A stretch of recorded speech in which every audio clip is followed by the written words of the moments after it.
Sing a song full of the faith that the dark past has taught us.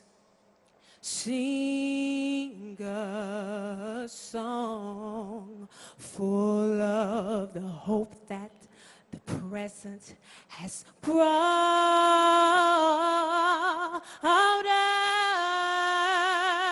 us, facing the rising sun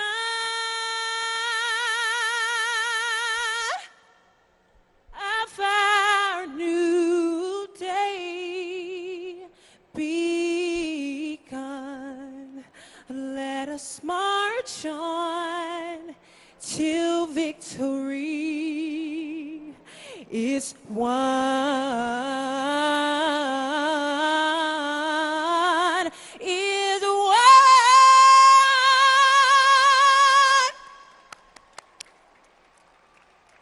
What's happening, CC? My name is George Clinton. I'm an entertainer. I'm a songwriter. I know how to write lyrics. Give me a beat and I can make booties move.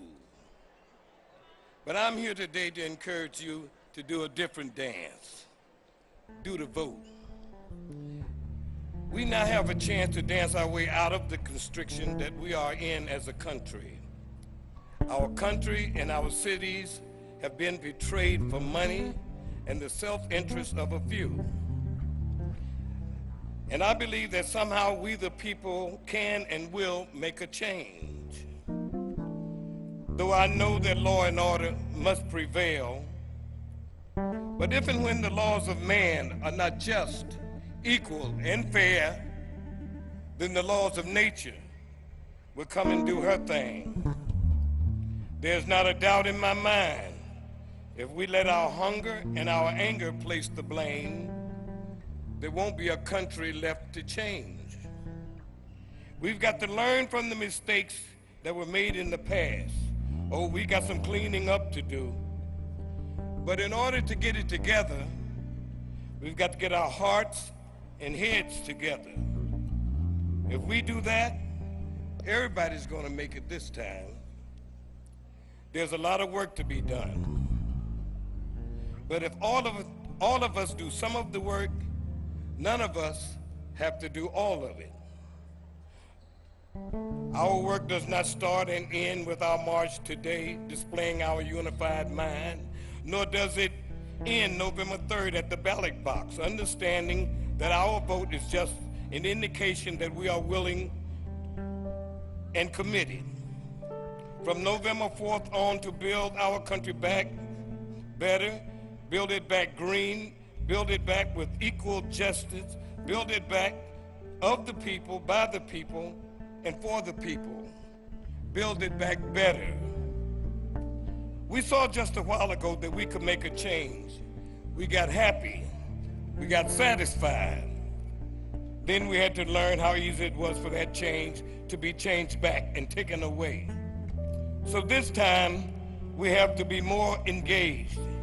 We still need to make a change, but it's got to be a strong commitment on the part of each and every one of us. Because in order to see the change, we've got to be the change. The future is in your hands with only 1.2 miles to change. Remember, voters' lives matter. Thank you.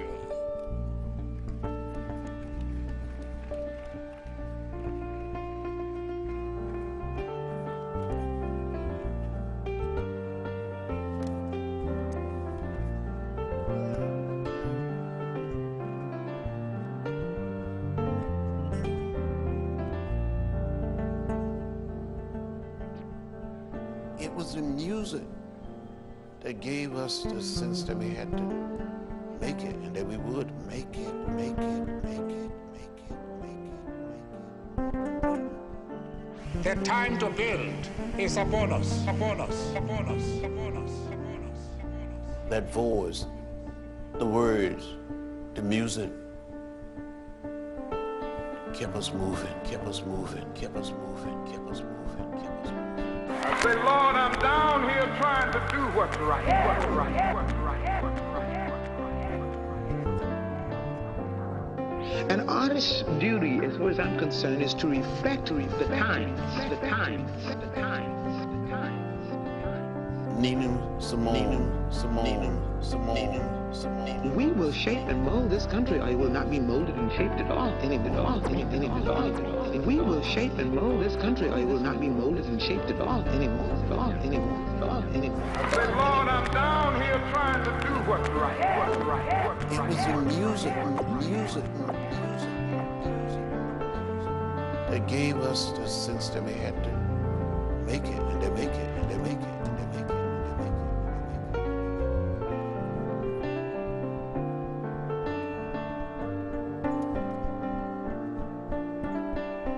We pledge ourselves.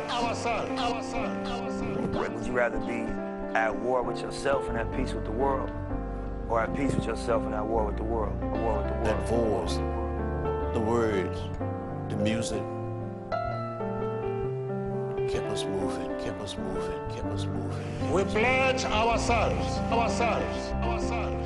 to liberate all our people, Seemed at that moment that I could hear an inner voice. The time to build is upon us, Stand up for righteousness, We pledge ourselves, Stand up for justice, to liberate all our people, Stand up for truth.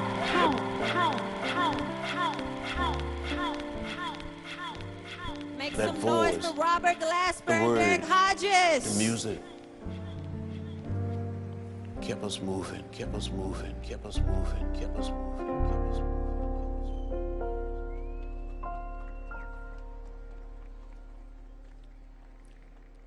Let's hear it for George Clinton and others.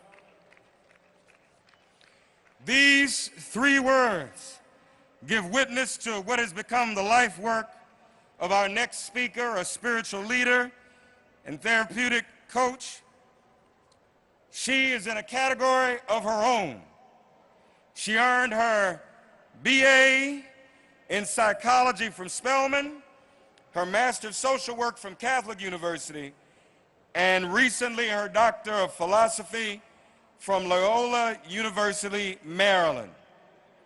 She is passionate about balancing her roles as a wife, a mom of three, businesswoman, national speaker, counselor, and minister. Please welcome our dear goddess sister, the pastor of Union Temple Baptist Church in Southeast Washington, D.C., the Reverend Anika Wilson Brown, Ph.D.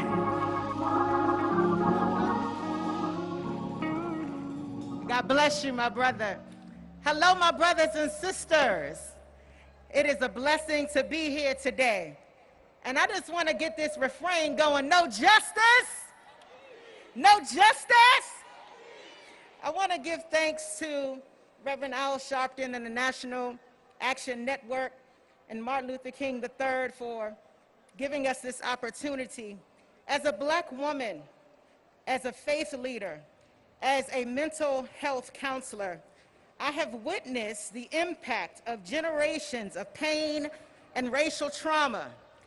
The way that it has impacted us has taken a toll on us as a people. And if we can be honest today while we're gathered down here, socially distanced, I think we can be honest and say we are exhausted. In the words of the powerful Fannie Lou Hamer, I'm sick and tired of being sick and tired. The recurring crisis of having to fight to win a game that's rigged against us is detrimental to the soul. But yet we stand unmoved and unshaken, and we proclaim in the voice of our beloved Mama Maya Angelou, we shall rise. We are at a kairotic moment of history, my people, where we are being called to creatively imagine what Black life can look like without systemic oppression, without police brutality, without gentrification and displacement. I came to declare today that we stand together in freedom, and we stand against every system that seeks to keep us down. I believe that God is moving us from a place of limitation to a place of liberation. And guess what? The revolution will be televised. This is our moment. And so today we dance, we protest, we're gonna press our way to the polls, because together we will win. Power to the people.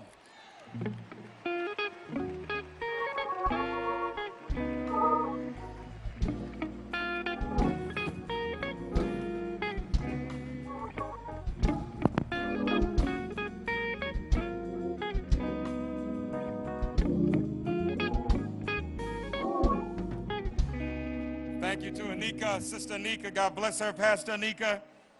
Our next speaker is the pastor of the historic Zion Baptist Church in Washington, D.C., a preacher, teacher, mentor, leader, and community activist. He has served on the Mayor's Interfaith Council for D.C. for the past 8 years and is a previous chairman of the Interfaith Council. He currently serves as second vice president of the Progressive National Baptist Convention, Incorporated, which is the convention of the Reverend Dr. Martin Luther King, Jr., amen. He's a member of the Morehouse College Board of Preachers, a graduate of the University of Maryland at College Park, the historic Howard University School of Divinity, and Wesley Theological Seminary. Please welcome the Reverend Dr. Keith W. Bird, Sr., my friend.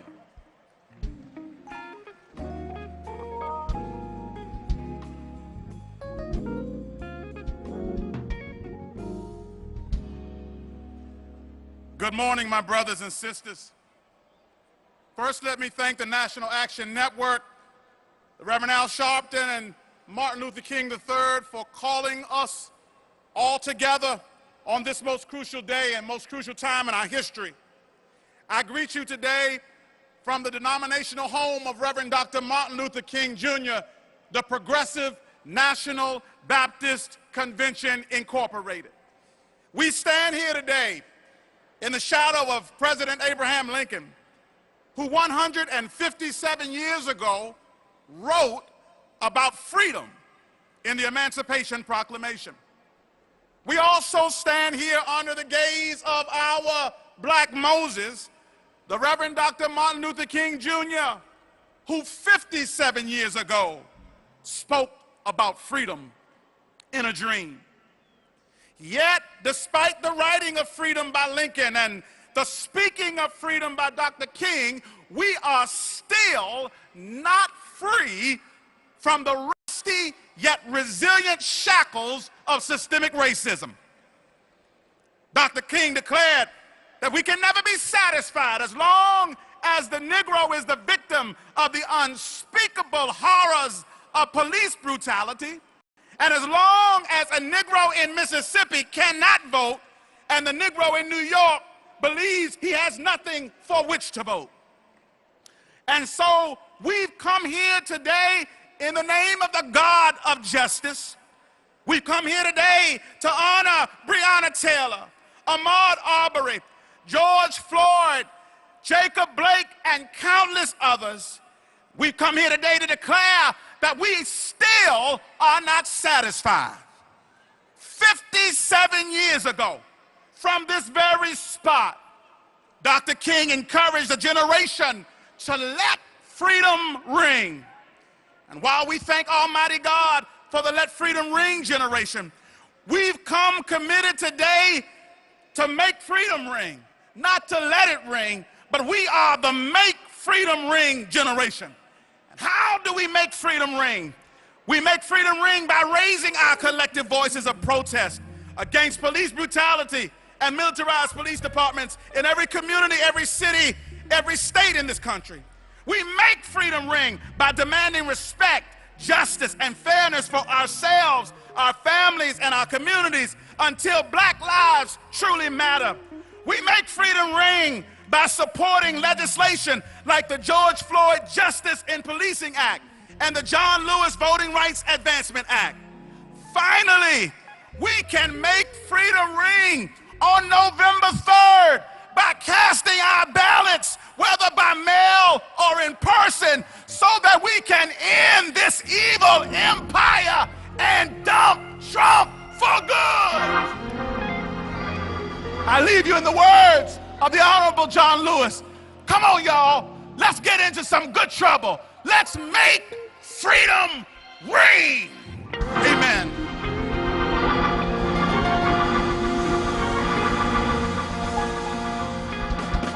Amen.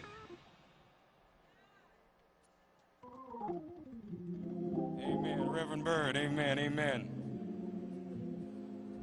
Our next speaker, my friend and brother from home, he is the public advocate of the city of New York. Previously, he served 3 terms as a New York City Council member from Brooklyn, representing the 45th District. He has proven to be an effective activist elected official, by passing landmark legislation in the City Council, including the Community Safety Act, which created the Office of Inspector General for the NYPD, the Fair Chance Act to combat employment discrimination, and he served as co-chair on a task force that created New York's crisis management system and funded cure violence groups to combat gun violence. He's doing great revolutionary work for our community and all communities. Please welcome the public advocate from New York City, Jumaane Williams.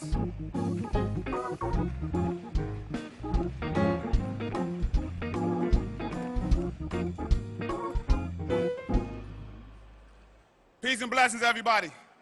Everybody say, I'm not okay. Everybody say, I'm not okay.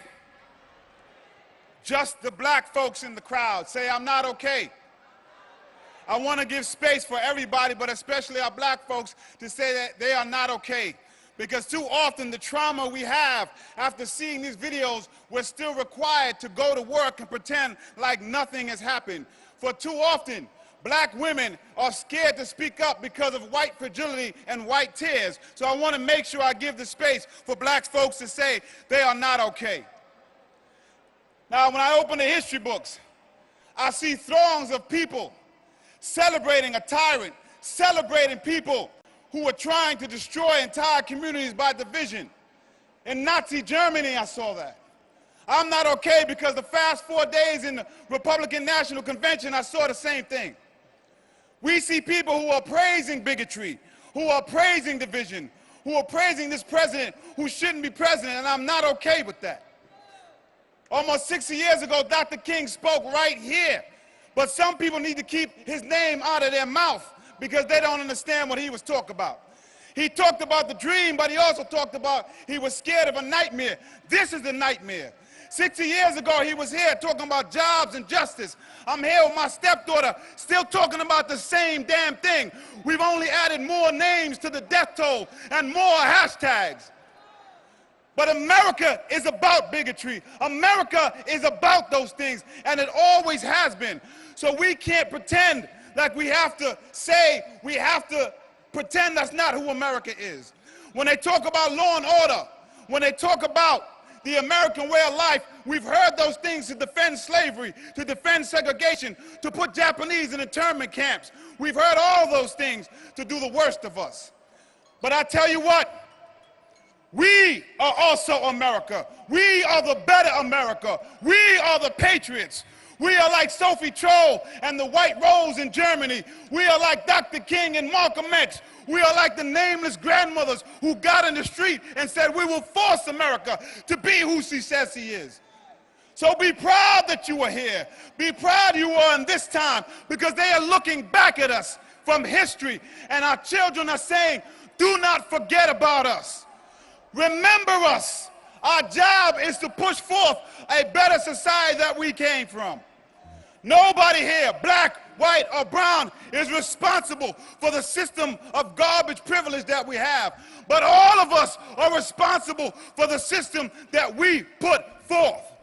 If you are supporting Donald Trump, you are either a racist, a bigot, a homophobe, a transphobe, or you don't care if you support one. Both of those things are terrible.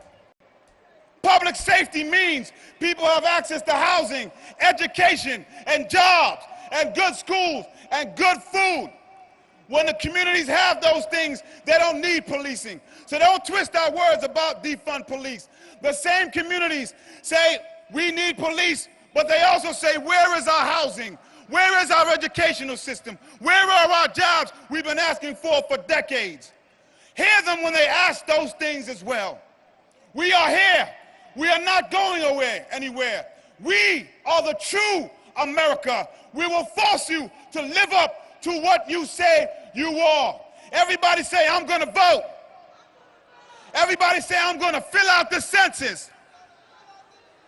I know Biden and Harris ain't what all of us wanted, but damn it, they ain't Trump. And we have to get out of this existential crisis, and then we'll deal with them. Peace and blessings, everyone.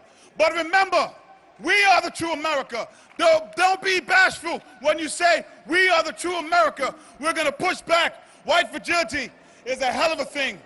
But they are frightened because the system they have in place is crumbling before them. Peace and blessings.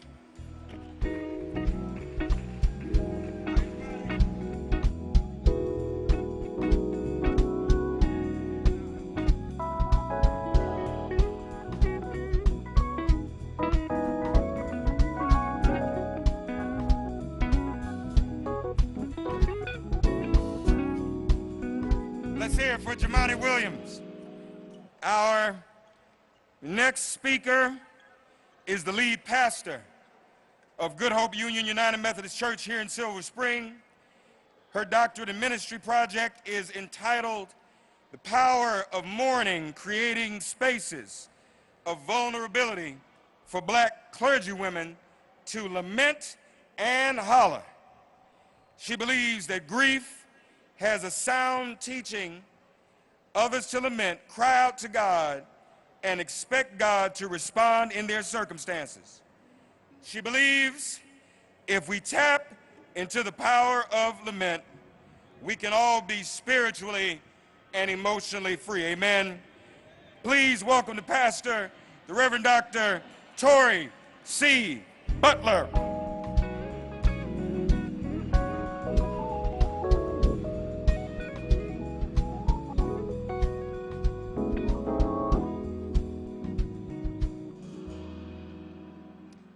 Good afternoon.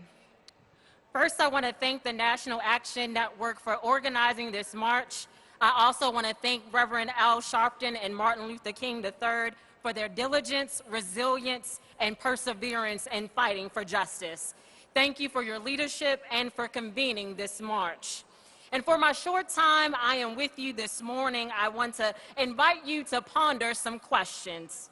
If you lost someone due to police brutality, have you ever grieved your loved one's future? Have you ever taken a moment to truly name your pain and not ignore it, not push it to the side or dismiss it? Have you ever grieved the fact that Ahmaud Arbery, Breonna Taylor, George Floyd, or Jacob Blake could be you? Have you ever grieved the moment when you realized your black daughter or your black son was a problem?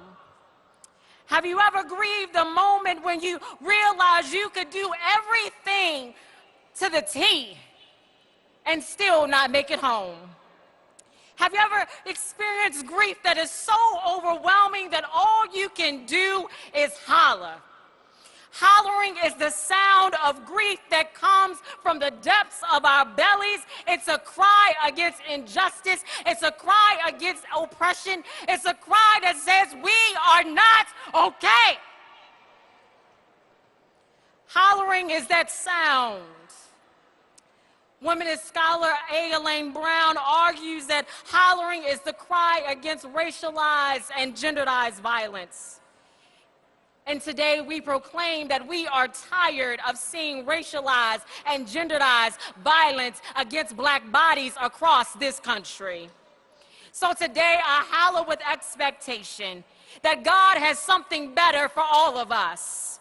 I'm expecting that God has something better in the form of the John Lewis Voting Rights Advancement Act. I believe that God has something better, hallelujah, with the George Floyd Justice and Policing Act. I'm expecting that Breonna Taylor's killers will be brought to justice. I am expecting that Jacob Blake will one day get up and walk. I'm expecting that Dr. King's dream will be fulfilled and the Black America's nightmare will finally end, that we will have the knee that has been on our neck for generation after generation. It will finally come off and we can rejoice in the hope that God has something better for all of us. But until that day, Reverend Al and all those that are gathered here, until that day, I'm going to continue to holler until something happens. I'm going to continue to holler until change happens. I'm going to continue to holler and invite others to do the same, because our voices need to be heard right now, because guess what? It is time. It is time. Black lives do matter. Not yesterday, not yesterday, not in the past. It matters today. Black lives matter. I hope that we leave this place hollering to the top of our lungs until justice continues to roll down like waters and righteousness like an ever-flowing stream. Thank you so much. God bless you, and may God continue to be with the families of those who have lost.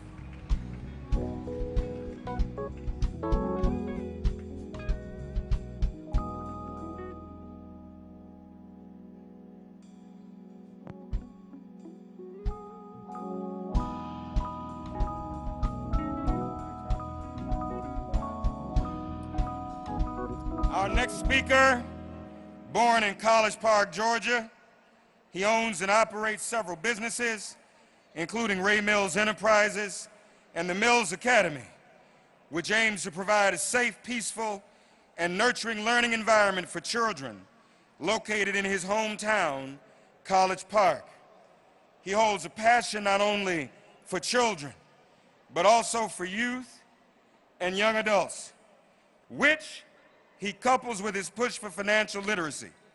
He is now working on plans to open a private charter elementary school grades 1 through 5 that emphasizes financial literacy and serves students predominantly from distressed and underserved communities. Please put your hands together for Ray Mills.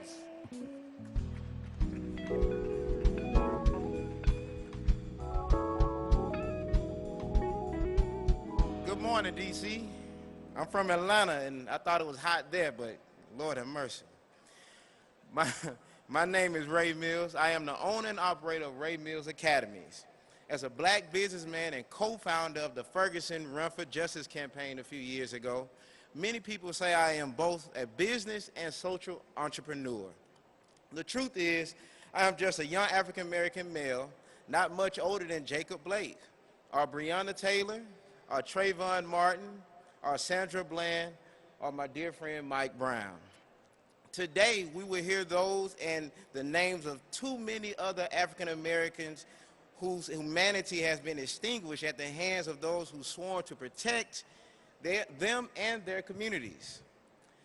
As a person who grew up in College Park, Georgia, under circumstances much like those black brothers and sisters I just named, I realized that I too could have been, or even worse, might still be named among the awful but ever-growing list.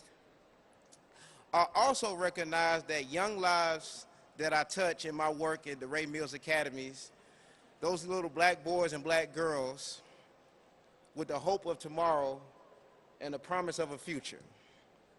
In their innocent eyes and the sparkles of their laughter in their youthful play, may also fall victim of the same fate of Tamir Rice. Even more, I recognize that my own 3 children, Kingston, Prince, and Kaylee, one day could find themselves asking the same question that Jacob Blake kids are asking today. Why did the police shoot my daddy?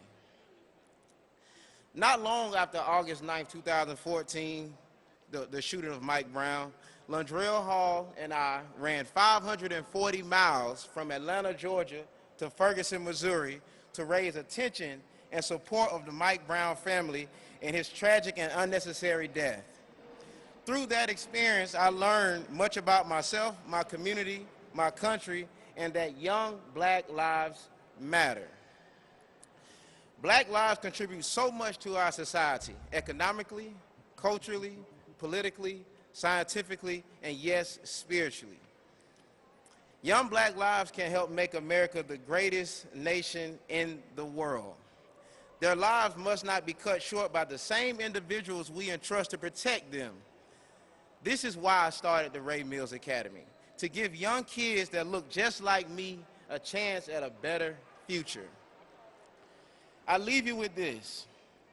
Ladies and gentlemen, please join me today in giving our children a chance they deserve by supporting our local schools, bringing back our Boys and Girls Club, our child care centers, and yes, as my good friend, the late John Lewis would say, get into some good trouble if we have to. Today we stand together and we demand change because it could be any one of us or our children next. Thank you for your time. God bless.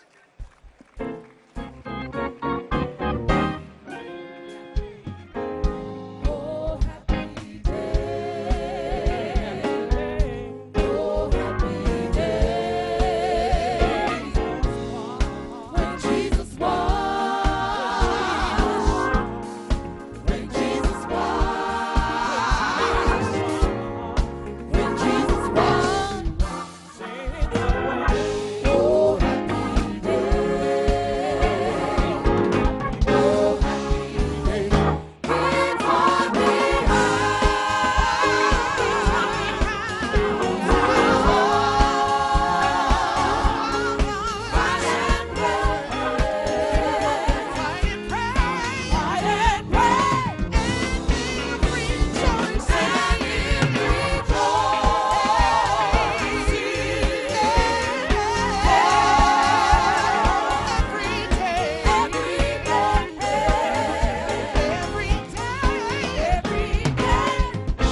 our sins away.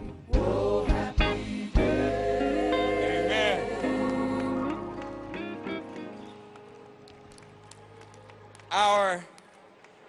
Thank you. Let's hear it for the March on Washington Band, amen? Sounds so beautiful, don't you agree? Our next speaker is known for his passion, public policy acumen, and fierce advocacy for youth. A recognized thought leader and social justice champion, his career has focused on improving life outcomes and opportunities for black people. He has been featured as an influential politico and advocate by numerous publications and television outlets. Please welcome David J. Johns.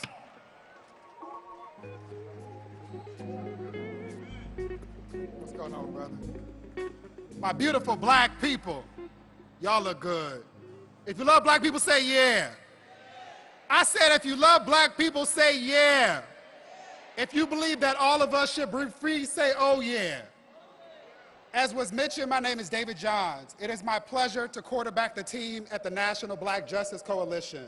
NBJC is our nation's only civil rights organization, intentional and unapologetic in standing at the intersections of racial equity and LGBTQIA+ equality. I'm thankful to Reverend Sharpton and the National Action Network for being intentional and acknowledging that as long as there have been black people, there have been black trans, black queer, and black non-binary people. I stand here in the spirit of our brother Bayard Rustin. Without his brilliance and commitment to our intersectional social justice, there would not have been a March on Washington. I stand here in the spirit of our sister Marsha P. Johnson. Without her advocacy and action at a time when the word trans didn't even exist, there would not be any wins to associate with the LGBTQ movement. It is my obligation to remind you that amongst us here today, there are black queer, black trans, black non-binary organizers who are living in the to ensure that one day soon we can all be free. And so if you care about black people like I do, if you love black people like I do, you gotta love and care about all of us. Fannie Lou Hamer said a long time ago that unless and until all of us are free, none of us are free. And so I hope that we all commit to getting free together because we have nothing to lose but our chains. Peace.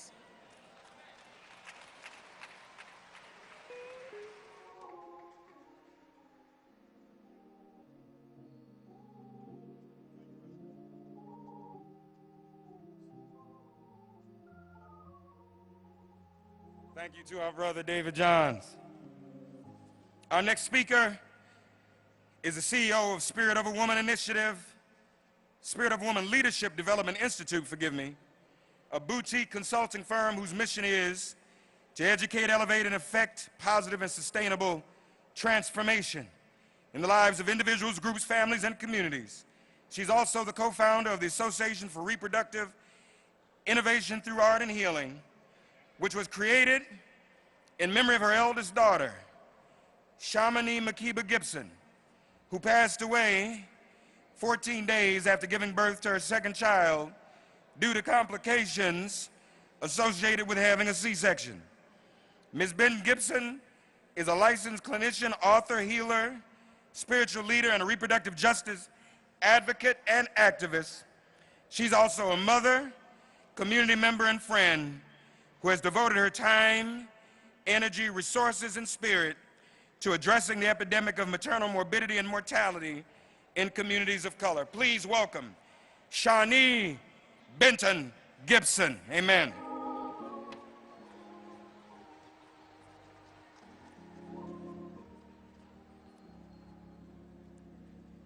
Greetings, family.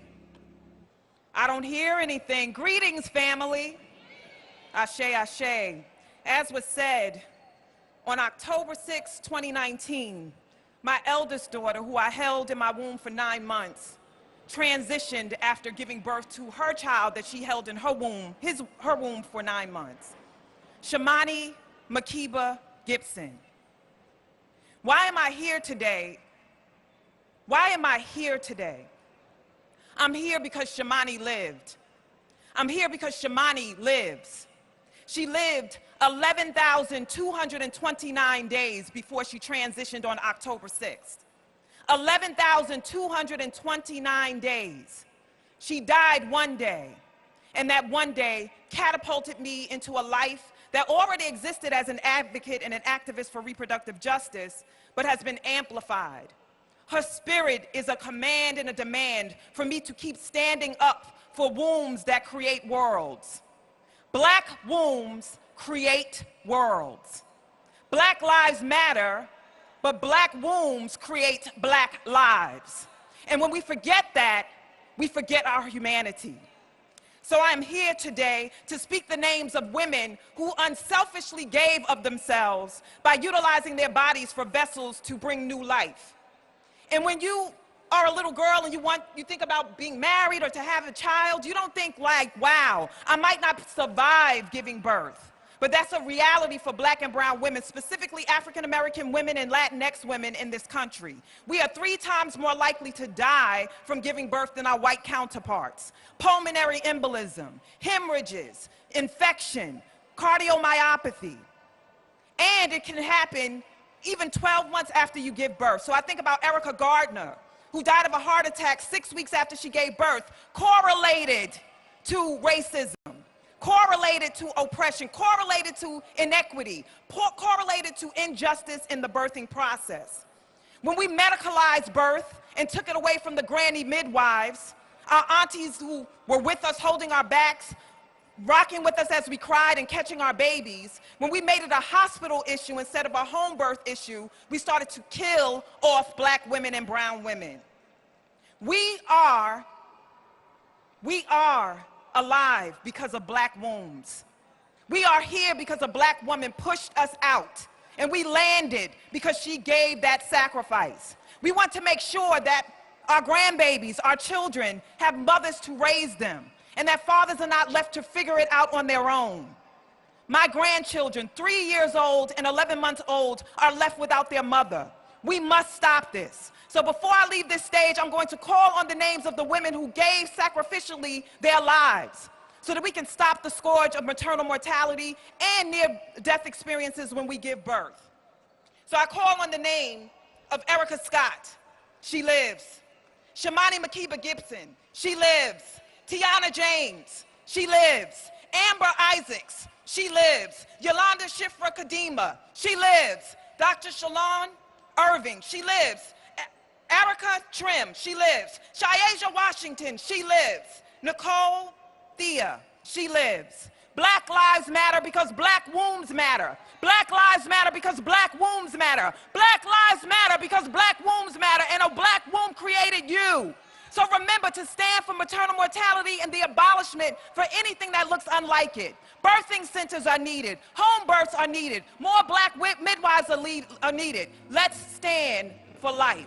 Ashe.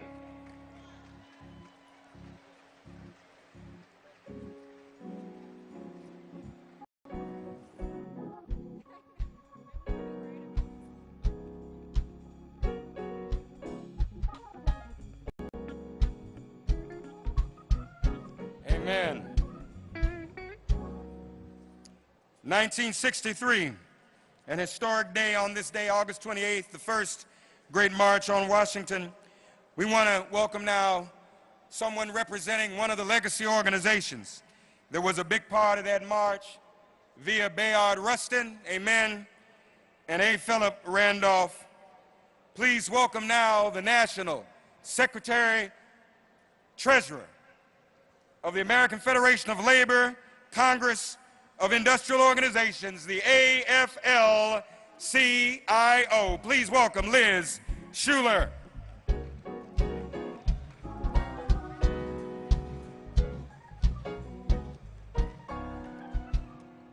Good morning. Hello, my name is Liz Shuler. I'm Secretary Treasurer of the National AFL-CIO, America's labor unions. 12.5 million working men and women in 55 unions from all across the economy saying Black Lives Matter. I want to thank the Reverend Al Sharpton, Martin Luther King III, NAN, for bringing us together. And as we stand on the shoulders of Dr. King, Congressman John Lewis, A. Philip Randolph, Bayard Rustin, and all the brave souls who marched 57 years ago, we know as a nation we can do better. And Black Americans know the Bank of Justice is bankrupt. Justice was denied to Jacob Blake and George Floyd and Breonna Taylor and Rayshard Brooks because they were Black. And justice was out of reach for Rhea Milton and Dominique Fells, two Black trans women who were murdered earlier this summer. And union members have been out in the streets protesting these injustices. Professional athletes, many of them proud union members, have stood up in ways they never have before. The Milwaukee Bucks players said, enough is enough. And the NBA playoffs are now on hold. And other players have spoken out, Major League Baseball, soccer, and more. But whether it's in professional sports or in our communities, we in the labor movement are feeling excruciating pain and grief and anger. And we will do our part to end racism in our economy, our politics, our workplaces, and our union halls. And on top of the widespread racism throughout our country's institutions, COVID-19 is exposing the cracks that were already poisoning our system. A system that denies housing and health care and opportunity to far too many people of color. And that's why Black and brown people are more likely to lose their jobs or get sick and die in this pandemic. We have to do better. We have to do better now. And now is the time to get to work and pass the John Lewis Voting Rights Advancement Act and the George Floyd Justice and Policing Act that are sitting in the Senate right now. That's right. And as a white person, I know that I will never experience the same pain and trauma that Black people have been feeling over and over again. And all I can say is I understand what I can't possibly understand. But I choose to stand and to kneel and to raise my fist and to shed a tear and say a prayer and fight like hell to make real change. And as one united labor movement, we stand with our Black members, our friends, our neighbors. And our mission is to empower families and communities to reach their dreams.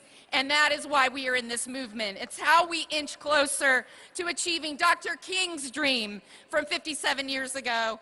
It's how we wake up America. And how we do that is together. We will continue to march on the shoulders of those who marched before us. Thank you.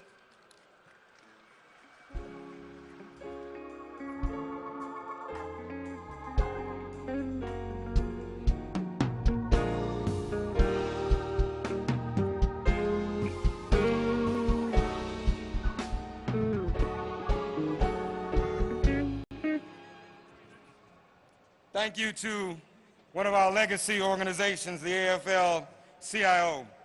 Our next speaker is a Brooklyn native and true son of the movement for over 20 years of service at the National Action Network. He serves as an associate minister and chief financial officer at the Freedom Church of Brooklyn and liaison to the Reverend Al Sharpton.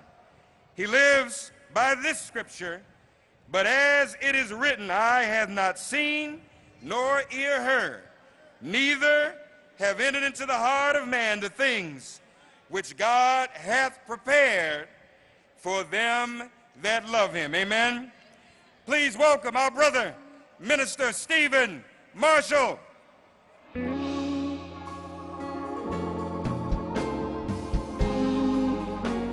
Good morning, freedom fighters. Come on, we could do better than that. Good morning, freedom fighters. Brothers and sisters, many of you boarded buses, some rode trains all night long for this moment. 57 years later, we are here by the thousands, not just for a bus ride, not just for a march, not just for a gathering. But brothers and sisters, I submit to you, We are all here on a divine assignment. Brothers and sisters, there's a demonic spirit in America that has infiltrated our government. Some have even put on blue uniforms with a badge and a gun. Brothers and sisters, it was a demonic spirit that broke into the home of Breonna Taylor and shot her in her sleep. It was a demonic spirit that shot Jacob Blake 7 times in the back in front of his children. I further submit it was a demonic spirit that the government gives tax breaks and bailouts to the rich and overlook the poor.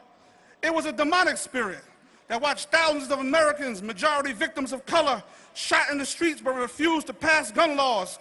Brothers and sisters, it's a demonic spirit that would cause police officers to put his knee on the neck of George Floyd for 8 minutes and 46 seconds, killing him in broad daylight. But brothers and sisters, as the gospel teaches us, the good news is that now that's not how the story ends.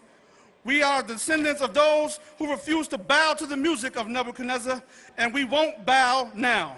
We are the demon chasers. We are the demon chasers. We are the demon chasers. No justice, no peace.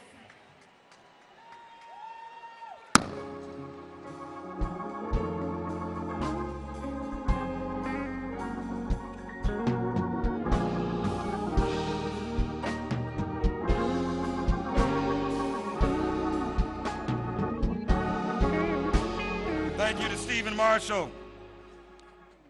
Next will be the pastor of one of the most historic churches in America, the King Solomon Baptist Church, where both Dr. King and Malcolm X spoke.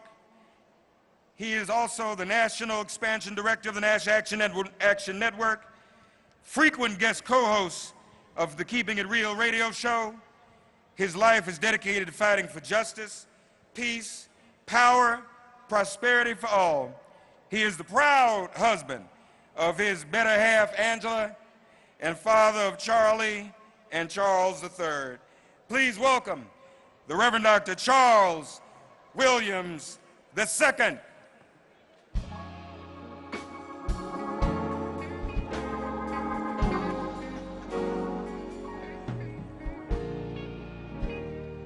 Let me hear you say, no justice. No justice. Let me hear you way back there. No justice.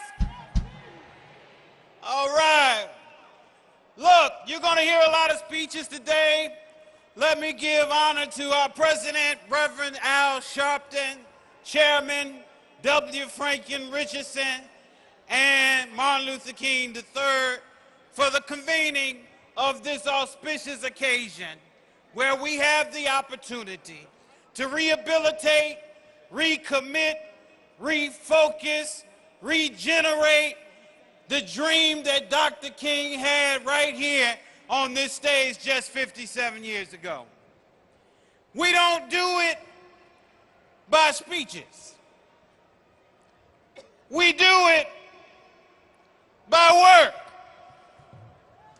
And so my hope is that all of you all who have come to this space today, come ready to go back to our communities and go to work.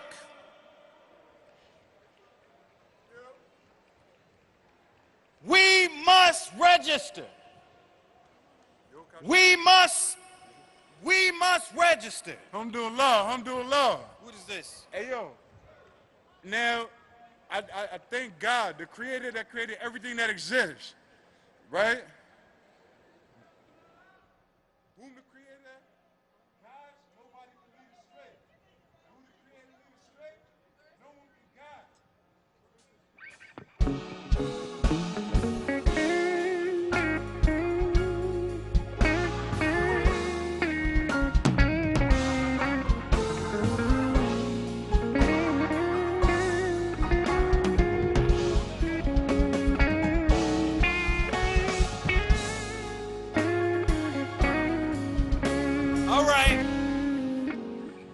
See, I'm trying to tell you something. The enemy wants to step in and get in the way. But we won't let him do it today. We're going to get his knee off our neck. We're going to get his knee off our mental health neck.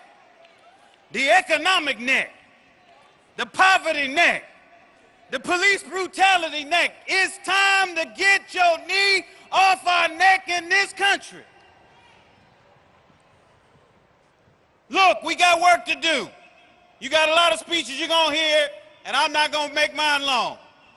Get ready to get to work when you get back home. If you come here, enjoy the speeches, clap your hands, make a lot of noise, and go home and do nothing, you have done us no good. When you get home, let me hear you say, go to work. Let me hear you say, go to work. Are you ready to work? No justice? Thank you.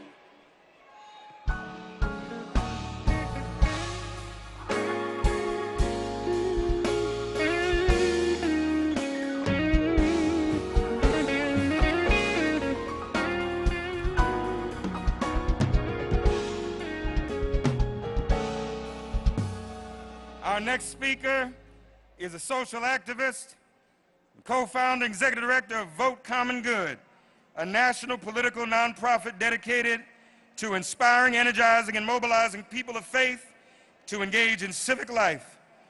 Pulling from his experience as an author, pastor, and business owner, he consults for and trains churches, denominations, politicians, businesses, and nonprofits throughout the United States on issues of culture, leadership, social systems, Christianity, and progressive evangelicalism. Please welcome Doug Pagitt.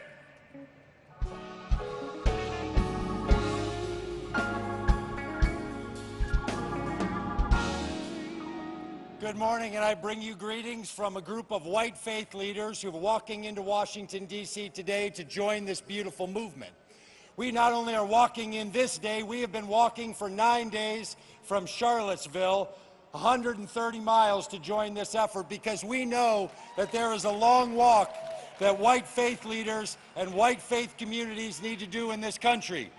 We call Walk the Walk a faith pilgrimage of racial reckoning, resolve, and love.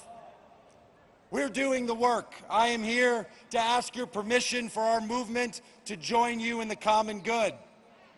By the millions, white people of faith will not only join you in this march, but will join you in a march on the ballot box on Election Day. We are committed to bringing faith, hope, and love to bring about a change on Election Day and to remove the most tyrannical president in the history of this country and getting the knee off of the neck of the people of this country, people of color.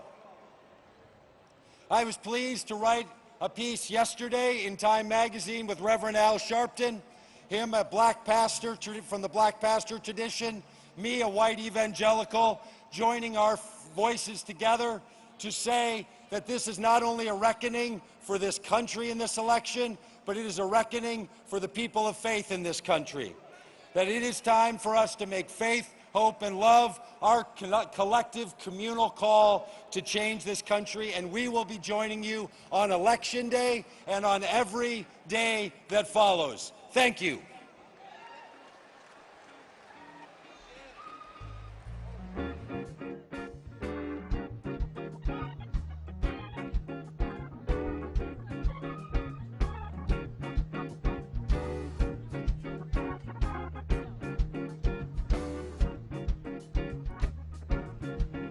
Our next speaker is a circuit attorney for the city of St. Louis, Missouri.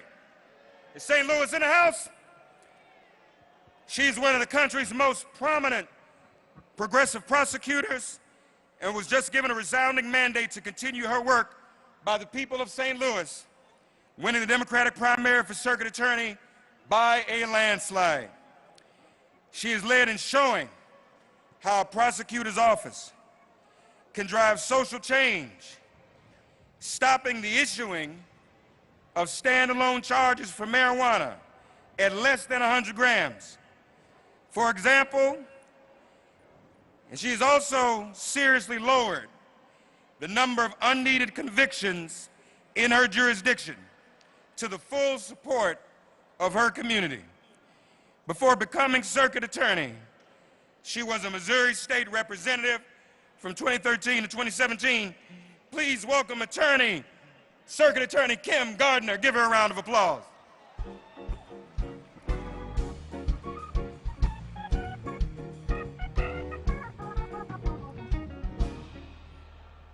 Good morning. I'm Kim Gardner, the first African-American Circuit Attorney of the City of St. Louis.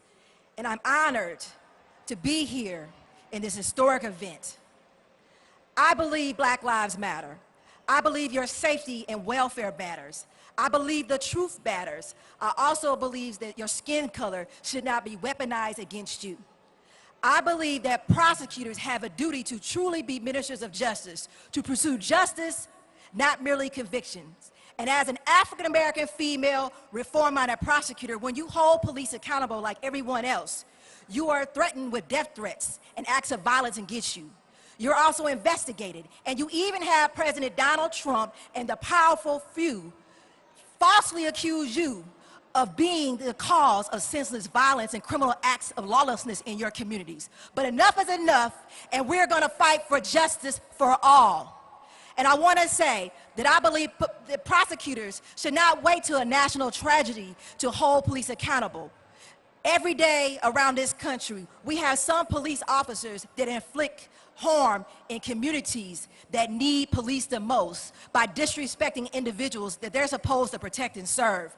And we as prosecutors have to hold them accountable by making sure they're trustworthy and they do not police or do their job with racial bias. So I want us all to say, time out for 45, time out for Donald Trump, and please vote November 3rd. And guess what we all need to say? You're fired. Thank you, I appreciate you.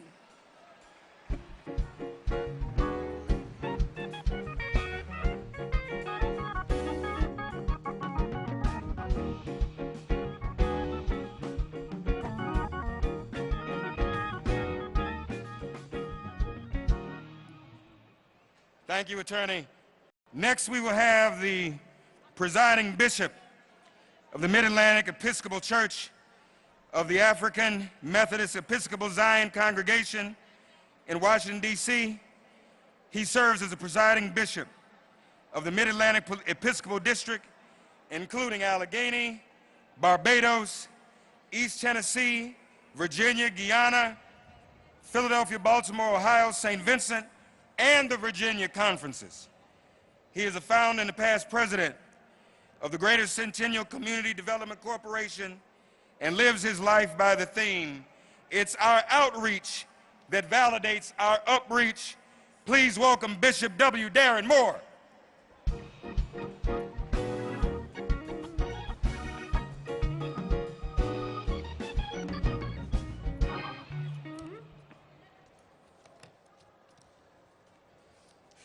We celebrate the courageous and prophetic leadership of the Reverend Al Sharpton and Martin Luther King III for calling us together today. And I stand here this morning as a bishop in the great AME Zion Church, known as the Freedom Church, the Church of Sojourner Truth, Frederick Douglass, Harriet Tubman, and Coretta Scott King before she married a Baptist preacher. Even after the murders of George Floyd, Breonna Taylor, after Tamir Rice, Eric Gardner, Sandra Bland, Alton Sterling, Freddie Gray, Michael Brown, and dozens of other names who have become hashtags, the unmitigated gall, the utter temerity of a police officer emboldened enough to not only grab Jacob Blake in the back, but to shoot him, not one, not two, but 7 times. We come together because we are one. An African proverb says that when a thorn pierces the foot, the whole body bends over to pull it out. So we've come together to pull out the thorn that has embedded our people. We're gathered to say that we demand change, systemic change, and we demand it now. No empty gestures, but we want transformation in this country. Our protests are acts of lament, cries of pain, venting of rage, but they're also strategies of resistance and renewal. So yes, we will protest, but we will also advocate for policies that protect our children. Congress must adopt the John Lewis Voting Rights Bill now, the George Floyd Justice and Policing Bill now. We will march, but we will also mobilize and vote in record numbers. Some whites in this country became so sick of seeing a black family in the White House that they became nauseous and vomited out Donald Trump. Well, we've come to declare that it's cleanup time in the White House. It's cleanup time in America. COVID-19 will take time to eradicate, but Trumpism is a virus and voting is the vaccine. So we will vote, and on November 3rd, we will begin to restore peace and justice, and we will demand that America lives up to its values. No justice, no peace.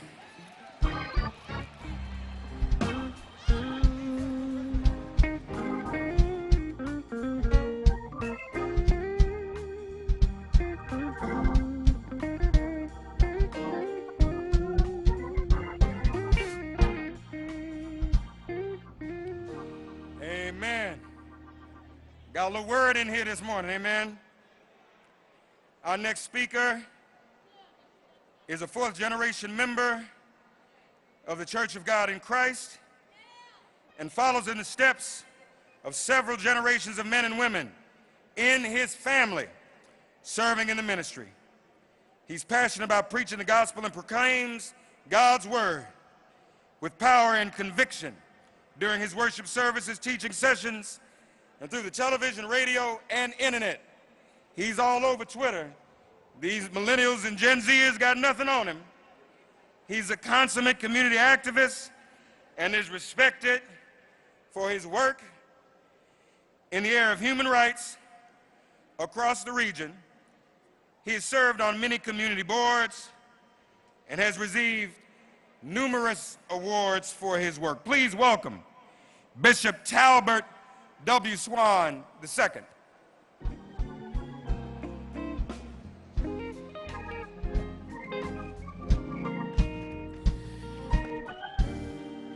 Good afternoon.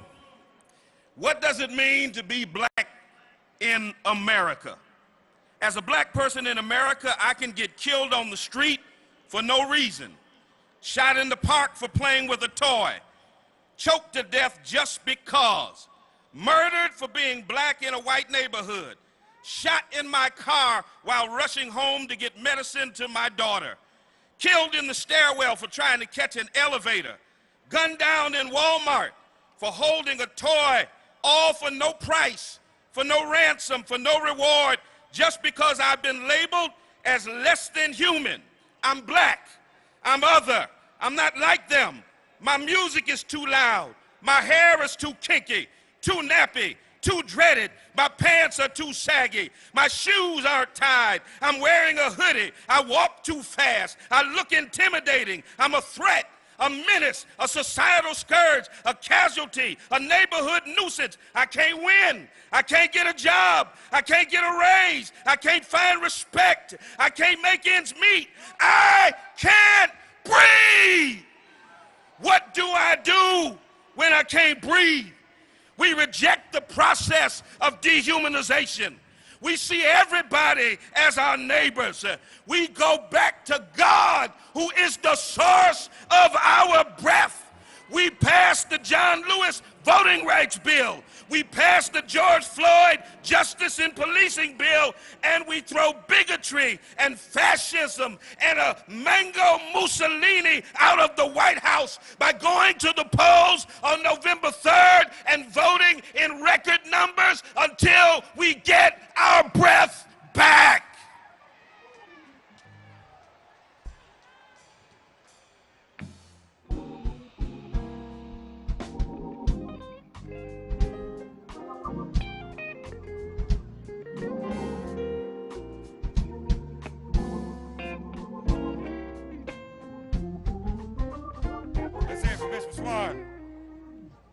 Joining us now from Birmingham, Alabama, is the co-founder and partner at Think Rubik's and the creator of Woke Vote.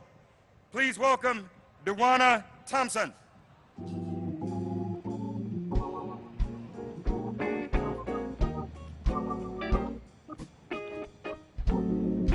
Carter G. Woodson once said, to handicap a student by teaching him that his black face is a curse and that his struggle to change his condition is hopeless, this is the worst sort of lynching.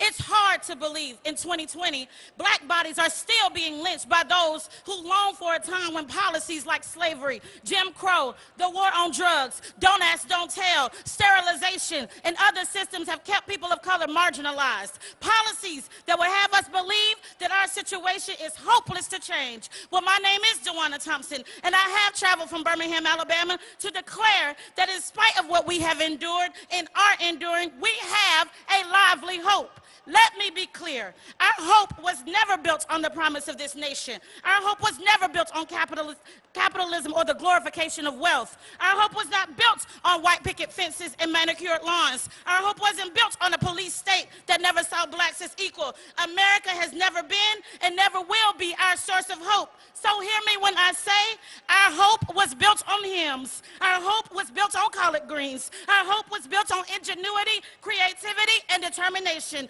Our hope was built on ancestral divinity. Our hope was built and bought by Fannie Lou, Marcus Garvey, Harry Belafonte, Tuskegee Airmen, the Little Rock Nine, Nat Turner, 4 little girls in Birmingham, Malcolm, Martin, and Mahalia, Emmett Till, Tamir Rice, Nita Pop, and George Floyd. We have a lively hope. Our hope is being built and rebuilt on streets all over this country where black and brown voices are demanding justice. We won't be turned around. We are not afraid. And I can't tell you what I've heard. I can only tell you what I know. My hope is built on nothing less than Jesus Christ, his righteousness. I dare not trust the sweetest frame, but wholly trust in Jesus' name. So yes, I do bring you greetings from a reimagined South, from Alabama, where our beloved Congressman John Lewis bled on Emmett Pettus Bridge for the right to vote, passed his bill, to Louisville, Kentucky, where my friends with Until Freedom met brute force just this Tuesday on the Cardinal Bridge. The ask was simple then, the ask is simple now. Give us our justice. Arrest the cops that killed Breonna Taylor.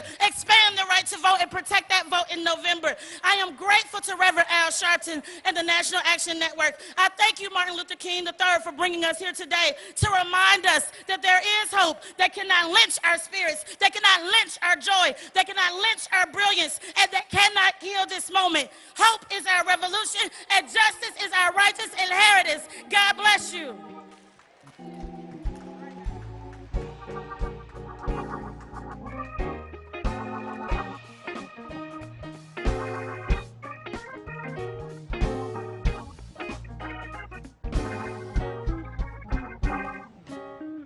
So if some of the speakers will leave something for everybody else, don't just tear up the whole podium.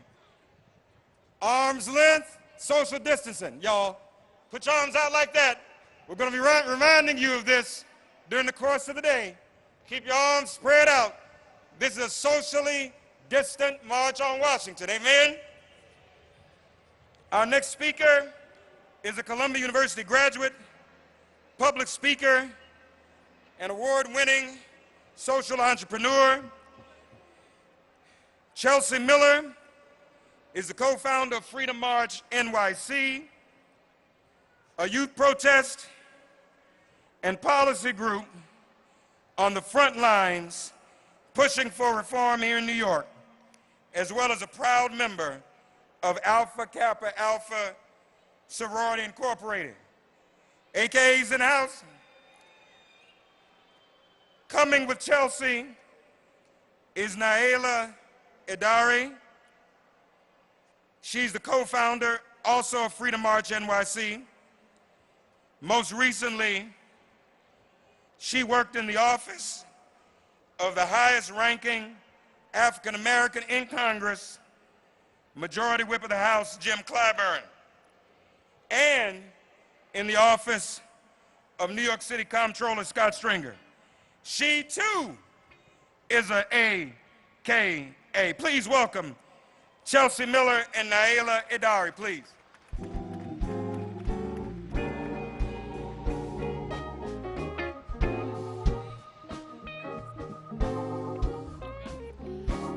you so much to Rev Al Sharpton and National Action Network for having us here today.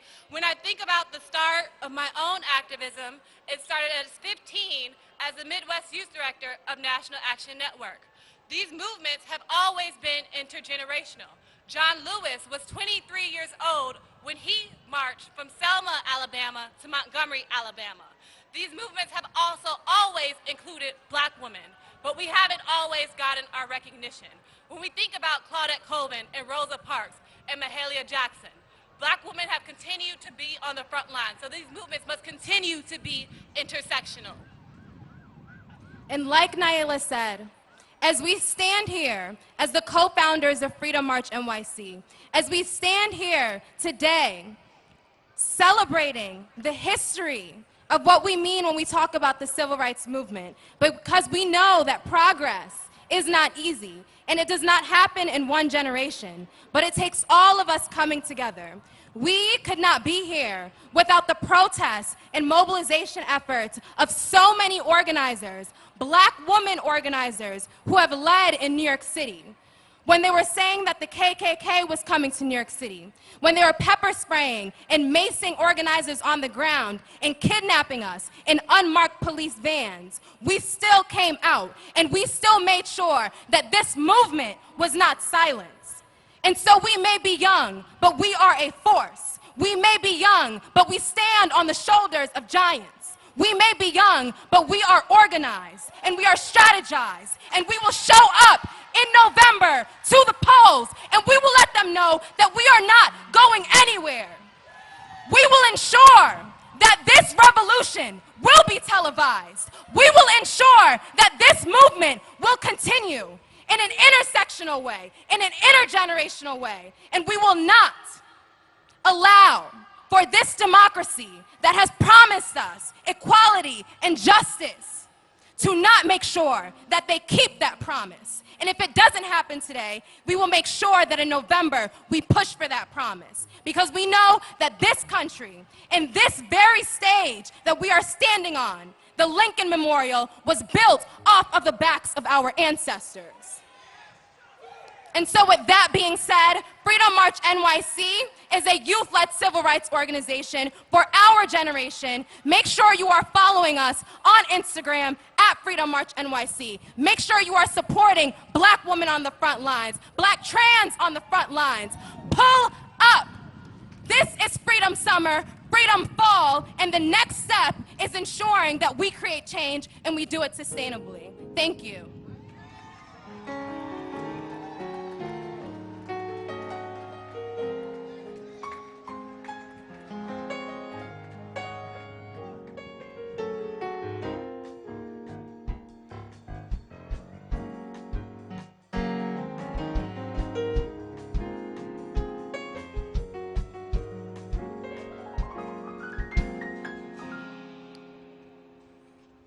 All right. Our next speaker is a public policy and government relations professional holding a BA in politics and an MA in international relations with a concentration in international law from NYU. From her previous role as a legislative fellow in the House of Representatives, the U.S. House, to her current positions as policy advisor with the National Action Network, managing director for the Kenneth Cyril Valley Foundation, the youngest commissioner on the D.C. Mayor's Advisory Board for Caribbean Community Affairs, and a co-founder of Concerned Citizens D.C. Her commitment to identifying sustainable solutions to disparities in development across the black diaspora remains at the forefront of all she does.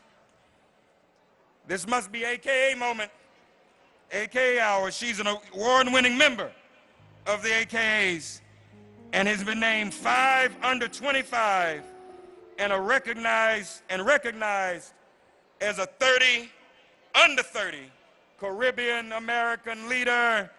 Please welcome the National Action Network's own Kyra Stevenson Valley.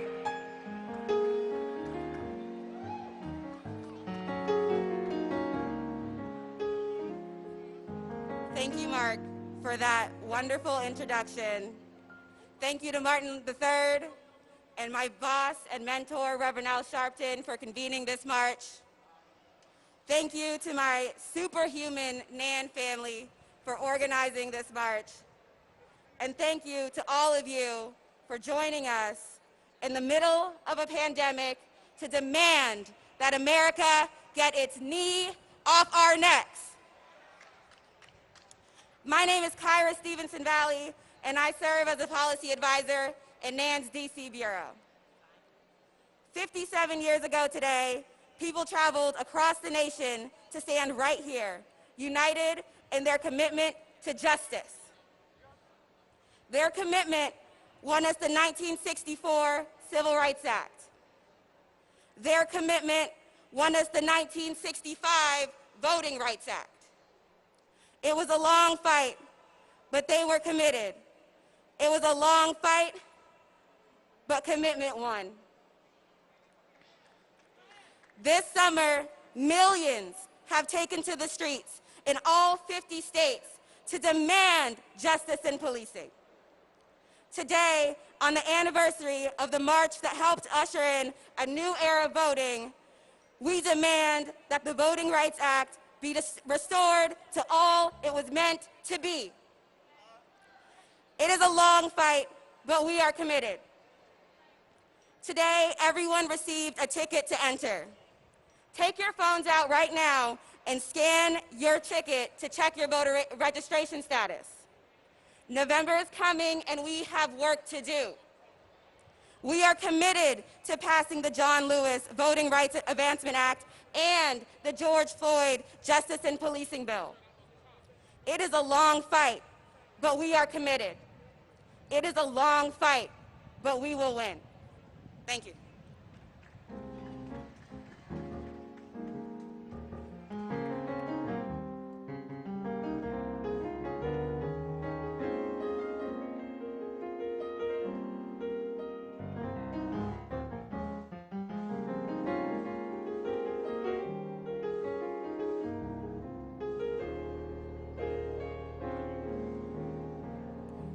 Two other speakers I'd like to introduce. First of all, let's give Kyra a round of applause.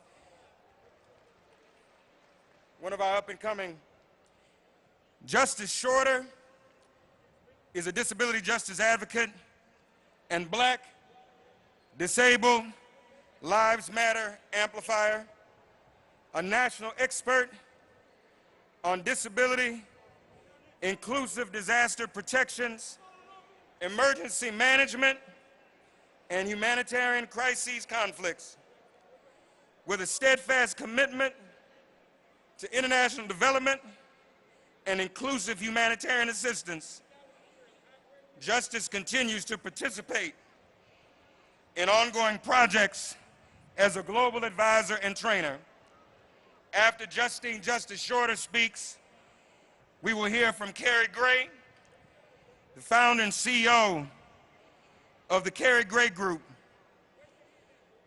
and a founder of the National Alliance of Multicultural Disabled Advocates.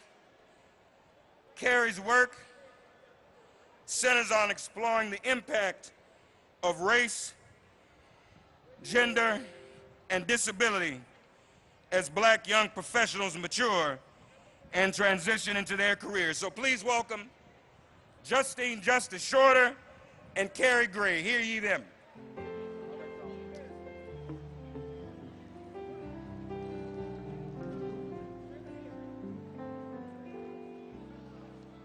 Good morning. It is a privilege to stand before you in recognition of a long-standing movement that uplifts countless people and narratives such as Corrine Gaines, Sandra Bland, Natasha McKenna, and Tony McDade. However, did you also know that each of these individuals were Black people with disabilities? Ableism is the discrimination against people with physical and mental health conditions. There is a proven and fatal relationship between racism, ableism, and state violence. We must make no mistake that ableism is antithetical or mutually incompatible to Black liberation. I want to know that there is a place for my elder who now uses a wheelchair with hands full of arthritis, but who has fought alongside us all her life and given all her energy just for us to reach this moment. Let us be clear that that ableism is antithetical to Black liberation. I want to know that my young melanin sisters who are full of dreams, full of aspirations, and I have to know that there's a Black Lives Matter movement space that will not call her mental health conditions too crazy for liberation, that will not say her dyslexia makes her too ignorant to learn the fullness of freedom. Again, it is imperative that we claim ableism as antithetical to Black liberation. And as I turn 30 years old today, on a day that Dr. Martin Luther King Jr. told us his dreams, I too dream. I dream of the ability to earn respect and opportunity. So I'm here to unapologetically say that Black Lives Matter, including your Black disabled life. Thank you. And let us remember to support the John Lewis Voting Rights Advancement Act and the George Floyd Justice and Policing Act. And with that, I'm going to turn it to my comrade, Justice. We are here today to hold space and honor Black people with disabilities. 30 to 50% of those killed by the police have some sort of disability, mental health consideration, or access and functional need. See, being disabled while Black must never serve as justification for discrimination or the use of deadly force. Black disabled lives matter. We show up here today for all of us who were told or chose to hide or deny our disabilities as a means of survival. We represent those with bodies that can't easily comply with police commands, or who were met with weapons when we only asked for wellness check-ins. Our Black disabled lives matter. To the students with disabilities who still receive a segregated education, to the parents with disabilities whose every decision is criticized or questioned, to disaster survivors with disabilities who feel forgotten, to young people with disabilities who have never been told that your bodies and your minds are beautiful, to anybody who has ever felt unworthy because you are unable to work or meet superficial standards of productivity, your Black disabled life matters. So many of us have been overlooked and otherized, excluded and erased, ignored and isolated, silenced and shamed, casually consulted for input, yet rarely considered for leadership. So many of us have been dissuaded from our dreams, yet we continue to teach the world what access to liberation, love, and each other truly mean. Black disabled lives matter. And if you believe and can commit to these words, then when I say Black disabled lives, you say matter. Black disabled lives matter. Black disabled lives matter. Black disabled lives matter. Yes, we do. Thank you, and thank you to the Reverend Al Sharpton, Martin Luther King III, and the National Action Network. Thank you.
Thank you, amen.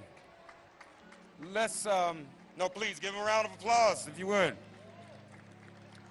It's my honor now to introduce our co-host for today, national news correspondent for Reach Media, a subsidiary of Radio 1. She's a native Washingtonian, an award-winning journalist whose career in radio and TV combined spans 20 years. She is currently the national news correspondent for Reach Media, serving as a contributor to the Al Sharpton Show on WOL 1450 AM and Sirius XM 126 from 1 to 4 p.m. Monday through Friday. Because of her dedication to the community and lifetime activism outside of her career, in 2016, she received the President Barack Obama Lifetime Achievement Award.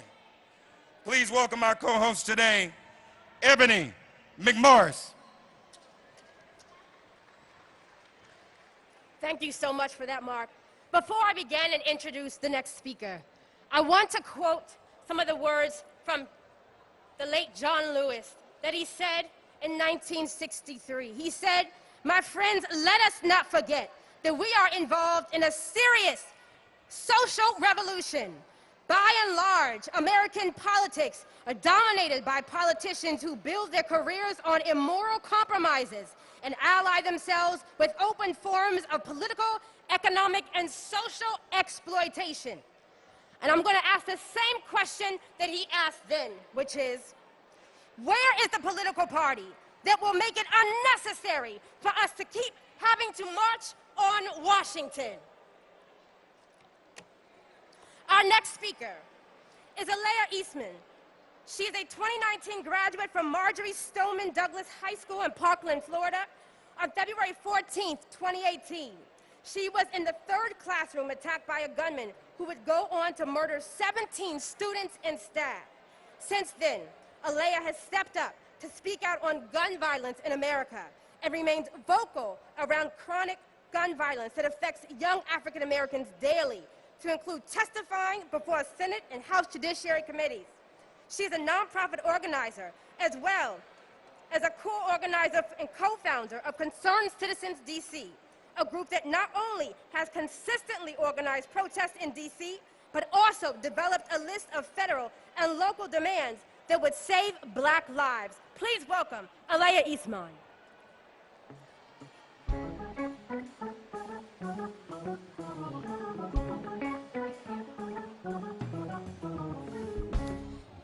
I am one of the millions of young Black women who make up the backbone of the American progressive movement. Like too many of us, my journey of activism started by a senseless act of gun violence when a fellow student opened fire in my classroom in Parkland, Florida. As I laid beneath the lifeless body of my classmate Nicholas Doret to survive, as bullets riddled my classmates, as my screams melted into the cries of the wounded, I was then born again with a voice that cannot and will not be muzzled. While the details of my story may be different from other impacted youth, my brush of death by a gun is an experience that is shared by too many of our generation. I am not the first in my family to be affected by gun violence. My Uncle Patrick was gunned down in the streets of Brooklyn, New York at the age of 18, just months after being beaten by NYPD, who deemed his Black body in a white neighborhood a threat. Gun violence is pervasive and extends well beyond high-profile mass shootings. This violence is not inherent or a coincidence. It is a result of poor choices made by policymakers that all too often have racial undertones associated with it. The flow of guns into already struggling communities is often facilitated by white gun store owners who look the other way as traffickers buy guns used to terrorize Black communities. Gun violence extends beyond the path of a bullet and creates multi-generational generational cycles of poverty as well as social and economic injustices. Law enforcement has for years failed to prevent the flow of guns into Black communities as well as perpetuated violence in these communities themselves. Studies show that persistent gun violence in poor communities of color directly results from centuries of entrenched disadvantages, economic deprivation, and racist policymaking.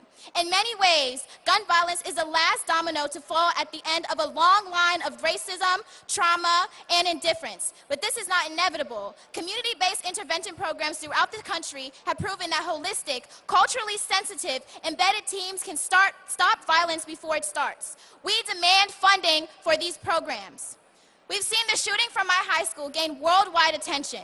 But the mass shooting that happened in Southeast DC 3 weeks ago, where 17-year-old Christopher Brown lost his life and 20 people were wounded, got no attention. Be outraged equally for Black lives. It is important that as I talk about gun violence, I address police violence. We must shift from a punitive to a rehabilitative model in the prison system. There is a need for a national conversation of defunding police departments and refunding our communities instead. We must reallocate those funds into schools, jobs, and needs for a comfortable life. We need to revisit the use force practices and eliminate conduct that places suspects at extreme harm once in custody.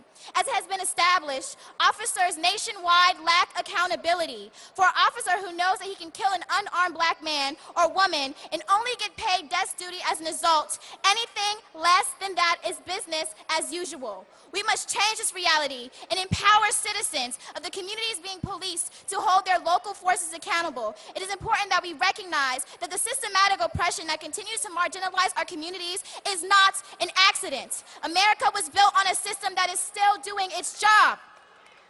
Police violence is gun violence, and gun violence is a leading cause of death for Black youth. We demand to live in peace. We demand to live in spaces where the best of Black culture can thrive, where Black men are more likely to have a mortgage and a fence than a record, where Black women are business executives and vice presidents, where our trans sisters and brothers don't fear being themselves. But this dream that Rev. Al Sharpton, that Martin Luther King III have for Black Americans cannot be realized until we have a federal government with our best interests at heart. For our part, Brady and Team Enough are engaged in a campaign to remove barriers to casting a ballot, making vote by mail available to all, ensuring ballot drop boxes are distributed equitably, restoring the voting rights of Americans who have paid their debt to society. We have so much good trouble to get into. I want to thank the community organizers of National Action Network, and especially their organizer-in-chief, the Reverend Al Sharpton and Martin Luther King III, for the work that they do, not just today, but every day, and giving us a place at the table. As I returned from Louisville yesterday, where Breonna Taylor was brutally killed by LMPD, it is still clear that Black women are still unprotected. As I stand here in pain from the aftermath of tear gas and rubber bullets, I realize that Black women are still the backbone of this movement. My name is Alea Eastman, a student at Trinity Washington University, Executive Council member of Brady's Team Enough, co-founder and core organizer of Concerned Citizens DC, a grassroots group of young Black organizers demanding true liberation for Black people. Thank you.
Our next speaker is Marcus W. King.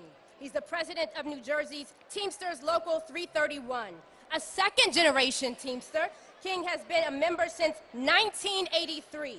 After he was asked to join the International Brotherhood of Teamsters as a field representative, one of his assignments included Local 331. The members of the local asked King to stay on, and King was successful in being elected president in 2009, re-elected in 2012, 2015, and 2018. King has served on the UPS Supplement Negotiation Committee for Philadelphia metro area and the National Master Freight Supplement Panel. Please welcome Marcus W. King.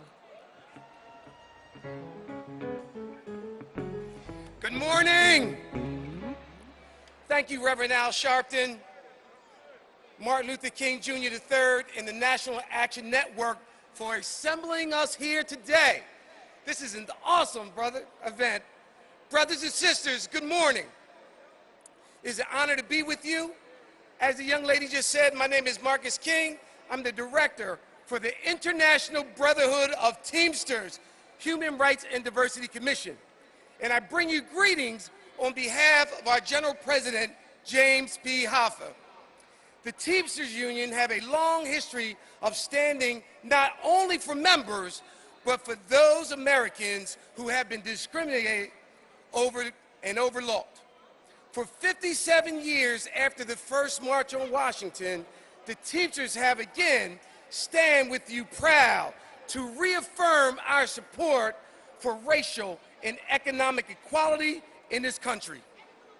The Teamsters brothers and sisters, black, white, men, women, all stood with Dr. Martin Luther King Jr. to fight for justice. And now we must finish the fight. We must finish this fight. We must complete the mission for genuine equality. There are forces out there working against us to dismantle the union and labor laws. They have circumvented civil rights laws in our courts. They have manipulated our election to try to block our vote. They have denied us job promotion because of the color of our skin. They have stolen wages from us by perpetuating minimum wage standards that no one can survive on. Yes, they even are going after labor unions. They have tried to systematically strip away the voice to protect workers as we fight for fair wages, equal pay, good health care, and a decent pension for retirement. And now they're trying to separate American labor by putting a gap between the have and the have-nots. As it gets wider and wider, just look at Jeff Bezos, what he made this year. Brothers and sisters, it's time for action. Words are not enough. We will not be ignored any longer. We can change it now. So there's three things that I'm going to ask you to do. One, lobby members of Congress to pass H.R. 71, the Justice and Policing Act, George Floyd Act. Two, lobby H.R. 4, the John R. Lewis Voting Rights Act. But most important, number three, we must vote. This coming November, we must vote. We have to tell this country, take the knee off our necks. Use your voice for those who can no longer be with us. Make your voice count. Jacob Blaine, George Floyd, Breonna Taylor, Ahmaud Arbery. Do it for my brother Teamster, Philando Castile, who was killed by Minnesota police. Or do it for you. Make your voice count. Make it a better place for us and our children. Black lives do matter because our lives matter. Stay safe. God bless you. All of my brothers and sisters in the movement, Teamster Strong. My name is Marcus King, and I'm the Director for Human Rights and Diversity for the Teamsters International Union. Thank you.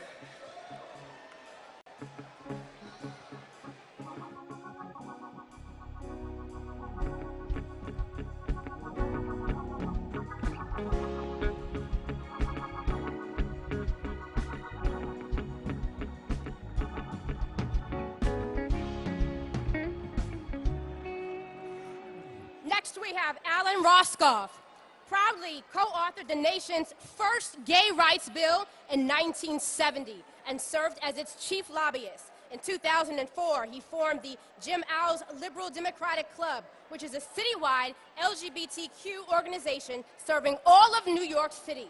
New York Magazine dubbed him as Al Sharpton's ambassador to the gay community in the 80s, and he currently serves as secretary of the Civil Rights Museum, built in Harlem, New York, under the leadership of Reverend Al Sharpton. Let's give him a round of applause.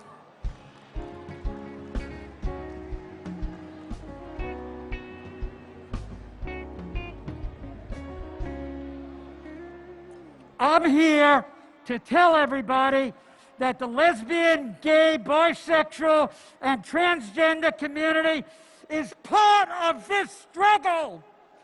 We join with Black Lives Matter. We march with you.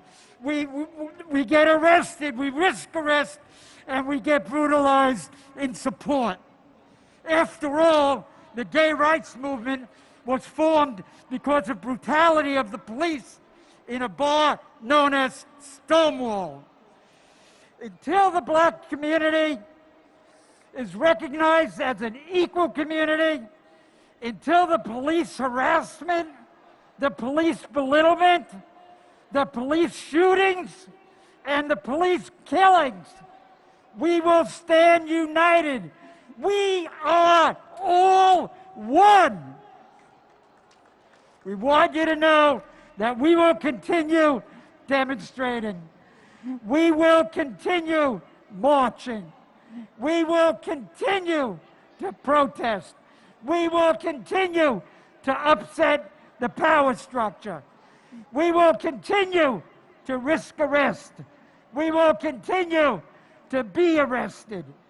We will be part of this movement, and in all the demonstrations and protests in New York and across the country, you can see our rainbow flags and our rainbow banners.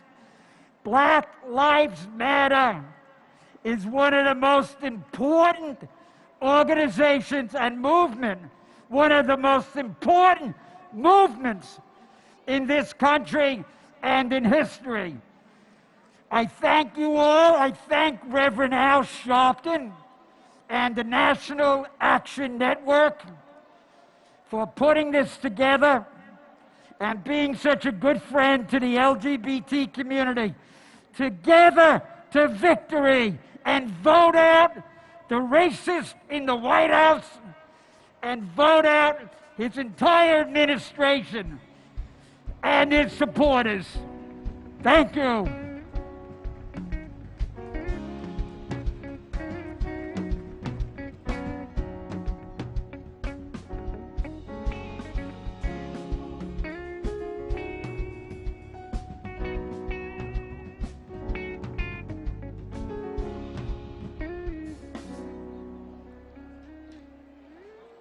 Up next, we have Frank Nitty Sensabaugh. Joy, That's right. Frank brought his crowd. Joined by fellow activist Sandy Solo. He is a Black Lives Matter protester, activist, and lead organizer for the 2020 Walk from Milwaukee to Washington, D.C. Okay? To stand in solidarity with the National March on Washington, please welcome Frank Nitty Sensabaugh. Hello, I'm Sandy Solo from Milwaukee, Wisconsin. I'm here with activists Frank Nitty and Tori Lowe. We took a 750-mile trek across the country to get here. I'll let Frank speak on the journeys, some of the things we faced during this journey. But I'd like to thank all our Facebook friends who cash-apped us. I'd like to thank our photographers. I'd like to thank our videographers. I'd like to thank all the marchers who marched with us and all the caravan and the medic crews who came along with us. I love you and God bless you. How y'all doing out there? My name is Frank Nitty, all right? They only gave me 2 minutes, so I'm not gonna talk about my journey. I'm gonna talk about what I came here to talk about, all right? Now check it out. As activists around the country, we need to get organized. Every 3 months when a black person get killed, that shouldn't be the only time we find out about black people getting killed by the police.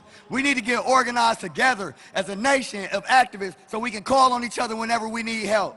We need to demand change, not ask for change. They think this is a negotiation. This is not a negotiation. I came here to demand change. I'm tired. Are y'all tired? Because I'm tired. My grandsons ain't gonna be marching for the same stuff my granddaddy marched for. This is a revolution, all right? We just marched 750 miles from Milwaukee, Wisconsin, 24 days to get here because we not gonna stop until we get change. That's what we need in this country. All of y'all that came today, I know y'all been marching in y'all cities.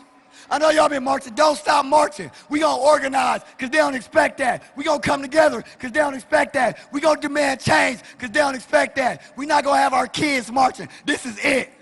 We've been marching for the same stuff for 60 years. Black people shouldn't be marching for the same stuff Martin Luther King was marching for. I'm tired. I'm tired.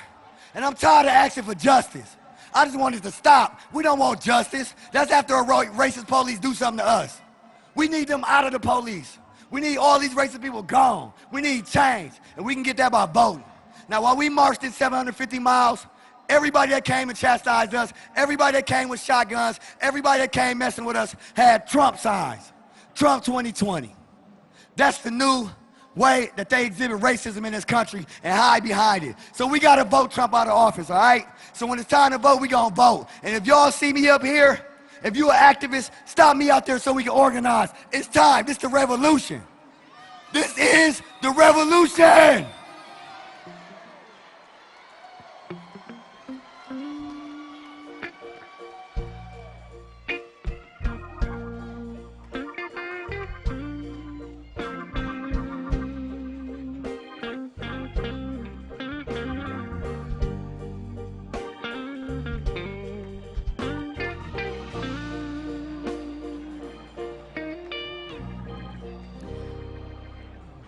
Our next speaker is David Clooney. He's the Executive Director of the Black Economic Alliance, the nation's only coalition of business leaders and aligned advocates committed to economic progress and prosperity in the Black community, with a specific focus on work, wages, and wealth. Before joining BEA, David led the state and local government relations team at J.B. Morgan Chase & Company. He's a graduate of Howard University School of Law, where he was editor-in-chief of the Law Review, and the University of Albany State University of New York, and sits on the board of the National Urban League. Please welcome David G. Clooney.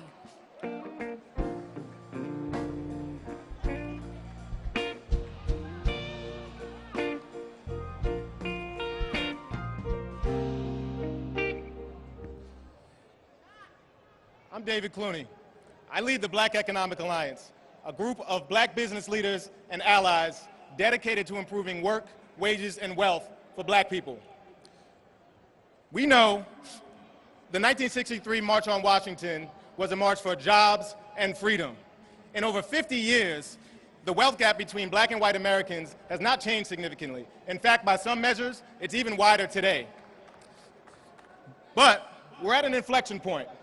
It may have taken 400 years plus 8 minutes and 46 seconds to get here, but there is an increasing recognition that systemic racism continues to oppress black people in every part of American life. So what do we do with this moment?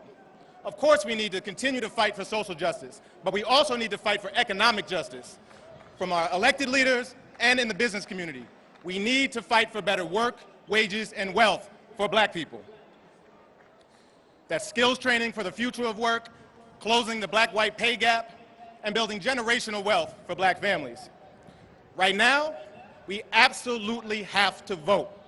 Congress should pass the John Lewis Voting Rights Act to ensure free and fair elections, and just like we're showing up to march across America, we have to show up and vote. Over 40 states will allow early voting this year, so vote early if you can. Make a plan and make sure your vote is counted well before Election Day. We owe it to the civil rights giants who marched, bled, and died for us. We owe it to the families of countless black people lost to unchecked institutional racism. We owe it to America to help her keep her promise to all of us. I am so inspired by the demand for justice that's emanating from every corner of America right now. We have to continue this march on every platform we have, in the streets, in the halls of Congress, in the corporate boardrooms, and with our vote, so we can finally achieve social and economic justice. Thank you.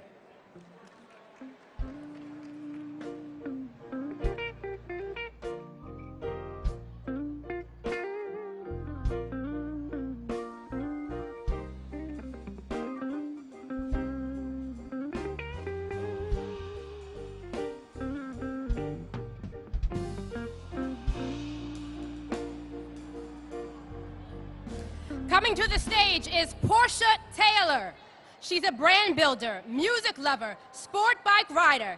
Portia Taylor is the founder of Black Girls Ride, a magazine and community originally launched as a place for women of color who ride, which has since grown to include all women. What inspired her to launch Black Girls Ride was the lack of representation that she saw when she started riding, especially long distance. When not developing brand campaigns, spinning at the hottest parties, or on her way up to, quote, occupy the gym, Portia can be found rolling in her pink habaya. I know I said that wrong. I don't even ride. And always living her best life. Please welcome Portia Taylor.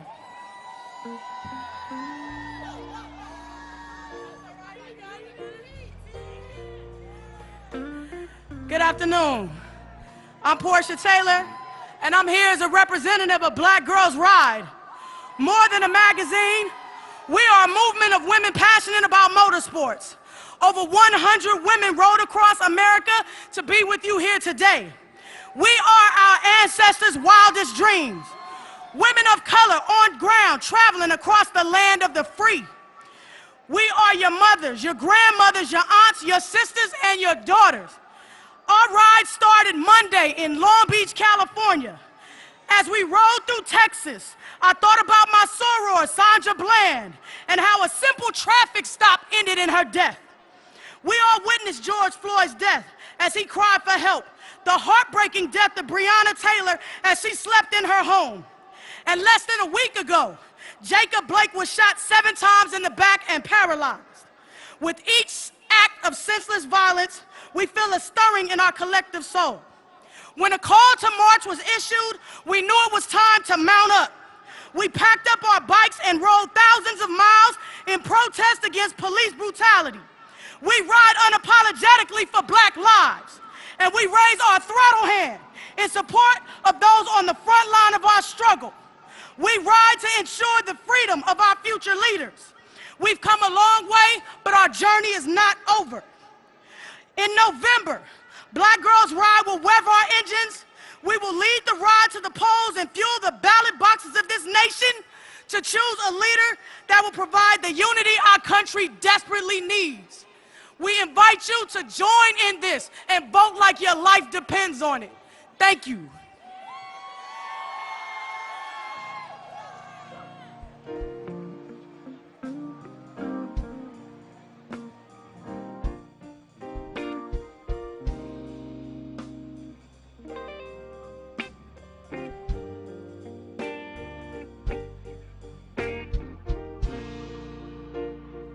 Our next speaker really needs no introduction and stays on the front line. Congresswoman Ayanna Pressley. She's an activist, a legislator, a survivor, and the first woman of color to be elected to Congress from the Commonwealth of Massachusetts. Throughout her career as a public servant, Congresswoman Pressley has fought to ensure that those closest to the pain are closest to the power, driving and informing policymaking. Prior to her being elected to Congress, she served on the Boston City Council for 8 years and was the first woman of color elected to the council in its 100-year history. Please welcome Congresswoman Ayanna Pressley.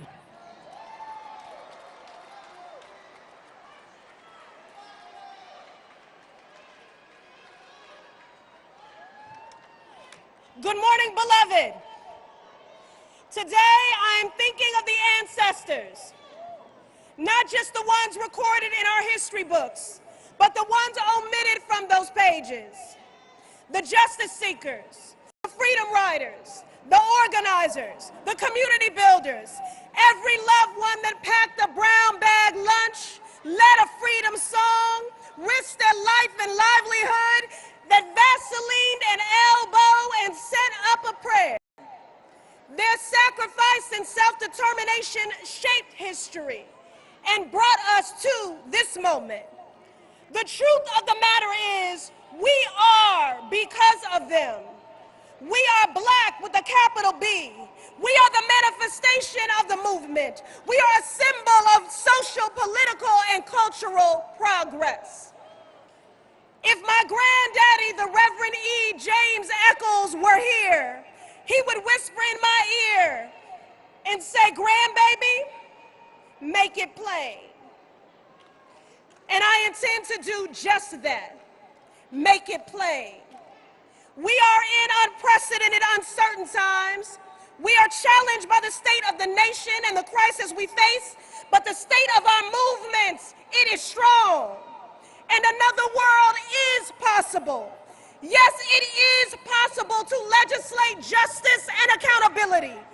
People over profits, joy over trauma, freedom over fear. Yes, it is possible to write budgets that actually value Black lives. If it feels unfamiliar, that's because it has never been done in America. We will meet the moment. We will work towards healing, justice, and collective liberation like our lives depend on it, because they do.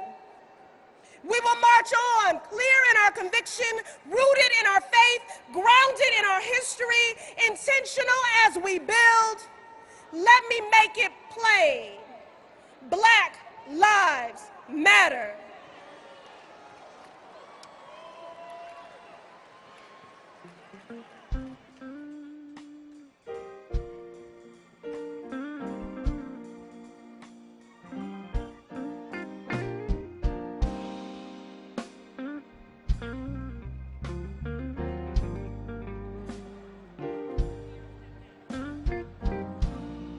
Our next speaker is Representative Adriano Espaillat. Espaillat proudly represents New York's 13th Congressional District, first elected to Congress in 2016. Espaillat is serving his second term in Congress, where he serves as a member of the influential U.S. House Foreign Affairs Committee, the House Committee on Transportation and Infrastructure, and the House Small Businesses Committee. Throughout his 10-year career in public service, the congressman has been a vocal advocate for protecting tenants, improving schools, and making serious, smart investments in economic development, job creation, environmental protection. Prior to coming to Congress, he served as a New York State Senator, during which he represented the neighborhoods of Marble Hill, Inwood, Washington Heights, Hamilton Heights, West Harlem, Upper West Side, Hell's Kitchen, Clinton, and Chelsea. Please welcome U.S. Representative Adriano Espaillat.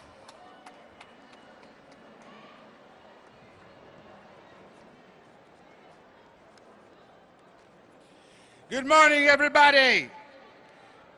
Thank you, Reverend Al Sharpton. Thank you, National Action Network.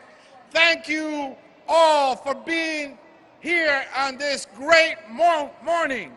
I bring you greetings from Harlem, the capital of the African diaspora in the world.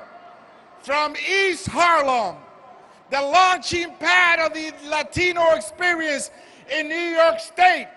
From immigrant Washington Heights, Hamilton Heights, Inwood, and working class Northwest Bronx. Over 50 years ago, the great Martin Luther King Jr.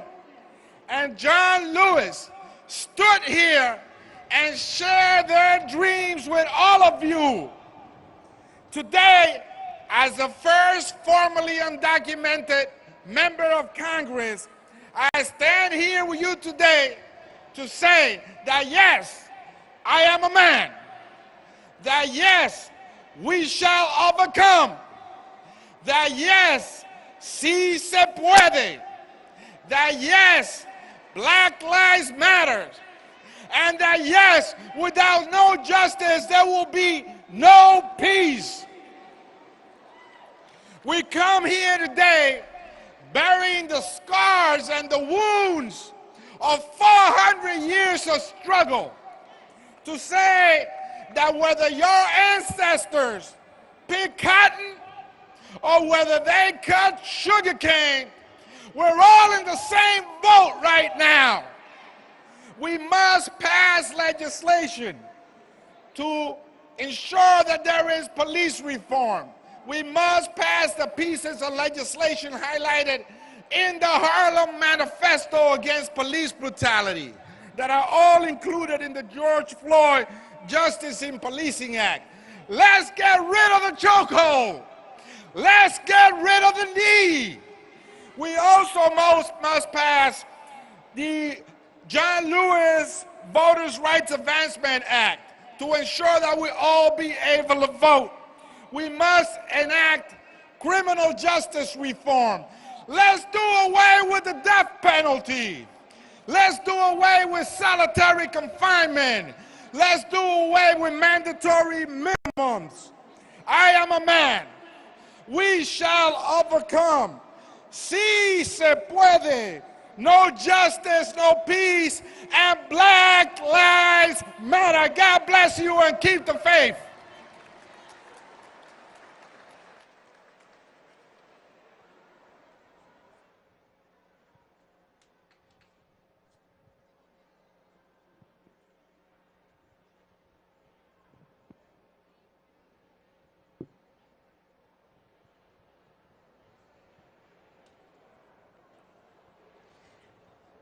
Up next is Representative Charles Booker, a 36-year-old state legislator born in Louisville, Kentucky.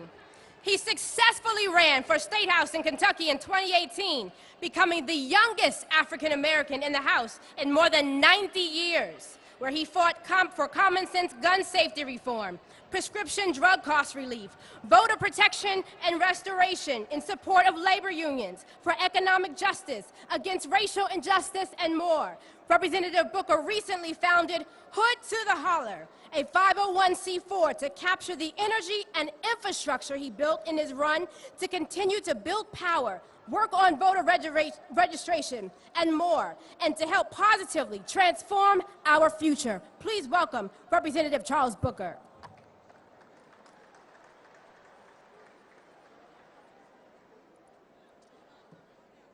We stand here in the legacy of the dream that Dr. King lifted up, that Whitney Young pushed for, that Mattie Jones fought for, that my granddad Lindsey E. Hearn Sr. demanded. We're here today because we know that dream is not done.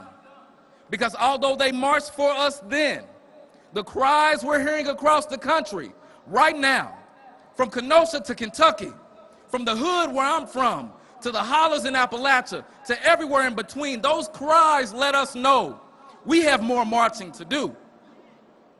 And it is in this moment where we must rise up together. Because listen, we are built for this moment. We are on the shoulders of giants, but we must step off of those shoulders and lead ourselves. We are the dream, but we must turn that dream into demands. Demands for real justice, demands for humanity, demands for accountability, demands for an end to poverty, demands for an end to racism.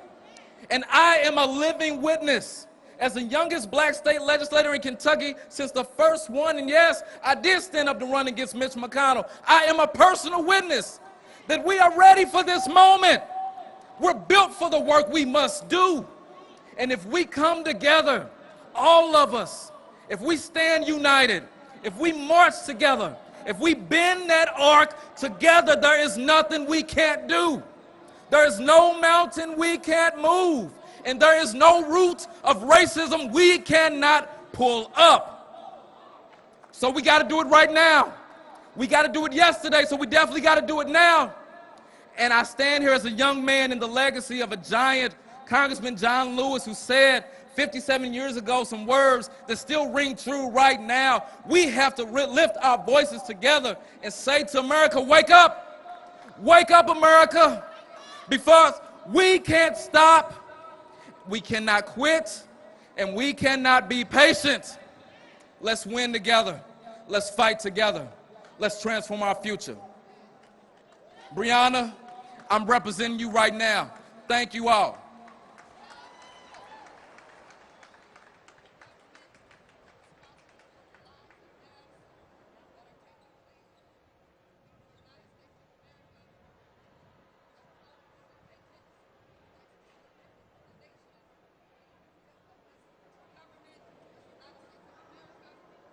Next, we have Tyleek McMillan. He serves as the National Director of Youth and College Engagement and is a policy advisor for the National Action Network. A recent graduate of North Carolina A&T State University,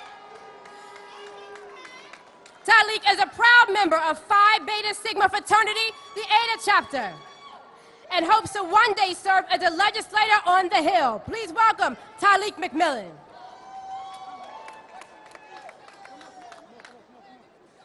I give honor to the conveners, my boss and mentor, Reverend Al Sharpton, and Martin Luther King III. I also want to recognize the young leaders standing behind me from NAND Youth Huddle and NAND Collegiate.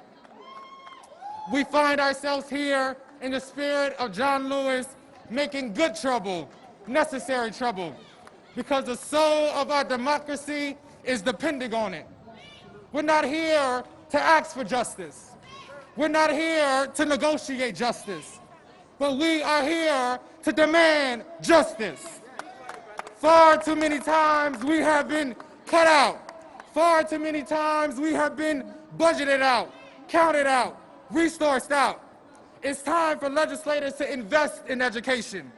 It's time for legislators to invest in mental health services. It's time to invest in communities. And I love my 1891. It's time to invest in historically black colleges and universities. Because we don't deserve just a $50.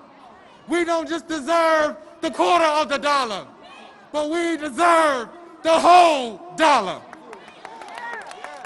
Dr. King spoke about the check that bounced in the Bank of Justice. And we've come to let the teller know at the bank that this check better not bounce. Because we will march and we will fight, because that's what we deserve. In the words of Dr. King in closing, and again, we come to cash the check, a check that is willing to demand the riches of freedom and security of justice. Thank you. No justice. No peace.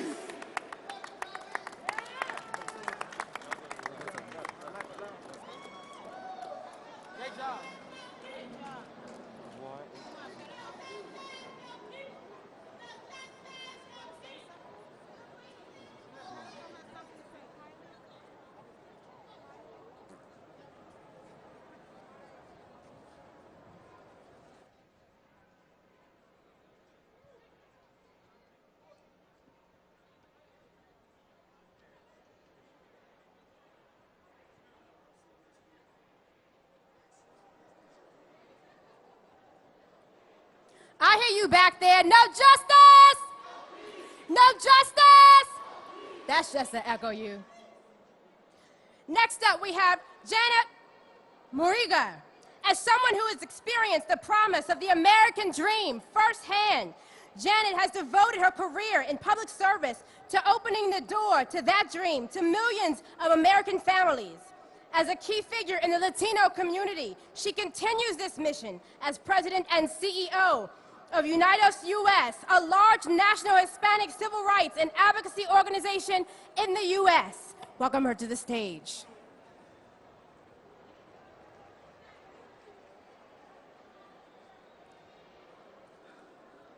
Hello, hola.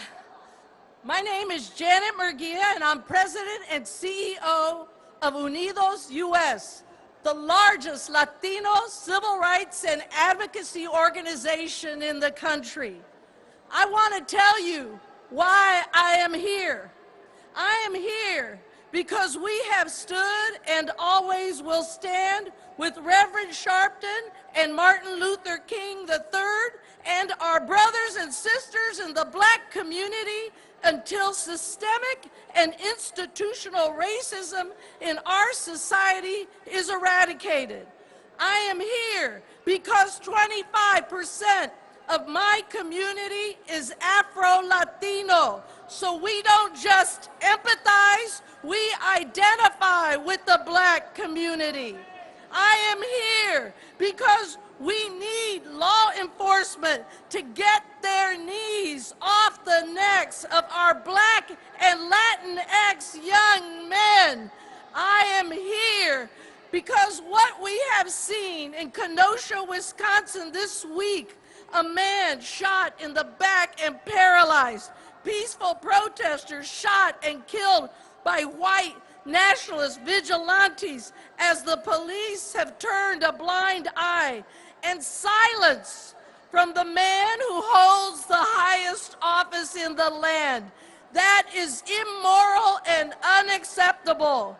I am here because our communities are bearing the brunt of a pandemic, both in lives and livelihoods, that is only getting worse yet. I am here because we have in common, what we have in common is far greater than what divides us. As Dr. Martin Luther King Jr. wrote to Cesar Chavez in 1966, our separate struggles are really one, a struggle for freedom, for dignity, and humanity.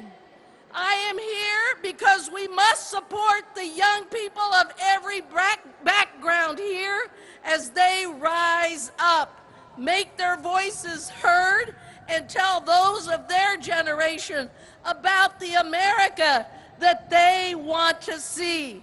Because we must reject bigotry and hate and insist that our country live up to its ideals and the values that we share. I am here because I am standing on the shoulders of giants like Congressman John Lewis to say, your fight is my fight.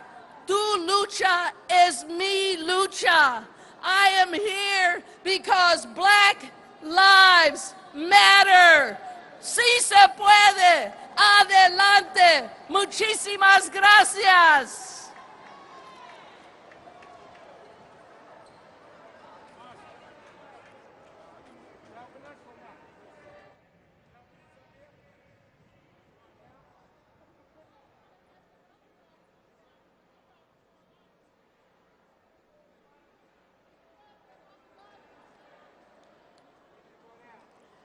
Up next, we have Reverend Dr.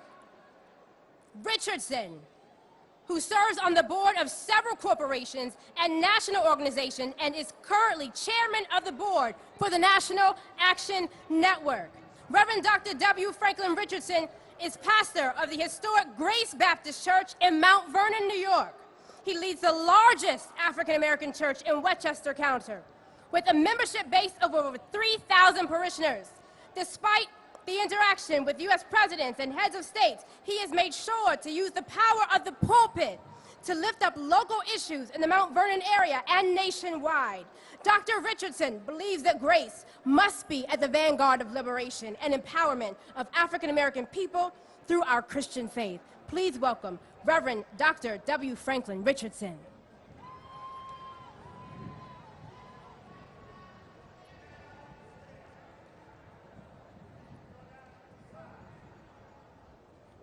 Good afternoon. Let's give ourselves a celebration. Look at how we've turned out in the midst of the pandemic, in the midst of all that's going on. This is important to us. We lay ourselves on the line because this is important. On behalf of the members of the board of National Action Network, I want to thank all of the various organizations who have collaborated with us to bring this to pass. We celebrate the great leadership of our President, Reverend Al Sharpton, and Martin Luther King III, having convened us together. But our coming together for the speeches and the rhetoric of the moment will be meaningless if we do not leave here and activate and get involved and fight the fight and vote and encourage those who are not. We are at a crossroads in American history. We're at the intersection of perish or promise. If we fail to deliver in November, we will perish. If we fail to bring out our votes, we will not enjoy what we have struggled from. We're at a moment when all that we have fought for, all that our forefathers and mothers have died for, is at risk of being lost. Blood that's been shed for our freedoms is on the line, and we cannot perish. We must stand up. We must fight. We must engage every resource that we have. We still believe in America's promise. Not only are we on the precipice of perishing, but we're on the precipice of realizing the promise. And the promise is a nation where every person, black or white, yellow, red, male, female, LBGT, every dimension of our humanity is in the promise of a great America. And so I challenge us all to believe in a better day, to make the sacrifices, to make sure we go back to our cities and knock on doors and call our friends, because this will be a sham if we fail to bring out the vote on November the 3rd. This will be mockery if we do not deliver ourselves to the polls. This will be a disgrace if we fail to engage our resources to deliver on our own behalf, and our forefathers and mothers who lay in the cemeteries will want to turn over in their graves if we fail to deliver in this moment and grasp what they fought for. God bless you. Let's go. Let's get this done. We're able. We're powerful. Use the UR code that's on the screen that talks about the Black Church 75, vote 75. All of us must be engaged. God bless you, and I look to see you in the near future at the victory celebration. God bless you.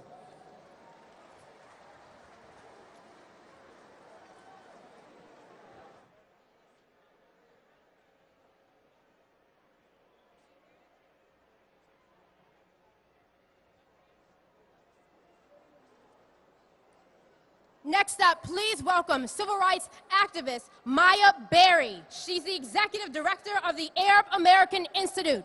Please welcome Maya Berry. You guys look amazing. Reverend Al Sharpton, Martin Luther King III, thank you for your leadership. To the National Action Network, thank you for convening us today. To the families who've lost loved ones to racist violence, I am so sorry for the pain you have been forced to endure. I'm humbled to stand and march alongside you today and every day. My name is Maya Berry, and I'm the executive director of the Arab American Institute. On behalf of 3.7 million Arab Americans across the country, I stand here today with you in defense of Black lives. We do so because it is right, and regrettably, because it is necessary to declare that Black lives matter. We do so because we understand that until the killing of Black men, women, and children stops, until systematic racism and anti-Blackness is addressed, the America we all desire cannot be realized. For each life taken, each family destroyed, each neighborhood brutally patrolled, and for each protester taking to the streets to demand that all this stop, targeted by the same system of policing, justice will not be served by reforming tactics or trainings. Here's a simple truth. It's been 168 days since Breonna Taylor was killed in her own home. No charges have been filed. The system is not broken. It is working as it was designed, and we must change it. Today, we must recommit to defend black lives, to end police brutality, and the racist system that upholds it. We must recommit to fight voter suppression and the impact of a politicized decennial census like we have never seen.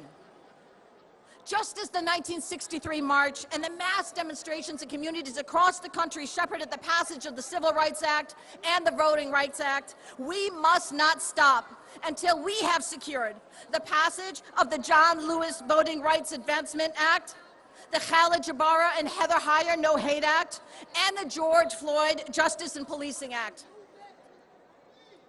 Just as matter is the minimum, these important legislative priorities must be where we start. Thank you.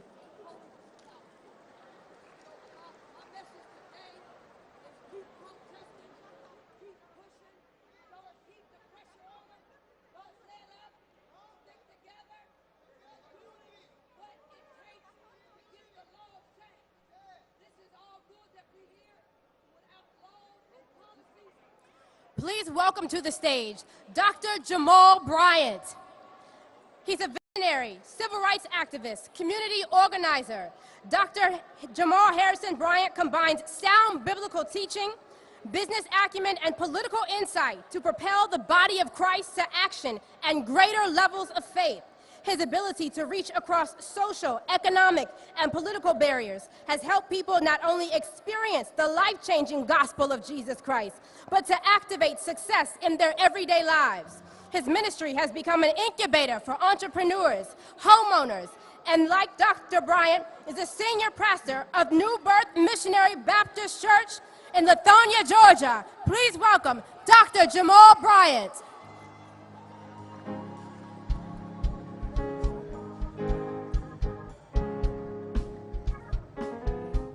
To our convener, organizer, and visionary, the man who God has anointed for this hour, Reverend Al Sharpton, we thank him for his courage and for his faith and for his distinction, as well as his commitment to civil rights down through the years.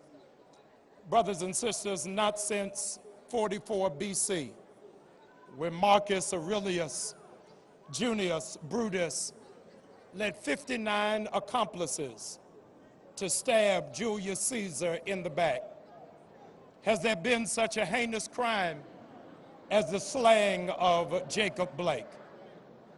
7 times they shot him in the back. And today, while it is that you stand, Jacob finds himself paralyzed from the waist down. Not from these steps, but Dr. King said that we as a people should not find ourselves caught in the paralysis of analysis. In other words, our coming together is in vain if we just talk about the problems, but don't chart a course towards the solution. It's Harriet Tubman who said, "I freed thousands of slaves, but I would have freed hundreds more had they known they were slaves." I only thought about that when I saw the slaves on TV this week endorsing Donald Trump. I said, if only they knew they were slaves, they could have been rendered free. We cannot remain paralyzed. We can't be paralyzed wondering whether or not we're going to support the very first black female vice president in the United States. Don't tell me about what it is that she did in the past and you not talk about what she wants to do in America in the future. She wants to make sure that we get rid of privatized prisons, that there are no more mandatory minimums, and marijuana is no longer an illegal substance. We cannot be paralyzed knowing that she graduated just a few miles from here, from the original HU. And those of us who are products of HBCUs, you ought to be making some noise right now, knowing what it can develop and what it can deliver. We cannot be paralyzed. We cannot allow white evangelicals to paralyze us, saying that they cannot support our agenda because they're for pro-life. Don't tell me you're for pro-life and white evangelicals are silent when black people are dying in the street like dogs. We cannot be paralyzed. The black church, you cannot be paralyzed, saying that you're not going to support Black Lives Matter because of 3 fearless black sisters who happen to be lesbian. We've got to love our LGBTQ community, realizing that those are our sons and those are our daughters. We cannot be paralyzed. We cannot be paralyzed into believing Mr. Jones' water is colder. This is the time where we've got to support black businesses, because too many of them are closing down because of COVID-19. Not because they don't have adequate service, but because they don't have adequate support. But what America has to know about the tenacity of black people is that even when you render us paralyzed, we still know how to crawl. And on November 3rd, no matter what you do, we gonna crawl to the polls. If you take away the mailbox, we still gonna crawl. You take away the polling stations away from our community, we still gonna crawl. We gonna sing the original gangster rap music. Before I be a slave, I'll be buried in my grave and go on to my Lord and be free. We still gonna crawl. There is something about us that understands that we stand today with our brother Jacob, realizing that even if we find ourselves paralyzed and you force us to crawl, we are like butterflies, because butterflies only have 2 options. They crawl and then they fly. And we understand in this hour, this is the hour for black people to fly. Maya Angelou said, you can write me down in history with your bitter, twisted lies. But still like dust, we rise, we rise, we rise. And if you don't know Maya Angelou, the least you can do is loan the Migos. And black people from here until November 3rd, we gotta walk it like we talk it. We gotta keep moving until our generation takes the baton, changes the country, and makes America great for the very first time. Black people, rise up and accomplish what you will.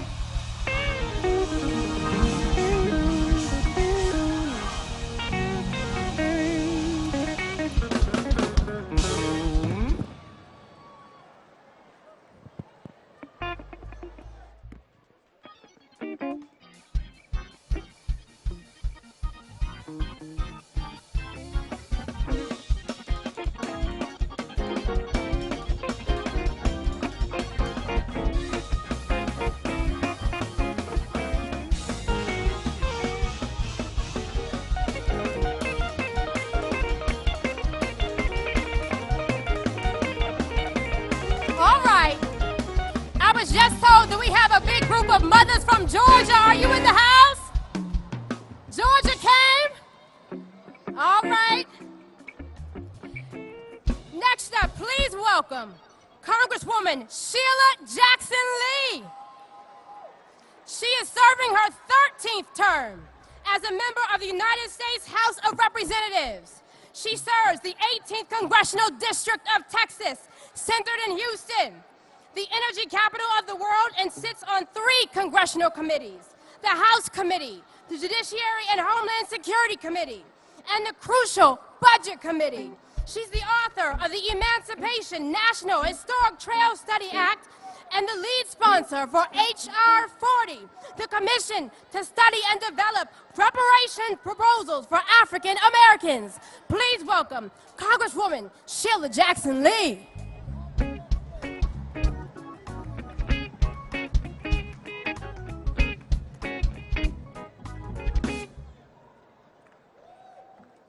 I am a black mother who happens to be a congresswoman. I'm a black mother who happens to understand that black lives do matter every single day of my life. Standing on these historic steps, grabbing on to the history of what the Lincoln Monument means to all of us who have a birthright in this nation to be able to live in dignity, I understand the words of Dr. Martin Luther King, who said that the Negro people have been given a bad check, a check which has come to be marked insufficient funds. Today we stop the insufficient funds and we put money in the bank because we've got to heal this nation. And so I say to you, why we can't wait. Why we can't wait when those assigned to protect and serve are able to grab the t-shirt of a black man named Jacob and point a gun in his black skin and shoot 7 times. Why we can't wait. Why we can't wait when those who are assigned to protect and serve can take Big Floyd, put a knee on his neck and say, I can't breathe.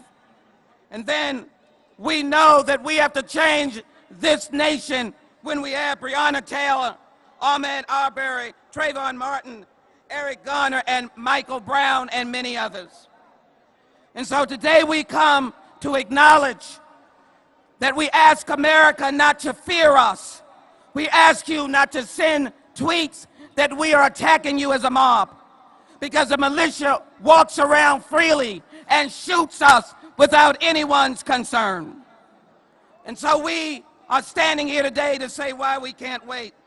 We want an America that will stomp out the divisiveness, the intimidation, and the threat. We want a White House who stands as a healer in chief, who understands black mothers' pain and understands your pain. And then, of course, we want to make sure, that as we do this, we know that H.R. 40 is intertwined with the bill I helped write, which is H.R., the bill of George Floyd, Justice and Policing Act. And so here we are today asking the question, how did this happen? Because of institutional racism. And I'm here to tell you that we must have the commission to study and develop, as my brothers and sisters have said, reparation proposals. We must answer the call of institutional racism. We have got to make sure that the social, economic, psychological, scientific, and educational government-sanctioned institutional racism stops right now. And as I told a 12-year-old, as I walked and told Martin Luther King's third daughter, that now today, this attack on us as people of color who died on the battles of warfare, who have died on the streets for civil rights, it will stop today.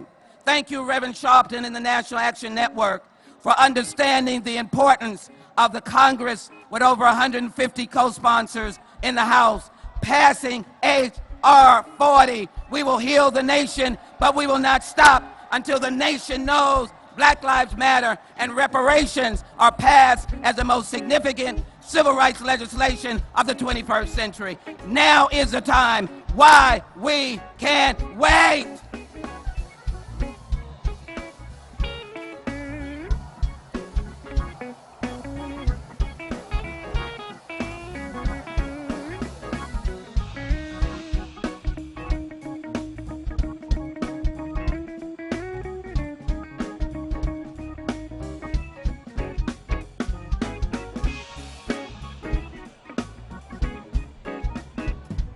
Reparations now. Let's hear it for Congresswoman Sheila Jackson Lee. Reparations now. Our next speaker from Ohio is a powerhouse who stands with the people, serving as vice chair of the Congressional Black Caucus and first ever chair of the Diversity and Inclusion Subcommittee. A sought-after public speaker and previously recognized as one of Ebony Magazine's 150 most powerful African Americans in the United States. She has written 93 pieces of legislation and co-sponsored over 1,600 bills. She is calling on Congress to recognize racism as a national crisis. And we got a Delta up here now, Delta Sigma Theta sorority. We have a lot of AKAs. Any Deltas here? and she's also a member of the Lynx. Please welcome Congresswoman Joyce Beatty. Thank you, thank you. I am joined by members of the powerful Congressional Black Caucus. We are here today because people died and were denied civil and economic rights. We are here today because 57 years ago, people marched for jobs and freedom and stood here with members of Congress and Martin Luther King. We are here today because George Floyd had a knee on his neck. 8 minutes, 46 seconds. Black Lives Matter. We are here, and I stand representing the Congressional Black Caucus, 54 members strong, who understand silence is not an option because black people face a symbolic chokehold every time we walk, speak up, shop, jog, drive, and yes, breathe. So we must tear down the walls of injustice. I am standing here and saying, as Martin Luther King Jr. said, in America, a riot is the language of unheard people. And what is it that America has failed to hear? Promises and freedom and justice for all. Say their names: Ahmaud, Breonna, George, Jacob, and the list goes on. Black Lives Matter. So let us pass the George Ford Justice in Policing Act. No more immunity for officers who looked boldly into cell phone cameras as they kill our brothers and sisters. Mandatory databases. Tamar Rice would have lived to see his 18th birthday. A ban on chokeholds and no-knock warrants. Eric Garner and Breonna Taylor would still be alive today. We are pushing to recognize racism as a national crisis. We are fighting for jobs, housing relief, access to capital, and a reparations bill. No, it was the black men, the brothers of the Congressional Black Caucus, who wrote the First Step Act. Know that it is a powerful black man in leadership who leads the John Lewis voting rights legislation. Demand, demand, demand the Senate to pass the John Lewis Voting Rights Act that restores justice, dignity, and equal access to the ballot box. I say to you, stand with us and stand with the Reverend Al Sharpton and the National Action Network for this march and demanding that we get people registered to vote and that we vote, that we complete our census. Say it with me: go vote, go vote, go vote, go vote.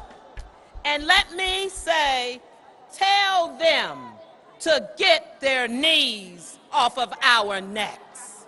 Thank you, thank you, thank you. And yes, I'm Congresswoman Joyce Beatty, and I approve this message.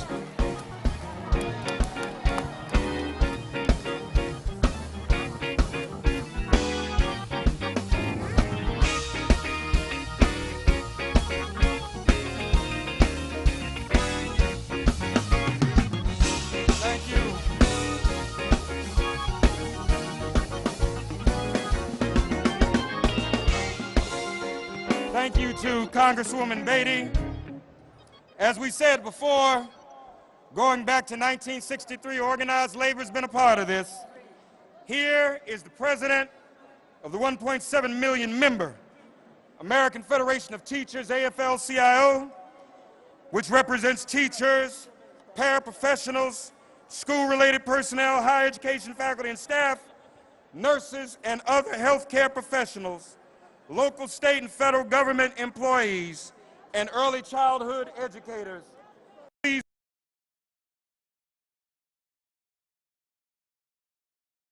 she'll be joined on stage by Everett Kelly of the American Federation of Government Employees, and our brother Ken from the International Union, Ken Rickmadian of the International Union of Painters and Allied Trades. You all welcome them as they come. Organized labor, y'all, give them a round of applause. Okay, Everett Kelly. Good evening, brothers and sisters. I want to thank Nan and Reverend Al Sharpton, Martin Luther King III, for convening this march.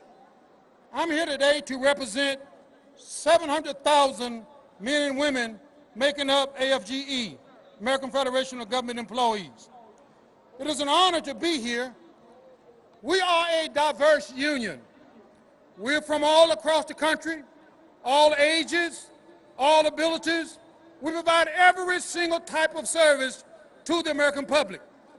What unites us? Well, what brings us together is one big labor union. FGE, we believe in fairness. We believe in due process. FGE believes that every American deserves a good job and every American deserves decent pay and full benefits. Every single person deserves that. FGE believes in universal health care. We believe in universal housing, universal education, universal and equal justice under the law. We believe in the VA system, Social Security, and all the programs of the federal government that make people live better. We believe that the government should be a force for good, that the government should protect us and not scare us, not suppress us. So we are here today to let you know that we will stand with you. Can we do this together? Can we do this together? If we can do this together, let me hear you say together. When I was a little boy, I used to hear my grandmother say that I don't feel no ways tired. I didn't understand it then, but I sure understand it now. I don't feel tired. I'm ready to march. I'm ready to move. I'm ready to make a difference. Let's change this country. Thank you. Henrik Median from IUPAT. IUPAT's in the house? Where you at? Somebody say something. I'm Ken Rickmadian, General President of the International Union of Painters and Allied Trades. We're a building trades union. You may think it's unusual for us to be here, but with me, growing up with a father, with a mother who looked like me, Black Lives Matter, don't they? Black Lives Matter? Black Lives Matter. I stand on the shoulders of my father and all black tradesmen who fought for better wages and conditions. Without their fight, I wouldn't be here today. Recently, we celebrated the 100th anniversary of IUPAT Local 1332. You may not think much about that. That's one of our unions that was a traditional African-American union, formed over 100 years ago because they couldn't be in the regular union. But 100 years later, still up and fighting and a part of our organization. This is an opportunity for us because when I see the street, I don't just see people who look like me. I see America. And this is our opportunity to go forward and our opportunity to grow and our opportunity to have the country that has the vision that we have. All lives matter, but Black Lives Matter on top. Black Lives Matter first. Somebody say it, it's easy. Black Lives Matter. 7 bullets in a man's back at point range. A knee pressed into a man's neck for 8 minutes. How much pain must black people endure? When will justice prevail? When is enough enough? There is pain in this country, in Louisiana and Texas, after another hurricane, in California, in the midst midst of raging fires across the country, Donald Trump, with 180,000 people dead from COVID. And in so many families' hearts over the shooting of Jacob Blake, there is pain. So, Reverend Sharpton, how many times over how many decades have I and my union joined in this journey for justice?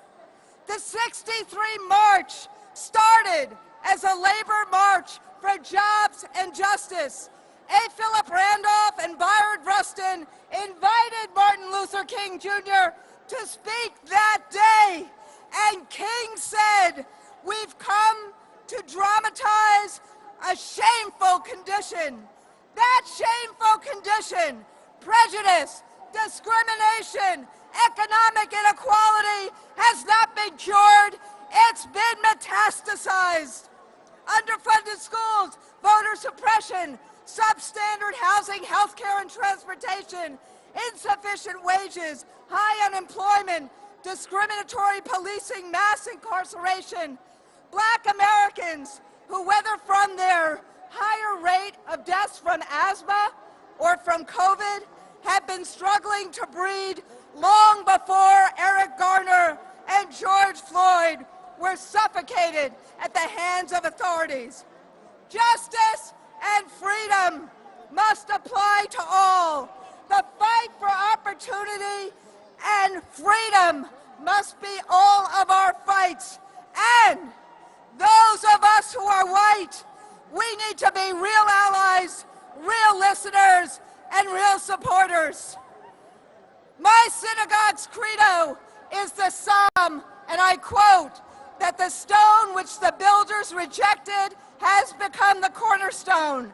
There is room for all of us, but we must call out those who cling so tightly to their privilege that is an oppressive tool against equality.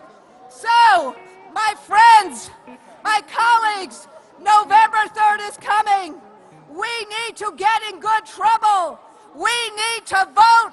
We need to have hope.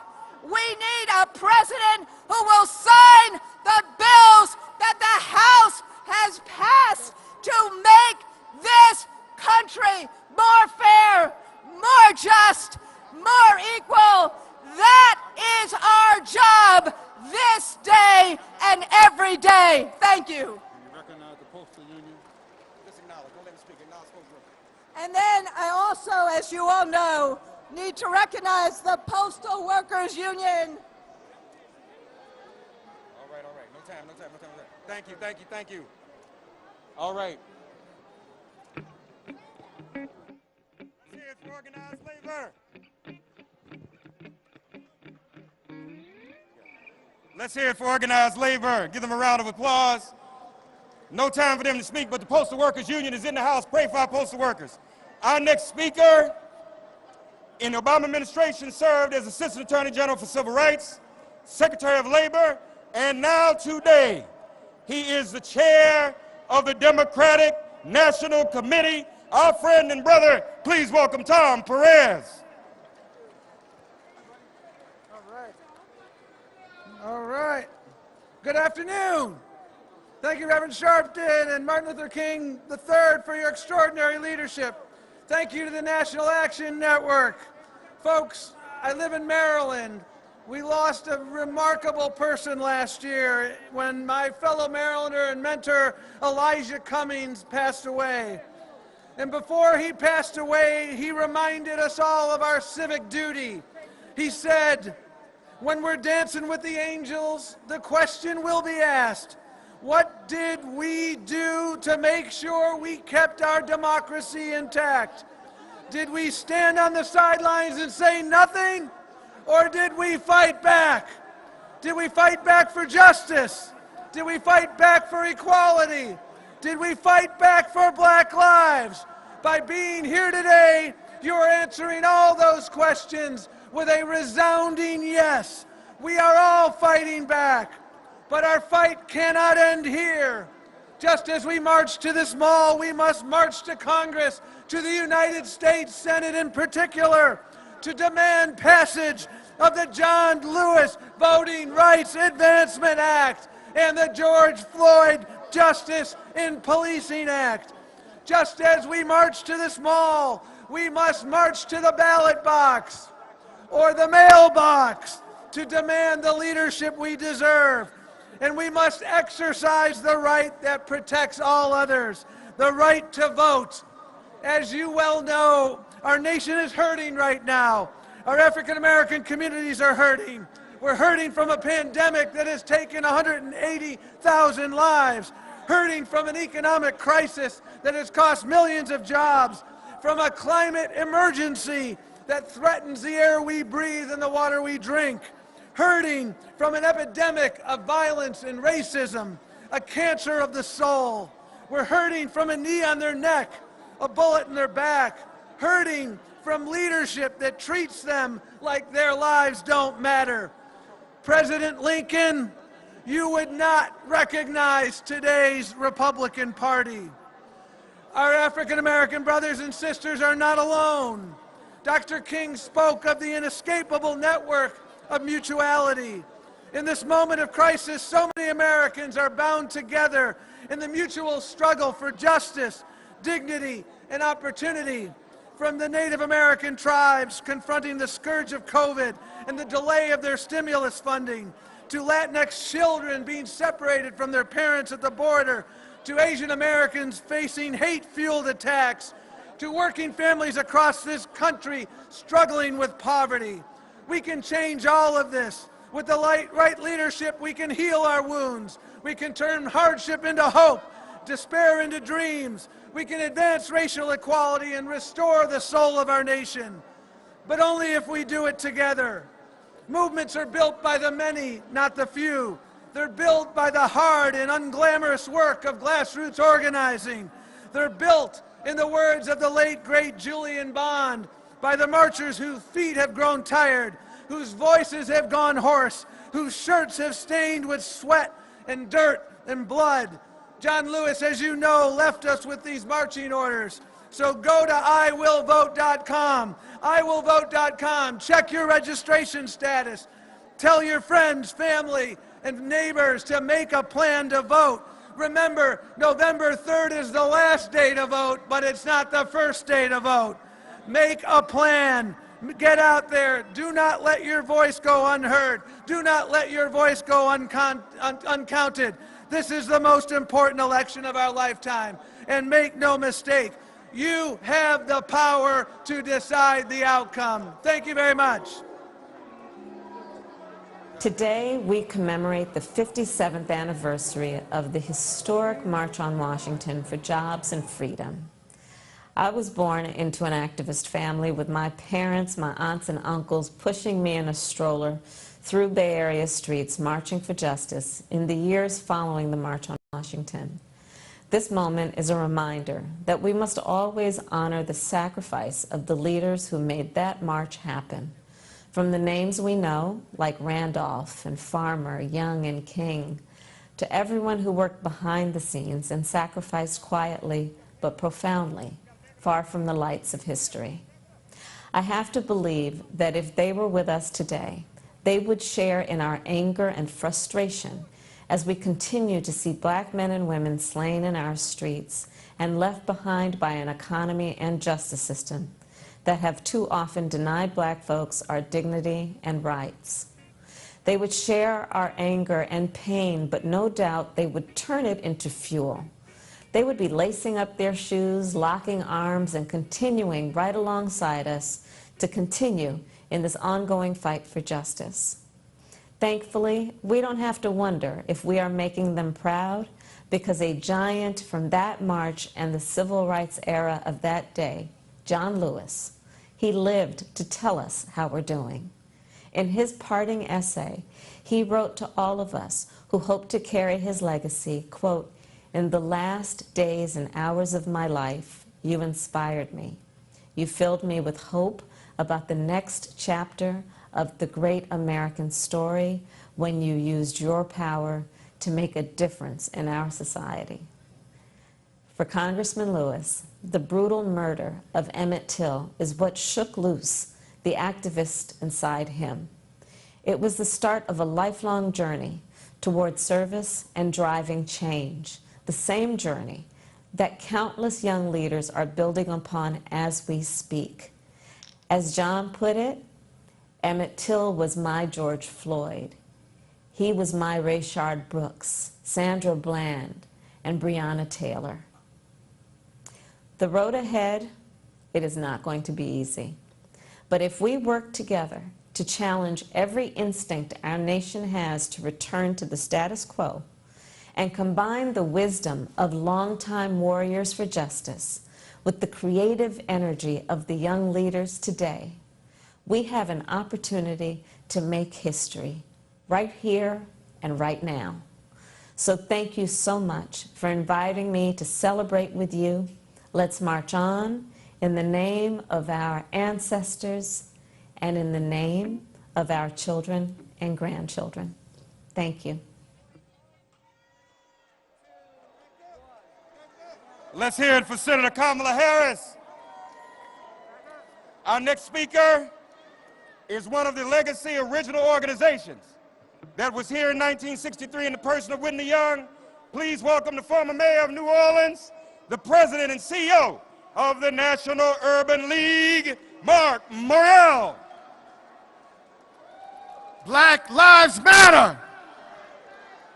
I want to thank Renal Sharpton and the National Action Network, my friend and brother, as well as Martin Luther King III, for assembling us here on August 28th in the year 2020.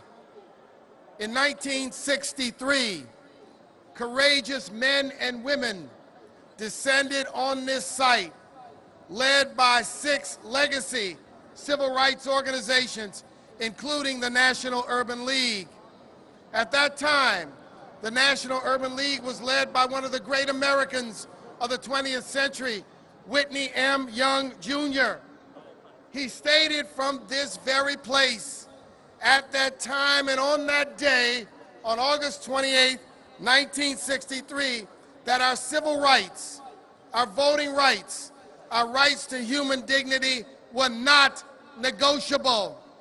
We have come back on August 28th in the year of 2020, in this 21st century, to say today that our fight for racial justice is not negotiable. We're here today to say that transforming our criminal justice system and purging it of mass incarceration and systemic racism is not negotiable. That protecting our sacred right to vote from suppressors, be they legislators, be they presidents, be they Russians, is not negotiable. That defending our right to a living wage so that every American can live in dignity is not negotiable. That dislodging structural racism that infects every institution in American life is not negotiable. That equitably funding all of our schools so all of our children can learn, and providing them with computers and broadband connectivity, and they can live and thrive with their God-given talents is not negotiable.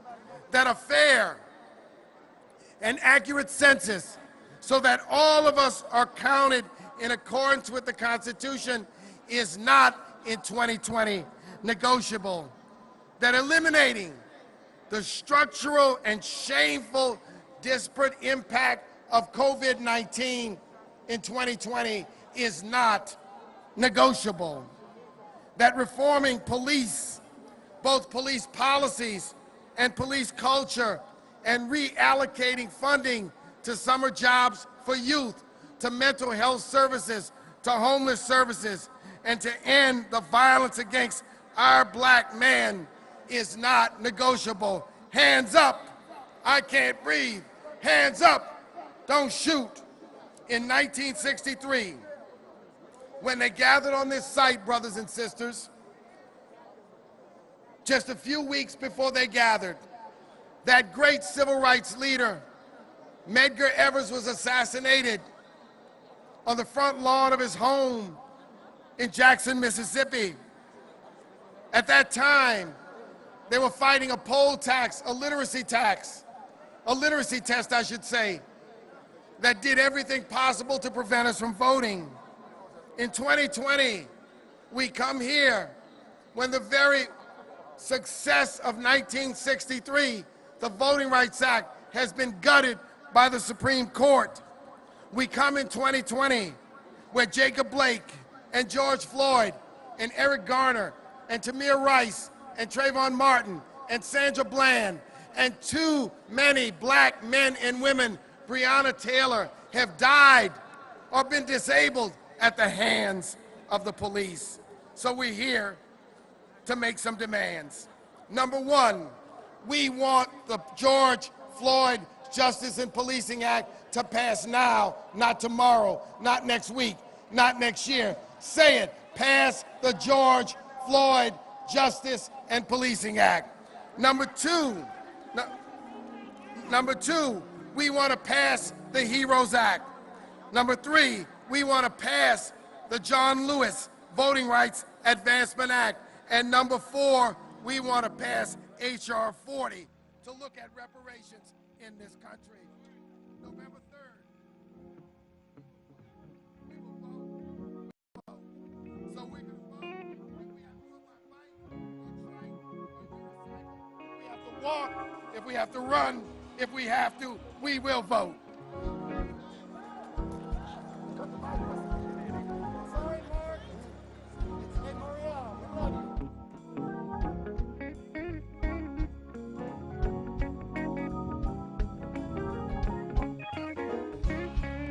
Let's hear it for our brother Mark Morial of the Urban League, NUL.org. All right. Here to introduce the man who is the namesake of the person who spoke here August 28, 1963. Here to introduce one of our men of the hour, Martin Luther King III, is none other than the congressman representing the 9th Congressional District of Texas, Congressman Al Green.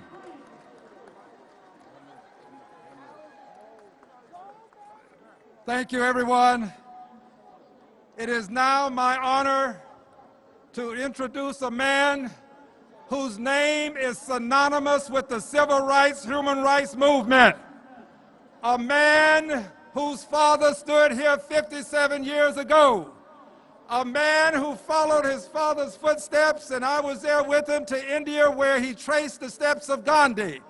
A man who understands that this is a full-time job. He's not a part-time freedom fighter. He's not an everyday freedom fighter. He's an all-the-time freedom fighter. I'm here to introduce a man who's a Morehouse graduate, a man who knows what it feels like to suffer the pains associated with the human rights movement. When he lost his father at the age of 10, he could have given up, but he didn't. He stayed in and he has fought the good fight. I'm here to introduce the Honorable Martin Luther King III. Would you show him some love, please? If you believe in liberty and justice for all, stand up and show him some love. If you believe in government of the people, by the people, stand up and show him some love. Show Martin some love. Show his father some love, his mother some love, his wife Andrea some love, his daughter Yolanda some love. Show them some love. God bless you. God bless the King family.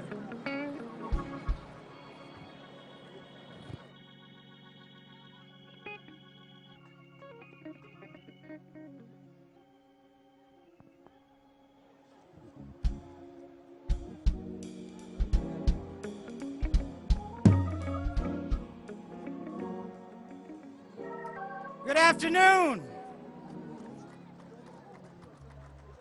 I am so honored to be here, but before I say something, I want you to hear from the future of our nation, the only granddaughter of Martin Luther King Jr. and Coretta Scott King, my daughter and Andrea's daughter, Yolanda Renee King.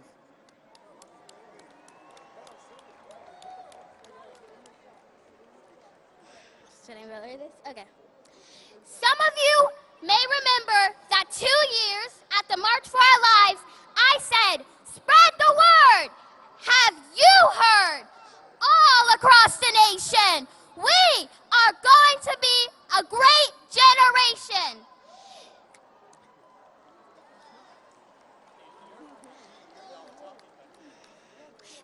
was in 2018.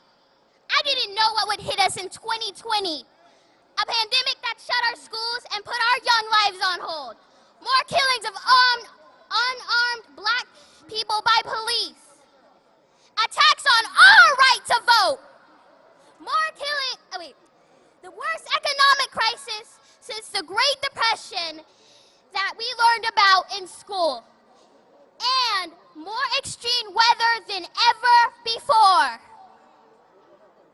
But great challenges produce great leaders.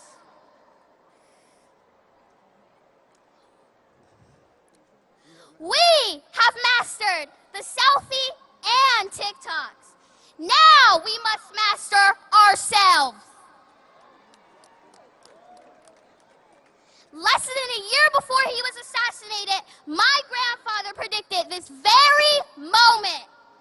He said that we were moving into a new phase of the struggle. The first phase was the civil rights, and the new phase is genuine equality. Genuine equality is why we are here today and why people are coming together all across the world, from New Zealand to New Jersey.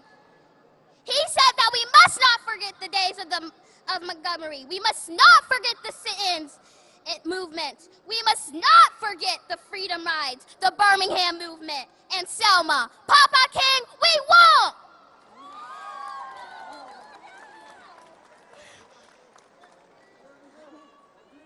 My generation has already taken to the streets peacefully and with masks and socially distanced to protest racism.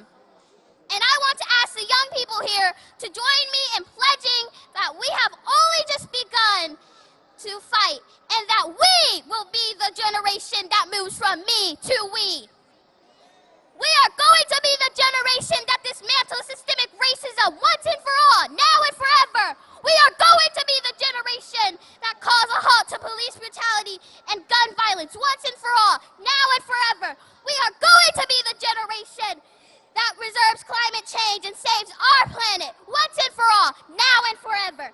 And we are going to be the generation that ends poverty here in America, the wealthiest nation on earth, once and for all, now and forever.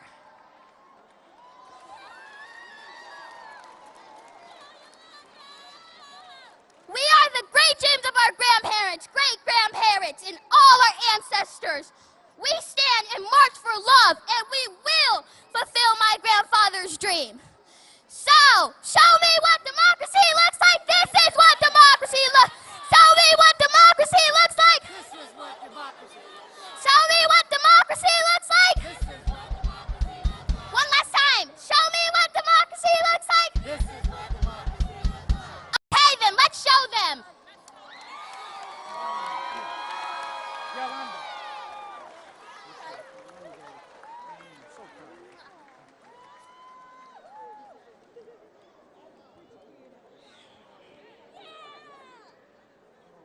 A proud dad.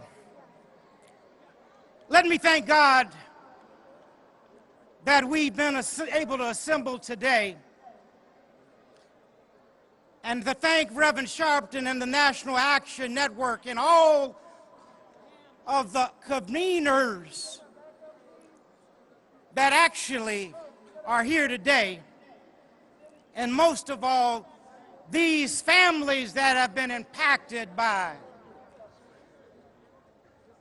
police brutality and misconduct.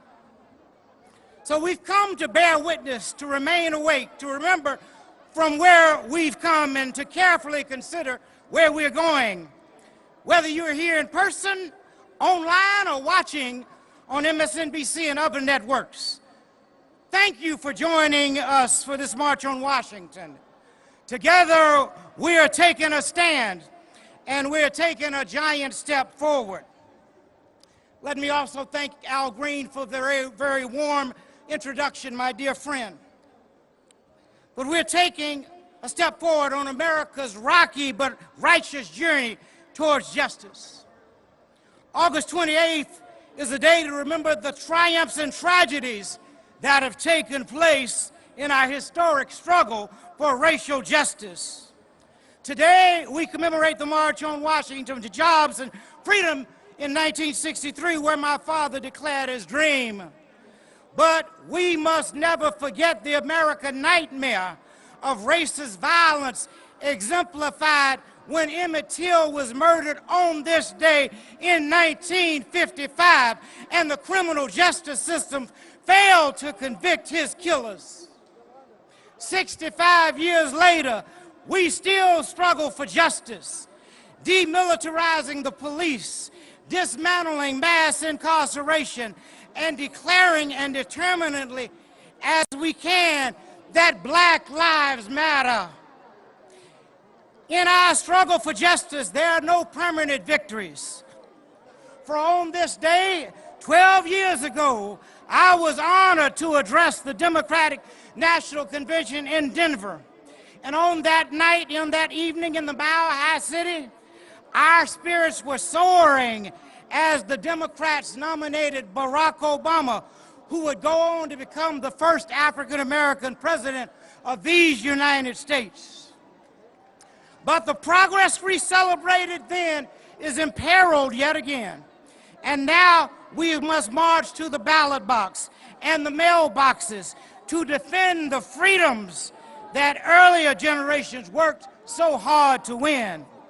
In so many ways, we stand together today in the symbolic shadow of history.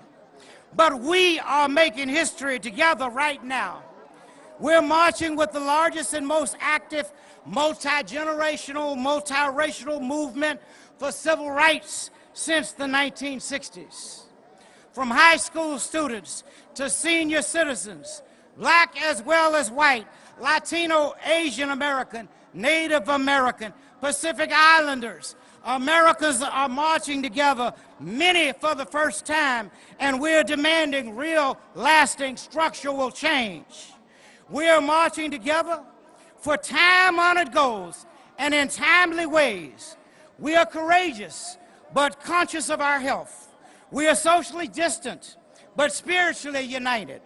We are masking our faces, but not our faith in freedom. And we are taking our struggle to the streets and to social media. The nation has never seen such a mighty movement, a modern-day incarnation of what my father called the coalition of conscience. And if we move forward with purpose and passion, we will complete the work so boldly began in the 1960s. We're marching to overcome what my father called were the triple evils of poverty, racism, and violence. And today, those evils have exacerbated 4 major challenges that currently face our country. First, COVID-19 tragically has killed more than 175,000 Americans, disproportionately African American, Latino, and low-income people in every background. Second, more than 30 million Americans are unemployed again, disproportionately people of color. COVID-19 has laid bare the structural and racial inequalities in our economy that kept too many people trapped in the debt and poverty. Third, police brutality and gun violence are killing so many unarmed African Americans. Today, we march with their families and we say their names: George Floyd, Boham Jean, Breonna Taylor, Eric Garner, Michael Brown, Tamir Rice, Yusef Richardson, Terrence Crutcher, Trayvon Martin, Ahmaud Arbery, Elijah McClain, and so many others. And fourth, our voting rights are under attack. We must vigorously defend our right to vote, because those rights were paid for with the blood of those lynched for seeking to exercise their constitutional rights. They were paid for with the blood of civil rights workers, such as Sammy Young Jr., Goodman, Squirny, and Cheney, Jimmy Lee Jackson, Viola Liuzzo, James Reed. Those rights were paid for through the sacrifices made by heroes such as C.T. Vivian, Fannie Lou Hamer, Hosea Williams, and John Lewis. But since the United States Senate has failed to renew the Voting Rights Act, we have had to overcome a whole new trick bags of tactics to suppress our votes. Discriminatory voter ID requirements, cutbacks in early voting and vote by mail, voter purges targeting those who have missed several elections, and disenfranchising those who have served their time and paid their debt to the society. And now COVID-19 is making it dangerous, even deadly, to stand in line at polling places. We shouldn't have to risk our lives to cast our votes. We need to be able to do what President Trump does, vote safely by mail. But now we are struggling to overcome the dismantling of the U.S. Postal Service for the express purpose of suppressing our vote. With all these threats to our lives and liberties, our challenge is to use this moment to expand this movement, a movement that not only raises its voice, but casts its votes, pursues its vision, and makes lasting change. The scripture says, where there is no vision, the people perish. Our vision is best expressed by a phrase we must never forget. That is the beloved community. With those words, my father, John Lewis, Ella Baker, Rosa Parks, and so many other historic women and men envision an America whose dramatic practice is as good as its promise. An America where the triple evils of poverty, racism, and violence will be replaced by peace, justice, and shared abundance, and where hate and fear finally give way to help and love. To achieve that America, we need to raise our voices and cast our votes. Over the weeks ahead, culminating on Election Day, we need to vote as if our lives and our livelihoods, our liberties depend on it, because they do. No person, no people are more keenly aware of the risk of disenfranchisement than those who've suffered from it. There's a knee upon the neck of democracy, and our nation can only live so long without the oxygen of freedom. The strength must be exercised by more than rhetoric and more than marching. The simple challenge before us is that everyone can cast a ballot, and everyone who can must cast a ballot. And that ballot that is cast must be counted, and the result must be transparent and known to the whole world. And so today, I can call on everyone with the means to drive people to the polls, to make a plan for yourself, for your family and your neighbor, for those organizations and companies that care about democracy. I call on you today to offer your resources and your capacity to make sure every ballot is counted. If our forefathers were willing to die for the right to vote, we can work for the right to vote, and I will continue to call on you to act in the coming days. You know, my father was assassinated in Memphis, Tennessee, while standing in solidarity with poor working people, sanitation workers, whose slogans, "I am a man," was a statement that they were human beings with rights that should be respected and acknowledged. They were asking for safe working conditions, for a living wage, for recognition of their union, and for human dignity. They summed up their struggle with those 4 words, "I am a man." That simple but powerful slogan impairs movements today, from Black Lives Matter to Fight for 15 and to the Me Too struggle against sexual harassment and abuse. Movements of marginalized Americans are still trying to claim the dignity they've been denied. Martin Luther King Jr. fought for the dignity of work, and that fight is never ending. In 1963, the March on Washington demanded jobs and freedoms. In 1968, the Memphis sanitation strike workers demanded, and the Poor People's Campaign insisted that working people should not live and labor in poverty. Those fights foreshadowed our struggle today to make the minimum wage a living wage, not a poverty wage. And we are fighting alongside the frontline workers, sanitation workers, healthcare workers, grocery workers, transport workers, food service workers, and so many more. They are praised for being essential, but they are treated as if they're expendable. While standing with sanitation workers in Memphis, Dad said, So often we overlook the work and the significance of those who are not in professional jobs, of those who are not in the so-called big jobs. But let me say to you tonight that wherever you are or whenever you are engaged in work that serves humanity and is for the building of humanity, it has dignity and worth. Now we have a president who confesses greatness with grandiosity. But my father knew better. Everyone, he said, can be great because everyone can serve.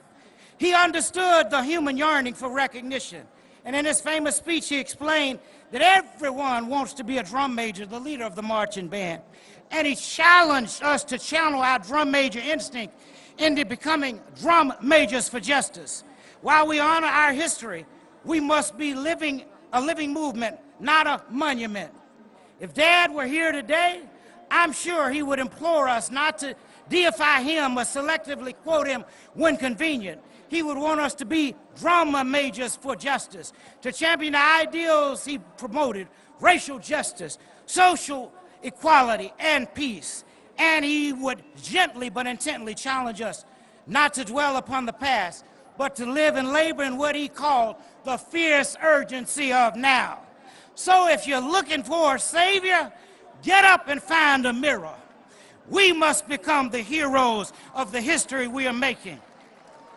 And us means all of us. In 1963, after my father spoke, Bayard Rustin, the architect of the march, asked the participants to join in demanding that Congress pass strong civil rights and voting rights laws. More than half a century later, we must demand that the United States Senate stop blocking passage of the George Floyd Justice in Policing Act and the John Lewis Voting Rights Restoration Act. And so when we conclude today, let's remember that this is the commitment march in the spirit of 1963. I ask you to join me in pledging to act in 3 ways. First, because our civil and human rights are at stake in this election, I ask you not only to register and vote, but make sure that at least one other person registers and votes. Second, I ask you to commit to service and struggle in your community, from voter registration to raising the minimum wage, to demilitarizing the police. Get involved with one or more of many worthwhile struggles in your community. And third, I ask you to pledge, as my father and John Lewis did, to get into good trouble and do it nonviolently. Remember that in the fight against injustice, nonviolence doesn't mean passive acceptance. It means peaceful resistance. We must come together and join with the Black Lives Movement to raise our voices and say enough is enough.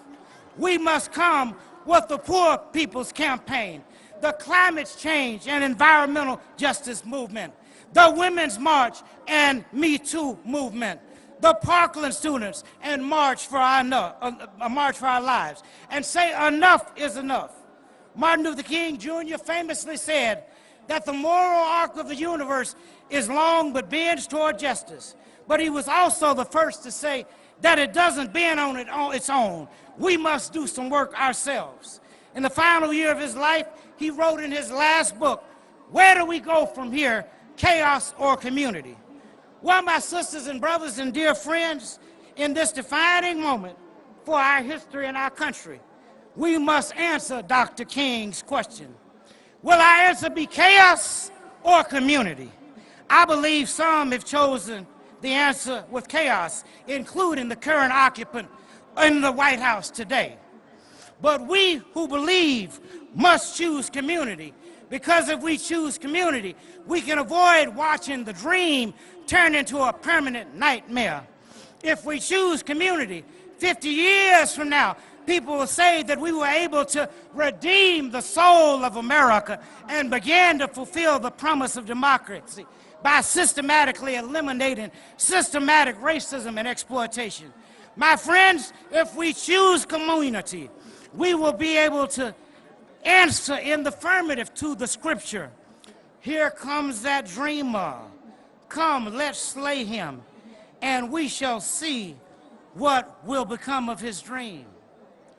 Finally, this afternoon, I want to say to you, not only do I come as a protester, but I come as a victim. My daddy was killed when I was 10 years old. Gunned down, you know that, by assassin's bullet. Some of you know, but may not know. 6 years later, my daddy's mother, my grandmother, was gunned down in the church while praying the Lord's Prayer. So I understand what it means to lose a loved one. But I'm so thankful that my grandfather and my mother and my aunts and uncles taught me about love, because Granddaddy used to say, I refuse to allow any person to reduce me to hatred. The man that killed my lovely wife and the man that killed my son, I refuse to allow them even to reduce me to hatred. I love everybody. I'm every man's brother. If we're going to resolve these issues in America, we've got to come together. Dad talked about it in that sermon, Levels of Love. He talked about all of them. I'm only going to talk about the highest level of love. That love that seeks nothing in return. That love that is totally unselfish. You love someone if they're young, you love them if they're old. You love them if they're black, you love them if they're white. You love them if they're Native American. You love them if they're Hispanic or Latino American. You love them if they're African. You love them if they're Asian. You love them because you know that God calls you to do that. And if we're going to resolve all of these conflicts and crises in America, we got to find a way to do it in love. Thank you, and God bless you. And let's keep on keeping on. Hello, 57th March on Washington. I'm Joy Ann Reid from MSNBC, and I wish that I could be there with you today, as Reverend Al Sharpton is my colleague, my friend, my off-the-record pastor, and my big brother. I arrived in East Flatbush, Brooklyn, New York in 1986 at age 18, having left when I was 2. It was an era when Black Lives Matter meant Michael Griffiths, Yusuf Hawkins, Sean Bell, Amadou Diallo, Patrick Dorisman, and Gavin Cato. It meant the Central Park Five and the replacement of New York City's first black mayor, David Dinkins, with Giuliani time.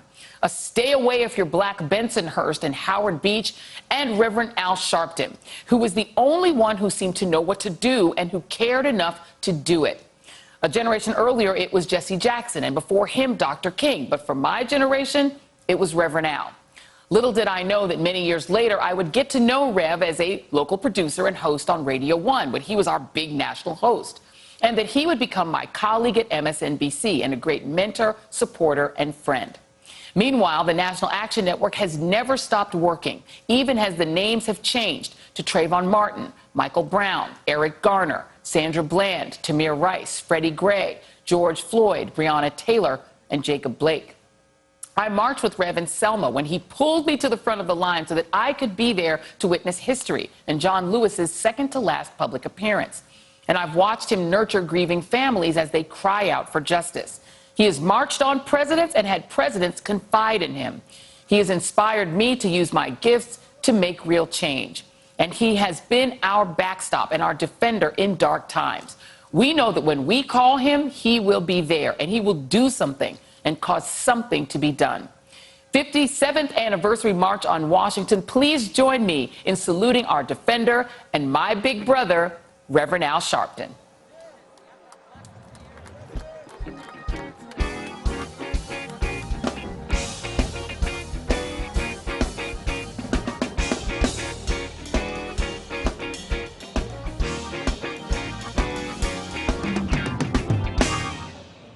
No justice.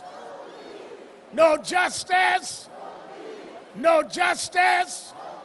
No justice. What do we want? What do we want? What do we want? When do we want it? When do we want it? When do we want it? When do we want it? All right. 57 years ago, in 1963, there was a struggle in Birmingham, Alabama. There was the assassination of Medgar Evers, the head of the Mississippi NAACP. In the middle of struggle and murder, they came to Washington to demand that the federal government give them a Civil Rights Act and voting rights.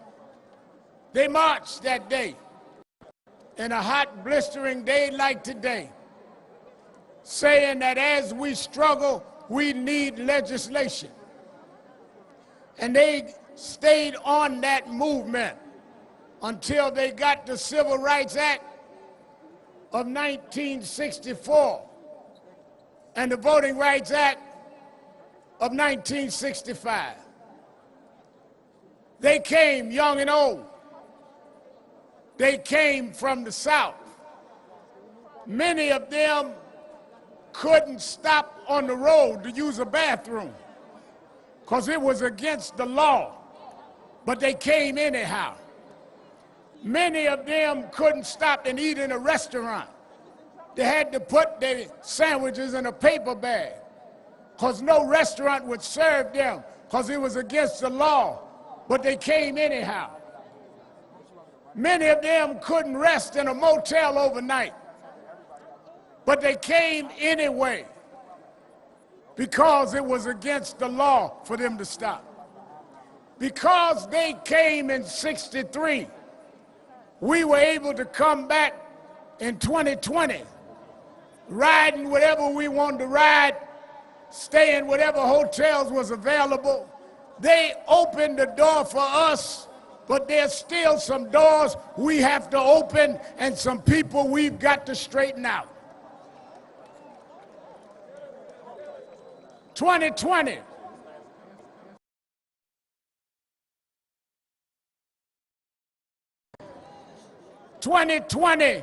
We must deal with those that want to rob our right to vote. And even though we are here in the midst of a pandemic, socially distancing, telling y'all to distance, and I keep saying spread out, we want to come to show with our bodies that enough is enough.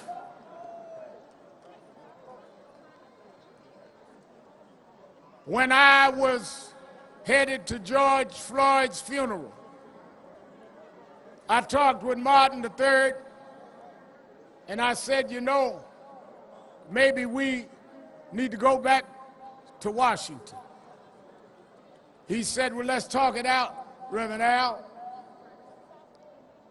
As I was giving the eulogy, I announced this march. We didn't know how we were going to do it, how we were going to plan it, how many would come, but we did it. Why are we in Washington? I talked with one of the leading minds of our nation, Dr. Michael Eric Dyson, and he told me that, Reverend Al, you got to understand that until there's federal legislation, every state will do what it wants to do. We have passed in the House of Representatives the George Floyd Policing and Justice Act. Now we need to pass that act in the Senate. We need Mitch McConnell and the U.S. Senate to meet on the George Floyd Policing and Justice Act, or we're going to meet you senators at the poll in November 3rd, whether we got to mail in, walk in, ride in, crawl in. We want our bill passed.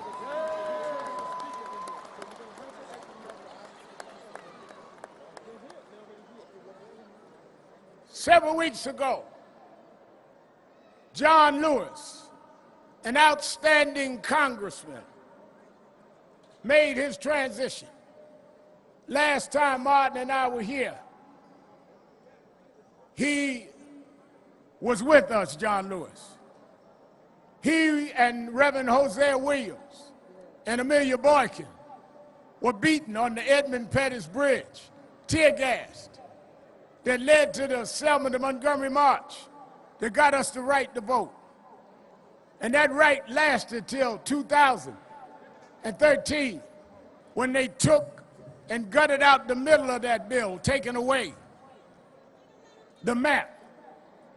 Well, we come to Washington saying, how do you memorialize John Lewis and allow the bill that he stood for us to die?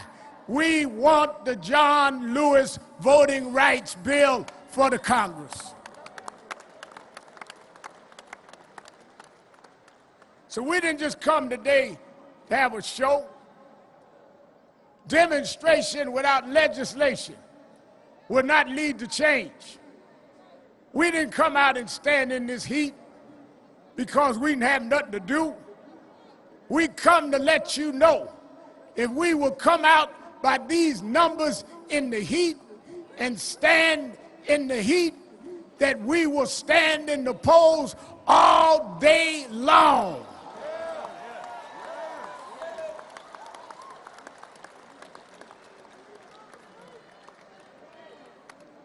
They keep telling me about how it's a shame that black parents have to have the conversation with our children. How we have to explain, if a cop stops you, don't reach for the glove compartment. Don't talk back. The conversation. Well, we've had the conversation for decades. It's time we have a conversation with America. We need to have a conversation about your racism, about your bigotry, about your hate, about how you would put your knee on our neck while we cry for our lives. We need a new conversation.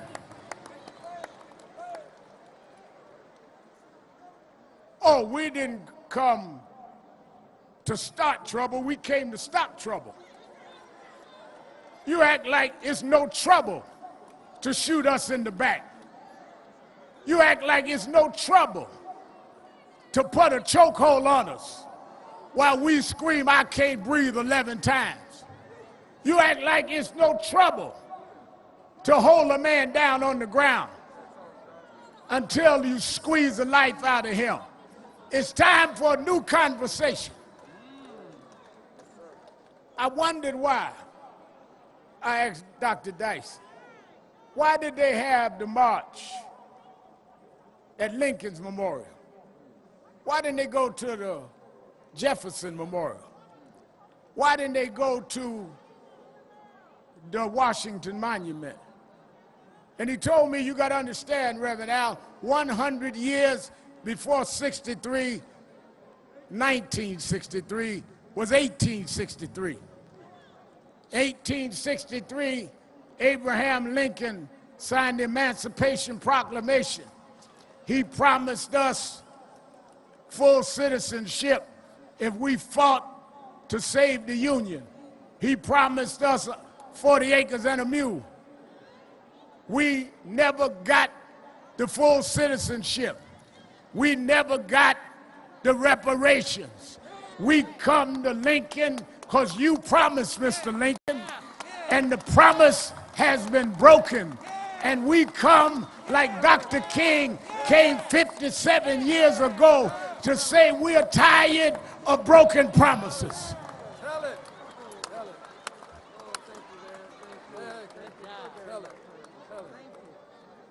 Some say to me, Reverend Al, y'all ought to denounce those that get violent, those that are looting.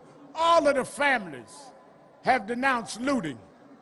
What we haven't heard is you denounce shooting.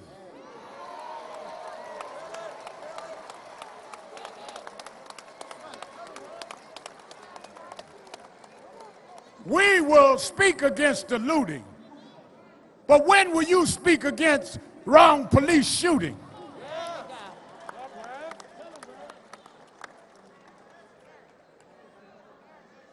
I remember Reverend Dr. Y.T. Walker sat Reverend W. Franklin Richardson, who spoke today, and sat us down and said that after the Montgomery boycott and They had gone to Albany, Georgia, and the movement stalled because in Albany, they treated them with a certain kindness. They said they wanted to find someone that would demonstrate the raw disregard for rights.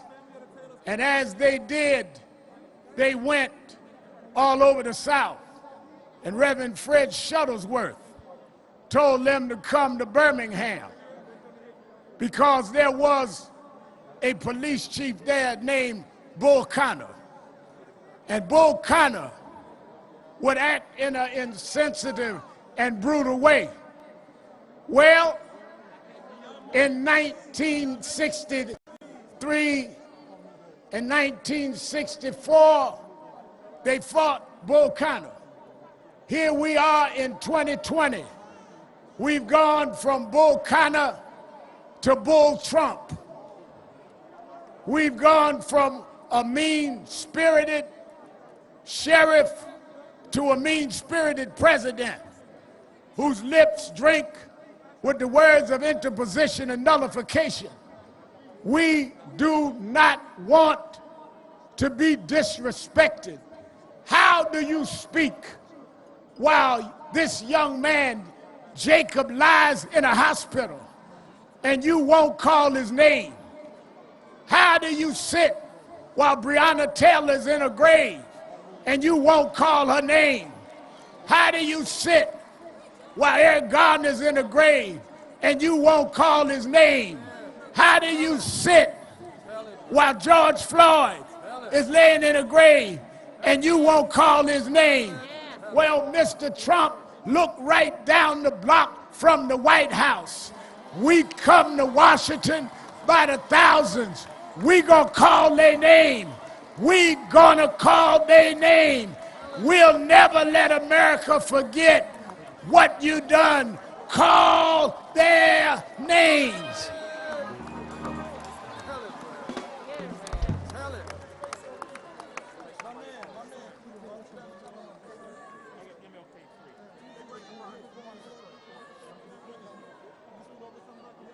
This is the time. This is the time for legislative change. This is the time for us to vote like we never voted before. And don't just vote for the top of the ticket. Vote all the way down. Go down from the top to the bottom.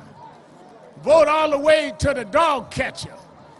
We want to get rid of anybody that's in our way, because our parents died to give us the right to vote.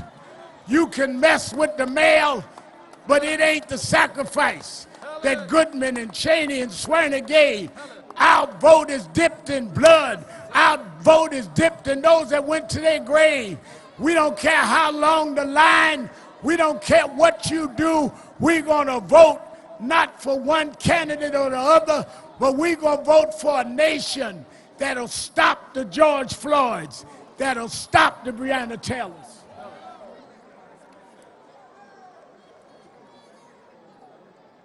They say when George Zimmerman was acquitted for the murder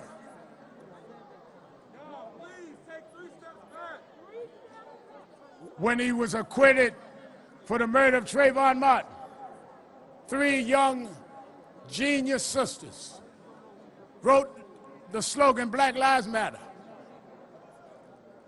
And it resonated. Why did it resonate?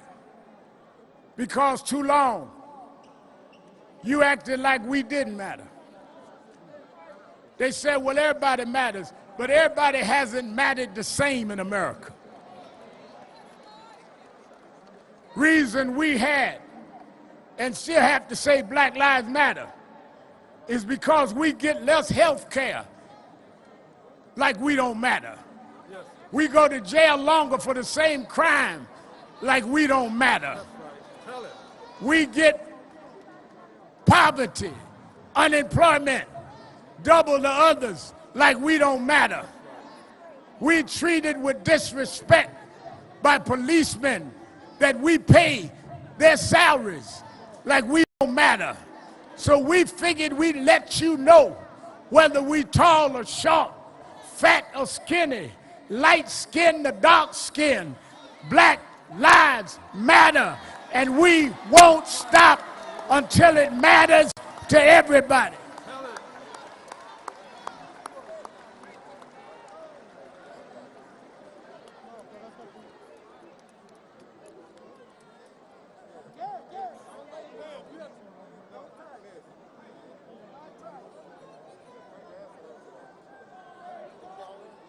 Let the sister, if she want to hold up her fist, leave her alone.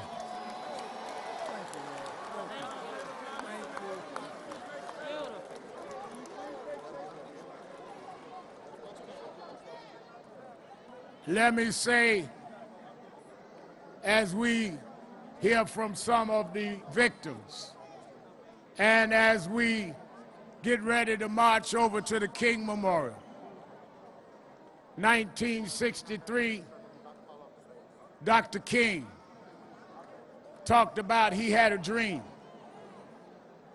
Today, we heard from his heir and his son, Martin Luther King III, his beautiful wife, Andrea, and his granddaughter, Yolanda. And they are in their bloodline, the children and grandchildren of the dreamer. But we come in the same spiritual lineage, because I want this country to know that even with your brutality, you can't rob us of our dreams. Your bigotry can't rob us of our dreams, because we've always had to dream beyond our circumstance. We always had the dream of being what we were not allowed to be. We are the dream keepers, which is why we come today black and white and all races and religions and sexual orientations to say this dream is still alive. You might have killed the dreamer, but you can't kill the dream, because truth crushed to earth shall rise again. We gonna rise, never to fall again. We gonna stand up even when our legs are tired. We gonna make this dream come true.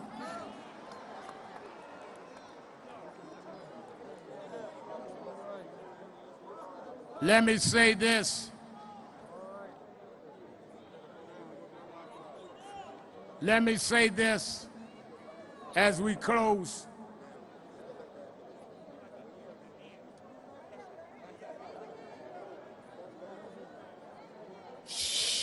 I want everybody to be orderly.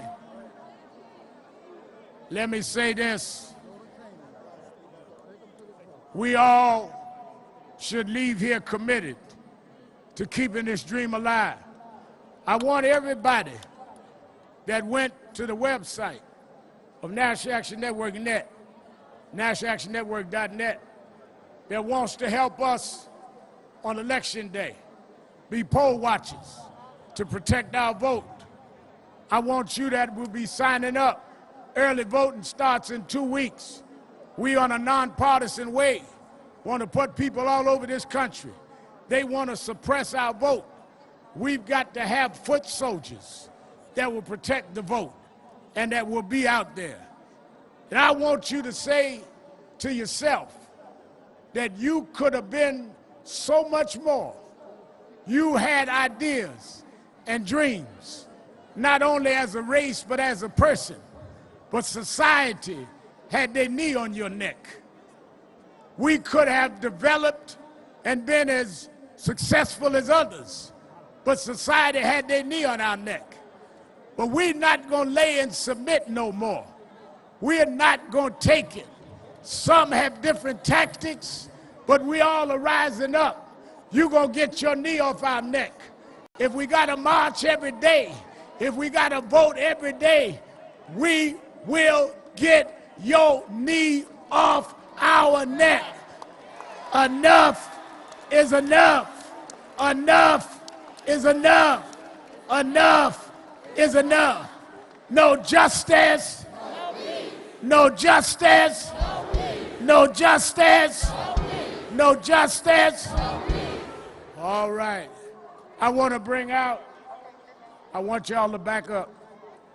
I want y'all to bring, to my left is the mother of Breonna Taylor.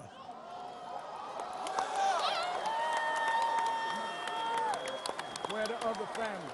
We got them. Where they at? We got Acevedo family. We got the Blake family. Say her name. Say her name. Say her name. Say her name. Let us hear from Tamika, the mother of Breonna Taylor. Give me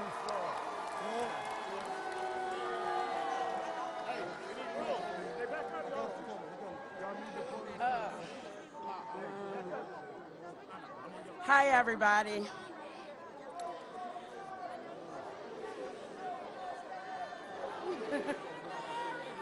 First, I just want to thank everybody who's been in support of getting justice for Breonna Taylor.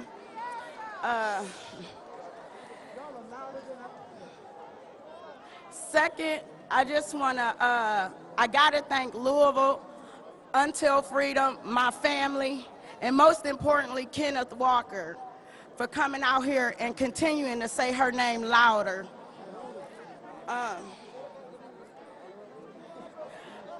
What we need is change, and we're at a point where we can get that change, but we have to stand together. We have to vote.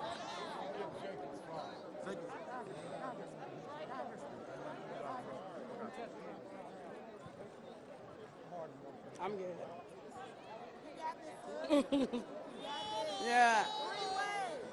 Yeah. That's right.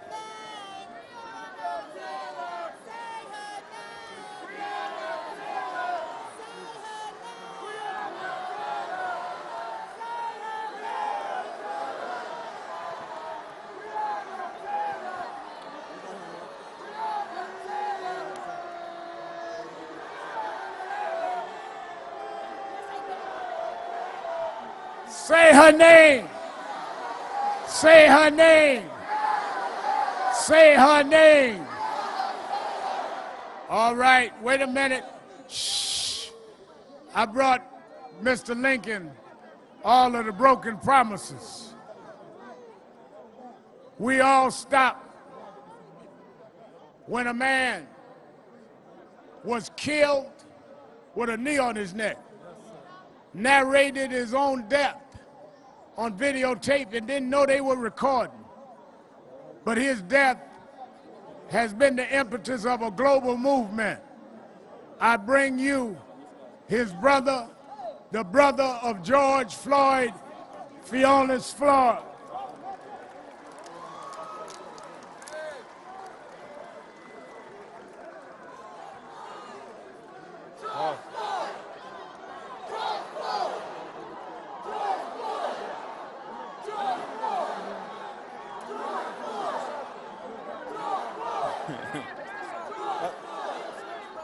George Floyd.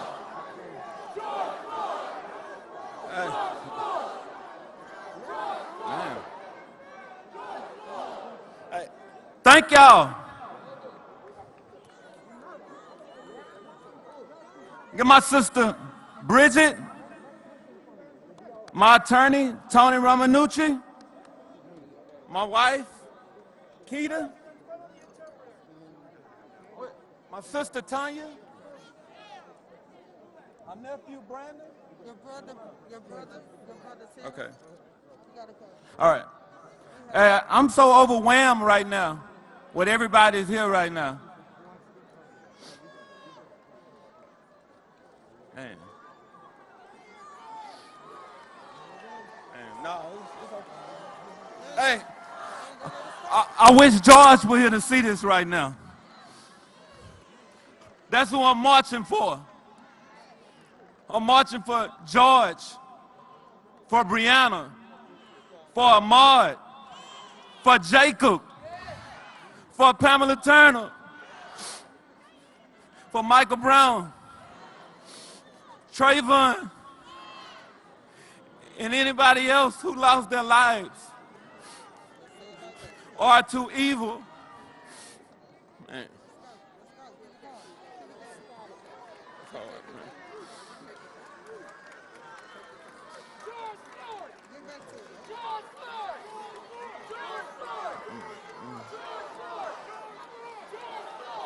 I got you.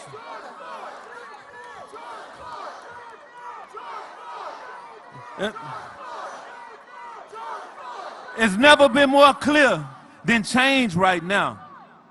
It's happening right now because we demand it.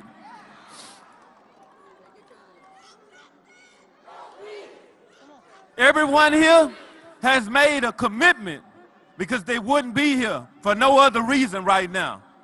It's hot, and I know it's hot, but as of now, we here because we are being fried right now, man.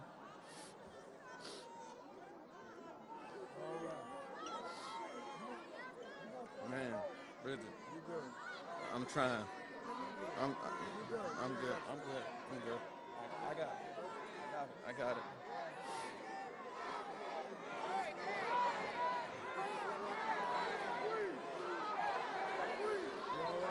I got it. I got it.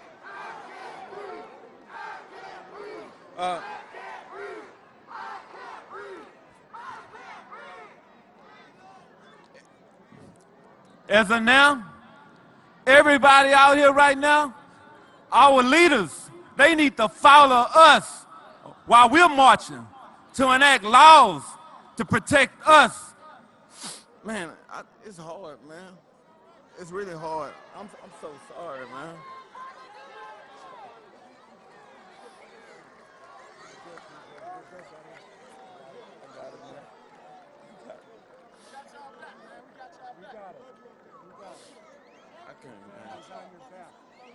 Man, my brother George, he's looking down right now. He's thankful for everything that everybody is doing right now. Y'all showing a lot of empathy and passion, and I'm enjoying every last bit of it right now. If it weren't for y'all, I don't know where I'll be right now, because y'all are keeping me running. I have to advocate for everybody, man, because right now, Jacob Blake, I'm feeling, it's hard just to talk right now. Shot 7 times, man, with his kids. That's painful.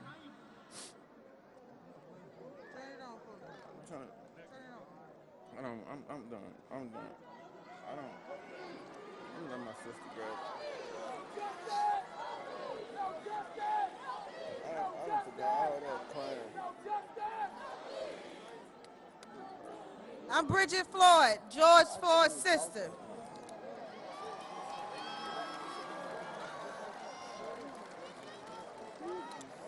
I want you guys to ask yourself right now, how would the history books remember you? What will be your legacy? Will your future generations remember you for your complacency, your inaction? Or would they remember you for your empathy, your leadership, your passion for weeding out the injustices and evil in our world? You know, Martin Luther King stood here 57 years ago, and he told the world his dream. But I don't think y'all know that we're here right now and have the power to make it happen. I don't think y'all hear me. But we have to do it together. We have to do it together. For our generations to come, our children. My brother cannot be a voice today. We have to be that voice. We have to be the change. And we have to be his legacy. Thank you from the Floyd family.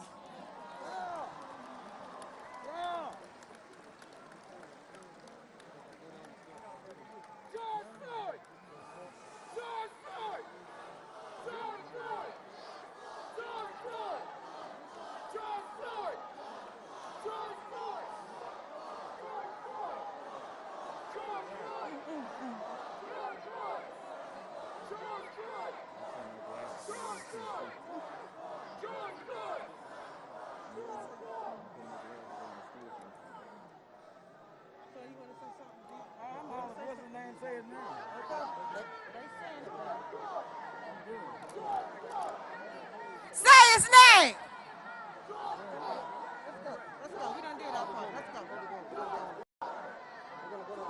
You got your phone? Let's go. Come on. We going this way? Oh, okay. No, we're going right back behind you. We're going line up. We going this way? No, Quincy. Because we're going to line up for the march. Now, shh. Wait a minute. Y'all too close to each other. Y'all stretch your arms out and stretch out now. I know we outside and you got on a mask, but don't get that close. Y'all spread your arms and social distance. Y'all too tight up here.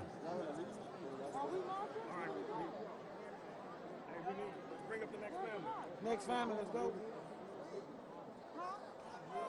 He's telling me to bring up the next family, so we need to move. Few days ago,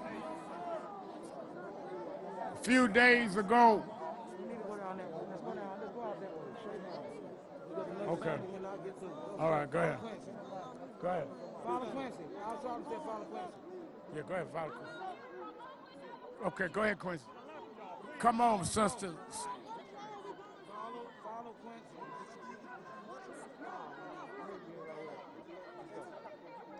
Give a hand to Floyd family as we get ready.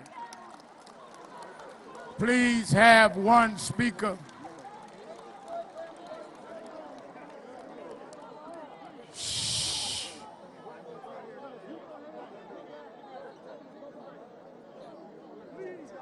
Now, y'all are too loud. Why are you screaming?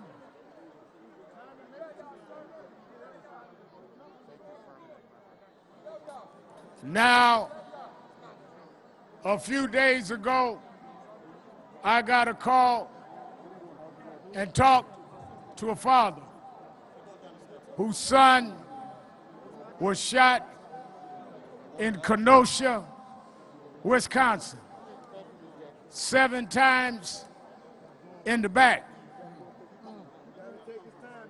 While he was running into his car, policeman had the edge of his t-shirt. There was no weapon in his hand. There was no threat to the policeman. By law, a policeman should only use deadly force when they are on a life extenuating circumstance.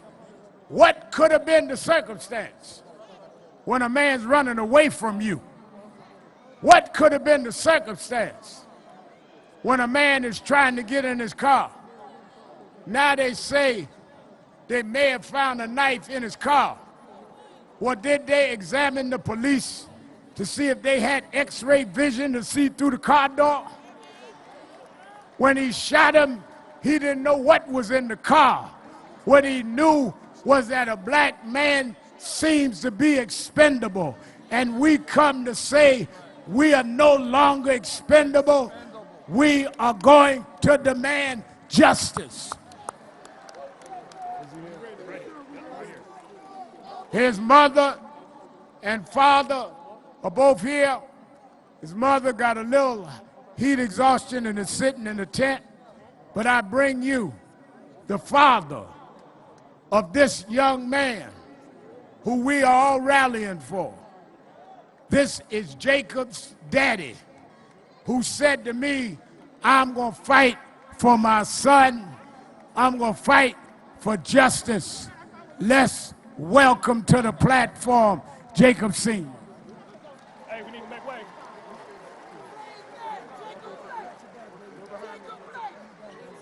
Jacob Blake, say his name.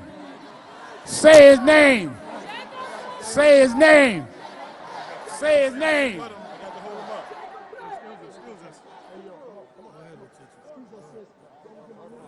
she's going to say something for her mother. His sister's going to first speak for the mother who's here in the tent.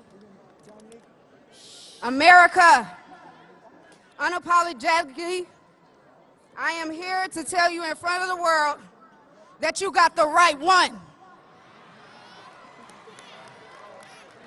God has been prepared me.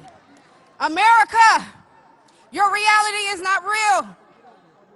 Catering to your delusions is no longer an option. We will not pretend.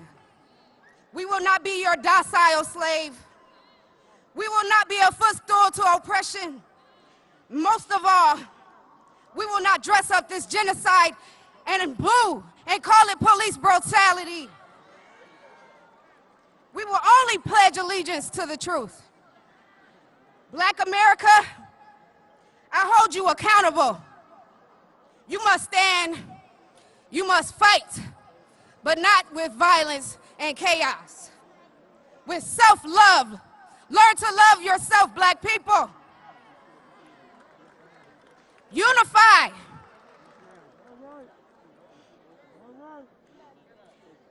Group economics. Black women, you are your brother's keeper.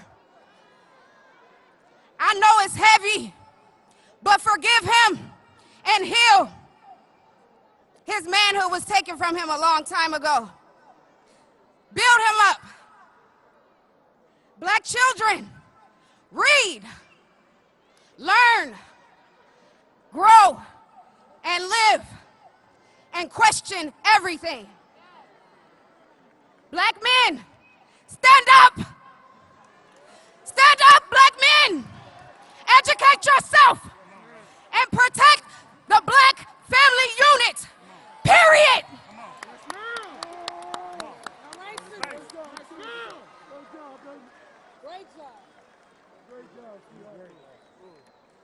No justice. No justice. No justice. Jacob Blake. Jacob Blake. Jacob Blake. There are two systems of justice in the United States. There's a white system and there's a black system. The black system ain't doing so well. But we're going to stand up. Every black person in the United States is going to stand up. We're tired. I'm tired of looking at cameras and seeing these young black and brown people suffer. We're going to hold court today. We're going to hold court on systematic racism. We're going to have court right now. Guilty. Yeah. Guilty. Guilty. Racism against all of us. Guilty. Guilty. Racism against Trayvon Martin. We find them guilty. Racism against George Floyd. We find them guilty. Racism against Jacob Blake. Abdul Dawala. If I said the name wrong, Allah forgive me. Guilty. And we're not taking it anymore. I ask everyone to stand up. No justice. No justice. I met this man when I was 7 years old. How did I know I was going to meet this man again in these circumstances? I truly did not want to come and see y'all today for these reasons. My father was in town for the first march on D.C. I have a duty. I have a duty to support and understand each one. I love everybody in this crowd. I love you. If nobody told you today, Big Jake loves you. But we're going to stand up, baby. We're going to stand up together. I need your strength. Big Daddy's legs ain't that good anymore. I need your strength. No justice! No peace! No justice! No peace! I love y'all.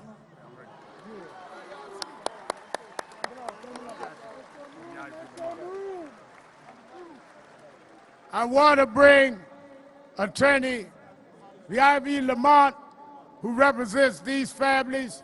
Then I want Attorney Stewart to come, who represents others. There are many families here, and I think we should hear from a few more before we march to the King Memorial. Good afternoon, D.C.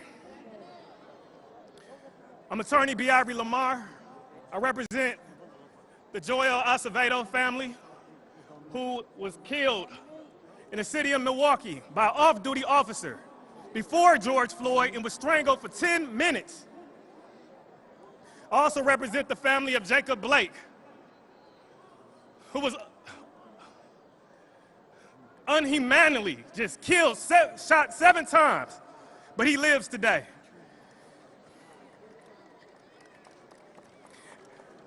At this time, I want to just thank Reverend Al Sharpton and the National Action Network for having this event here today, because action is what we're here for. I'm gonna tell you right now, we tired of talking. We tired of talking. We tired of playing games. 2020 is the year that America is gonna be put on timeout. We thank the Milwaukee Bucks.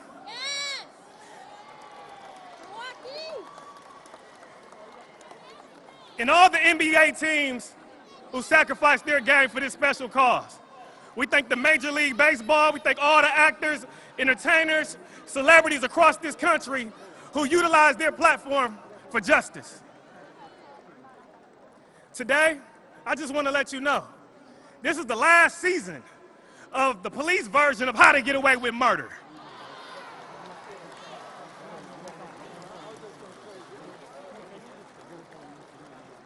We know your playbook. We know your plays.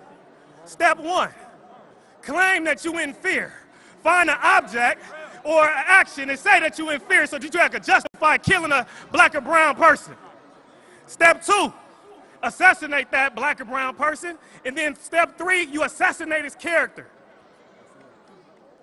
Then after you get to step 4, you delay your investigation. You exaggerate it.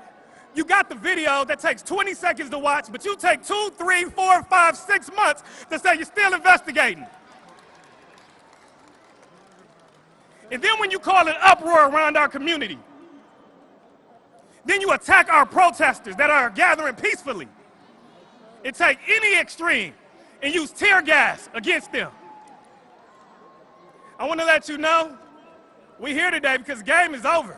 This timeout is not in vain. We know your plays, and it's over. It is training day for police officers and law enforcement agencies across the country. It is training day. If you don't train your officers on the standard operating procedures and get them racial bias training, the great civil rights lawyers of this country will hold you accountable. And I'm gonna let you know right now, it's not gonna be cheap, because Black lives matter.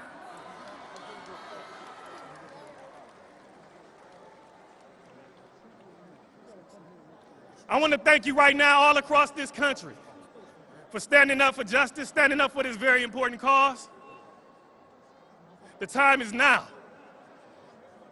to take change, and we're not going to stop until we get it. And we're going to shut it down if we don't get it. If we don't get it, thank you. No, yeah, I'll stay there. 2 minutes, 2 minutes. Now I'm going to bring up the family of Joel Acevedo, another case in the state of Wisconsin where an officer strangled an innocent man for 10 minutes.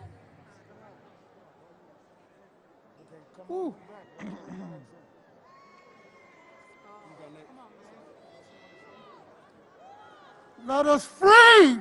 We need to be free. We are free people. I come down here to let everyone know, and let these governments know as well, that we have rights. And if there's not going to be no justice, there's never going to be no peace. I love this. This is what God wants our brothers and sisters to stand in one and unity with the Hispanics, Asians, every different nationality is standing for right. Joel Acevedo did not deserve to die. He was my son invited to a police party where there was drugs and alcohol. The city of Milwaukee's been hiding this case.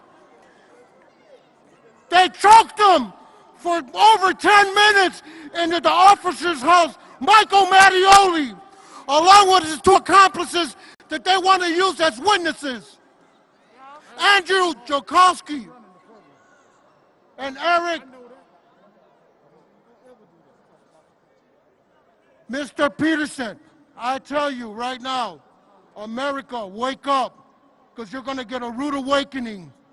And we come against you, Satan, in the name of Jesus Christ. We stand for what's right. Thank you. I love you all. As we bring on Attorney Stewart and the family of Ahmaud Arbery, hold it. We're trying to get everybody in. As we get the next set of family members to come forward and then prepare to march to the King Memorial. Many athletes and artists have stood for justice. One of them said, I'm coming to sing for the family. May we hear from internationally acclaimed artist B.B. Winans.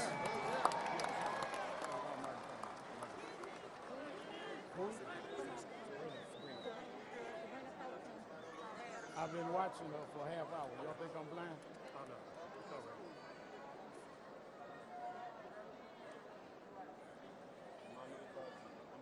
No justice!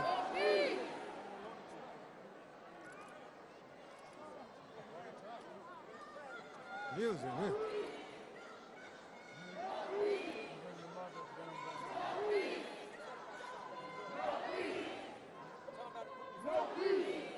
This song I wrote after the death of Freddie Gray. My son at the time was 15 years old, and all I remember was seeing my son's eyes in Freddie's eyes. And I went to the piano and I wrote a song, not just for my son, but for every son and every daughter that's represented. Black lives matter. I said Black lives matter. Black lives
I'm Attorney Chris Stewart with Attorney Justin Miller, and I bring you words and thanks for the support that y'all have given us in all of our cases. On behalf of Gianna Floyd, the daughter of George Floyd. On behalf of Rashard Brooks, and Tamika Brooks is in the crowd. On behalf of Walter Scott and Alton Sterling and all of the other names, the support is because of the community here, because of Rev, because of Lee Merritt, because of Ben Crump, because of all of the people that are standing up and fighting. 57 years ago, we were standing right here, trying to fight poverty and oppression. That illness has not changed. There has been no vaccine for racism. There's been no quarantine for police brutality. And that's what we're here for today, because we're all the cure. All of these families up here, their children are not victims, they're the vaccine. Thank you for your support. Continue to fight, because without you, we're nothing. Let us hear. Attorney Merritt is bringing the mother, the sister of Botham Jean, killed by a policewoman who said she thought it was her house. Let us hear from his sister.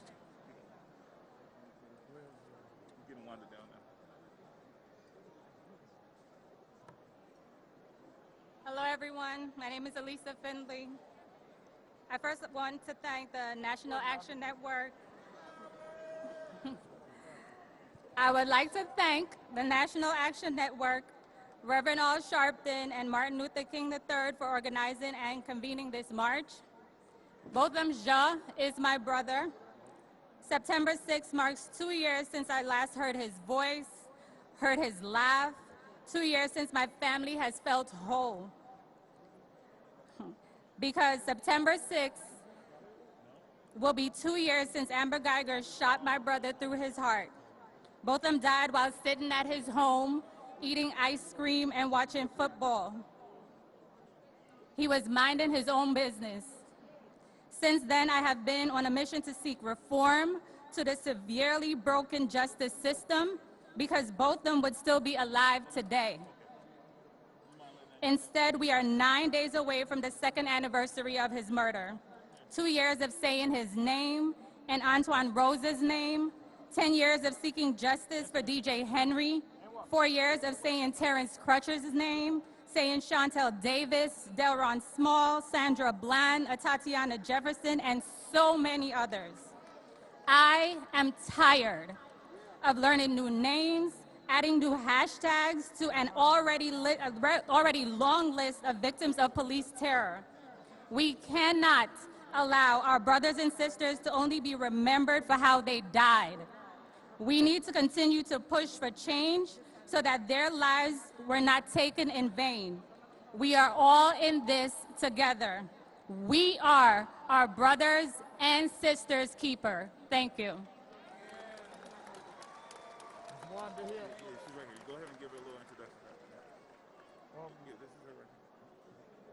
The mother of Ahmaud Arbery, young man jogging, shot down in cold blood in Georgia, Brunswick, Georgia. Give Wanda a big hand. I stand before you as the proud mother of Ahmaud Arbery. I'm carrying a very broken heart, but also a grateful heart that God chose my son, Ahmaud Arbery, to be a part of this most huge movement. I do believe if we continue to stand and fight together, that we will get change. That's right. Sadly, we have these type of tragic events far too often. But I want each of you to please don't forget their names. Please let their names live forever. I want to share 3 words with you that I know Ahmaud would want me to share with you as well, and that is, I love you. I love you all for standing with us. We love you. also want you guys to help me chant his name, and maybe he'll hear it in the heavens. Say his name. Ahmaud Arbery! Say his name. Ahmaud Arbery! Thank you, and I love you.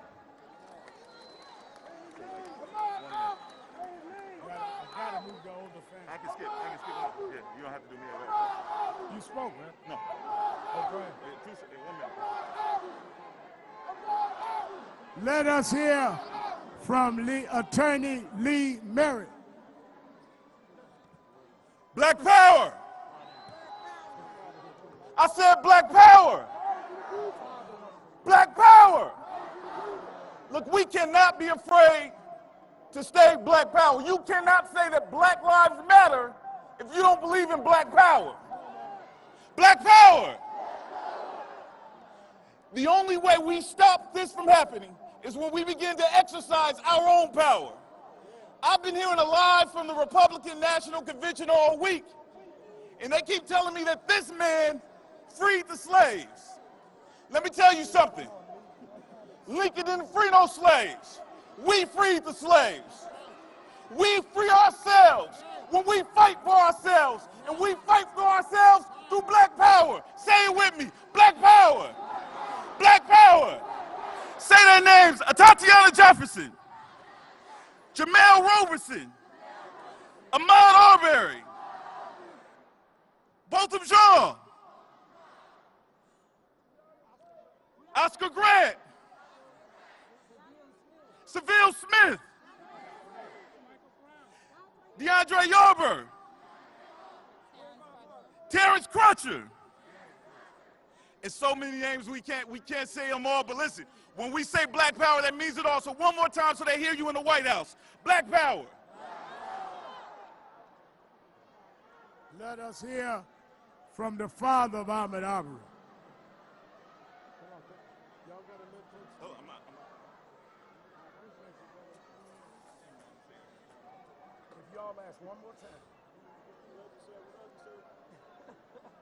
One thing, I just want to thank God for all support for my son and his mother. I just want to say it's been a hard road because my boy been lynched by 3 white men. And it's been a hard road for me and my family. And sometimes I find myself saying, I can't believe it. But it's real because I sit back, I'm used to my boy calling me every day and telling me he loved me. And sometimes I be like, wow, he forgot to call me. And it just ain't real, I can't believe it. So I sit back and say, my boy gone, he's not coming back. So me and his family got to be his boys now. And we got to keep on fighting. And I'm gonna fight, because I'm a fighter. I'm not gonna stop till God call me home. Right. More power to the people, and thank y'all. Right.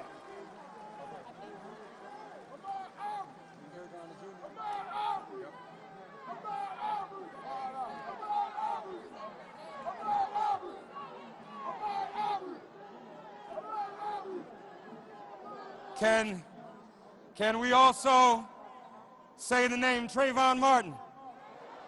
Trayvon Martin. Trayvon Martin. Please welcome Trayvon Martin's mother, our hero, our Shiro, Sabrina Fulton. As she comes, Trayvon Martin. Trayvon Martin. Trayvon Martin. Trayvon Martin. Sabrina Fulton. Thank you, thank you, thank you, thank you. I just want to say, even though we're going through a crisis, even though it looks dark, I want to tell you to be encouraged. I want to tell you, in spite of what we go through, be strong, stand tall, be encouraged. Don't stop saying Black Lives Matter. Don't stop peaceful protesting. Don't stop praying. Don't stop uniting. Stand together. This is what this is about. We was built for this. And last but not least, I want to leave with you my favorite Bible verse. It's Proverbs 3, 5, and 6, and it says, trust in the Lord with all your heart. Lean not unto your own understanding. In all your ways acknowledge him, and he shall direct your path. So regardless of what you're going through, trust in God. He's the only thing that matters. Stand up, people. Stand up. We was built for this. Keep fighting. Amen. Trayvon Martin. Trayvon Martin. Trayvon Martin. Let's give a round of applause to Sabrina Fulton. All of these families for their strength and their courage. Another brother who the NYPD killed, Eric Garner. I can't breathe. I can't breathe. I can't breathe. We have now Eric Garner Jr. And if you all would let her make her way to the rostrum, Eric Garner's mother, Gwen Carr. Come on, Eric Garner Jr., give him a round of applause. I can't breathe. I can't breathe. It's been 6 years since my father's words became our words. We have to make a change. I'm challenging the young people to go out and vote. It's possible for a change. We just have to put in the work. Go out and find out what we have to do and what people we have to vote in to make a change. We had to march peacefully. I don't want to see no looting. I don't want to see no nothing. Just march peacefully. I'm Eric Garner Jr. That's my message. Hold on. We have the mother of Oscar Grant, ladies and gentlemen. Just a word, quickly, please. What's your name? Rhonda Johnson, ladies and gentlemen. Rhonda Johnson. Good afternoon. I want you to know that this race is not given to the swift nor to the strong, but to the one who endures. And we are a fighting people. Micah 6:8 says, what does the Lord require of you? To walk humbly and justly. And when we think about justice, we look as a people, we have not received the justice that we deserve. And it's going to require each and every one of us to continue to band together, to continue to march, to continue to protest, to continue to call the injustices unjust. And you, as a people, we as a people, can make it happen. We can change some of the laws that are before us.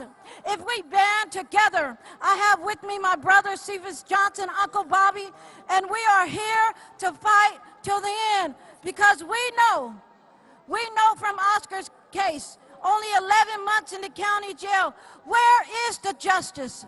Where is the justice? We look at liberty, and liberty is imbalanced. And until we as a people begin to fight like we are fighting on today, like Martin Luther King had that dream. And so we must have the dream that we're going to see equality of all people. I am Oscar Grant. Say his name. Say his name. Say his name. Say his name. Louder, say his name. All right, we love you. We got a couple more out of respect. We just need everyone to bring very brief greetings so we can line up to march. The mother of Dontre Hamilton, give her a round of applause. The people have the power. We will show up on November the 3rd to take our country back. We will show up November the 3rd to take our family back. There's no order. I am Dontre Hamilton's mother. This is not even fair. He was shot 14 times for sleeping in a park. I will never stop fighting for you. Let's fight together. Vote. Hold on. Sisters and brothers, My grandmother is here. where is she? Sisters and brothers, let me just say this. The problem is, the police have killed so many of us, there's not even enough time for us to hear from every family. But I'm going to acknowledge the families that are around me, just acknowledge who's here. The family of Stephon Clark is here. Hold your fist up, brother. The family of Michael Brown is here. There's Leslie. Come stand next to me, ladies, just so people can see you. The family of Seville Clark is here. Seville Smith, I'm sorry. The family Terrence Crutch's twin sister is here. Who am I leaving out? David Jones is here. Am I leaving anybody out? Who? Philip Pennell, the family of Philip Pennell. Antoine Rhodes. Montez Hambron. Are you his mother? The mother of Montez Hambron. Look. Emmanuel Lee. You see all the names that are being called. We want to pray for all of these families. Pamela Turner. Tamir Rice, please. Niles Arrington, please. Please follow the instructions of the marshals and begin to line up to my right as we begin tomorrow. Y'all all right with one more, Leslie? Everybody good? Leslie's going to speak. Yeah, and then Stephon Clark going to speak. Well, no, I'm not doing all that. We doing too. No, we're not. We're not going to do anything. We're going. No, we can't do it, brothers. No time. I'm telling you, We gotta march. We gotta march. Move to the. You're on TV though, brother Stephen. You're on TV. Yeah. I know. You're on camera. Okay. We didn't come out from California or nothing. All right. On my mama kids. You need to. So, let's let everybody line up. You can see the crowd shifting to the right. Let's make way for these families to lead the march. You get over there, maybe you can jump on the mic over there. All right? I'm sorry. It's just one person after another. It's coming, brother. Who? Tony Robinson. And then I gotta let everybody speak, and we don't have time. I know, but she could be speaking right now. Because she's been here since this morning. That's Reverend Sharpton's decision. I know. He flew us in for that purpose. All right. Joseph Richardson.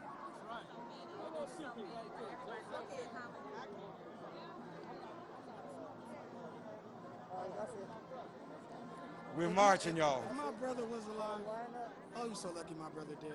You know this mic is hot on television. Fuck if it's hot or not. I'm Stephon Clark. I'm Devontae Clark. I'm Devontae Clark. Devontae Clark. Get it right. I didn't hear you, brother. Devontae Clark. Are you threatening me? Yeah. Yeah, I'm definitely threatening. You don't want to do that on TV. Y'all talk to the brother. He don't want to threaten me on TV. They don't want to talk to me. No, I'm not going to be threatened up here with this. This brother here. I'm not. I know. I just came. I acknowledge you. That's what I did.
That's where Shamara and them over.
They kept walking up to that.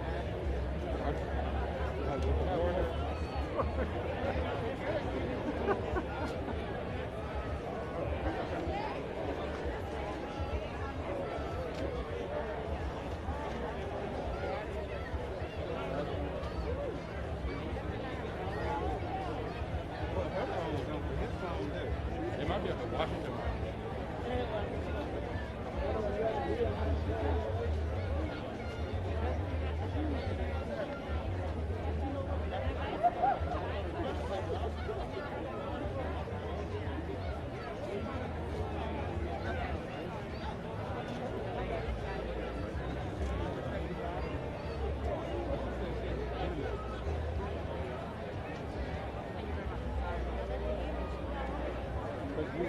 They probably want to leave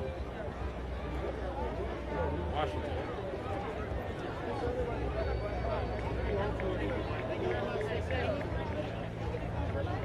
I need to verify where he is.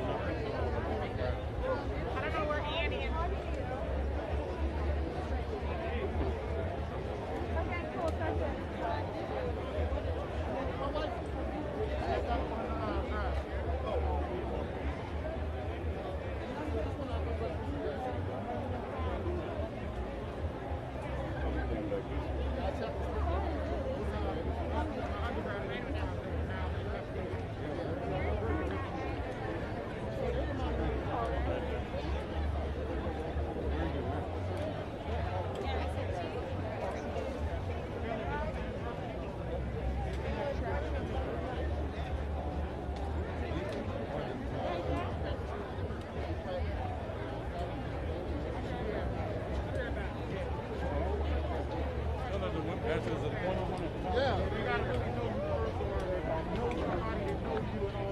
Asbury is at 20 at the top. This is 40 at the top.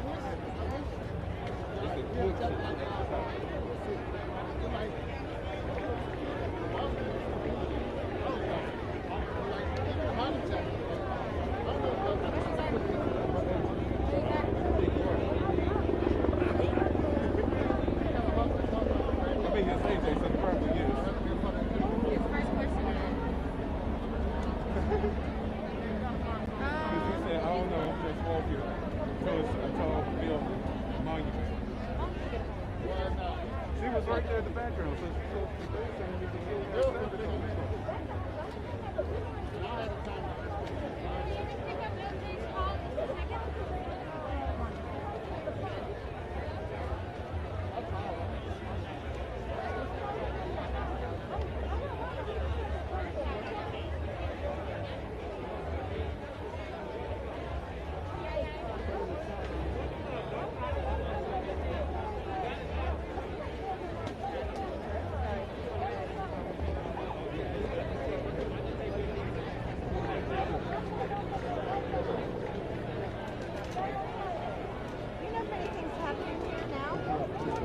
There's speeches across the street on a bigger stage.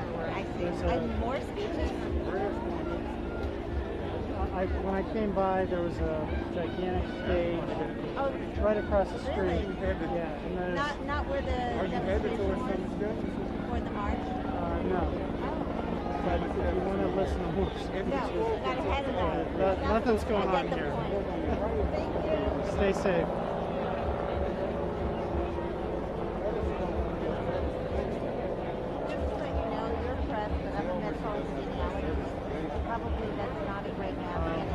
My wife told me I blew out a candle through this, but I only wear it because I'm outdoors and I have. Okay, because I have one of these. Thank you very much.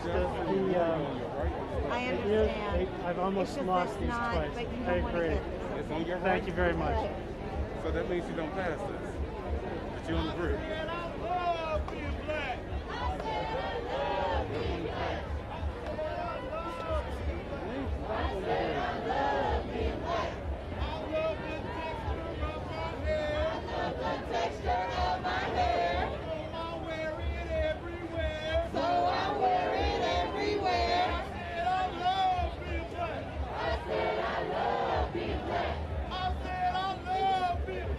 I said I love being black. Jeremy, it's Dano. Hey, just wanted to give you the heads up. I'm coming down. That's a good night. You stay safe, dude. Take care. Bye.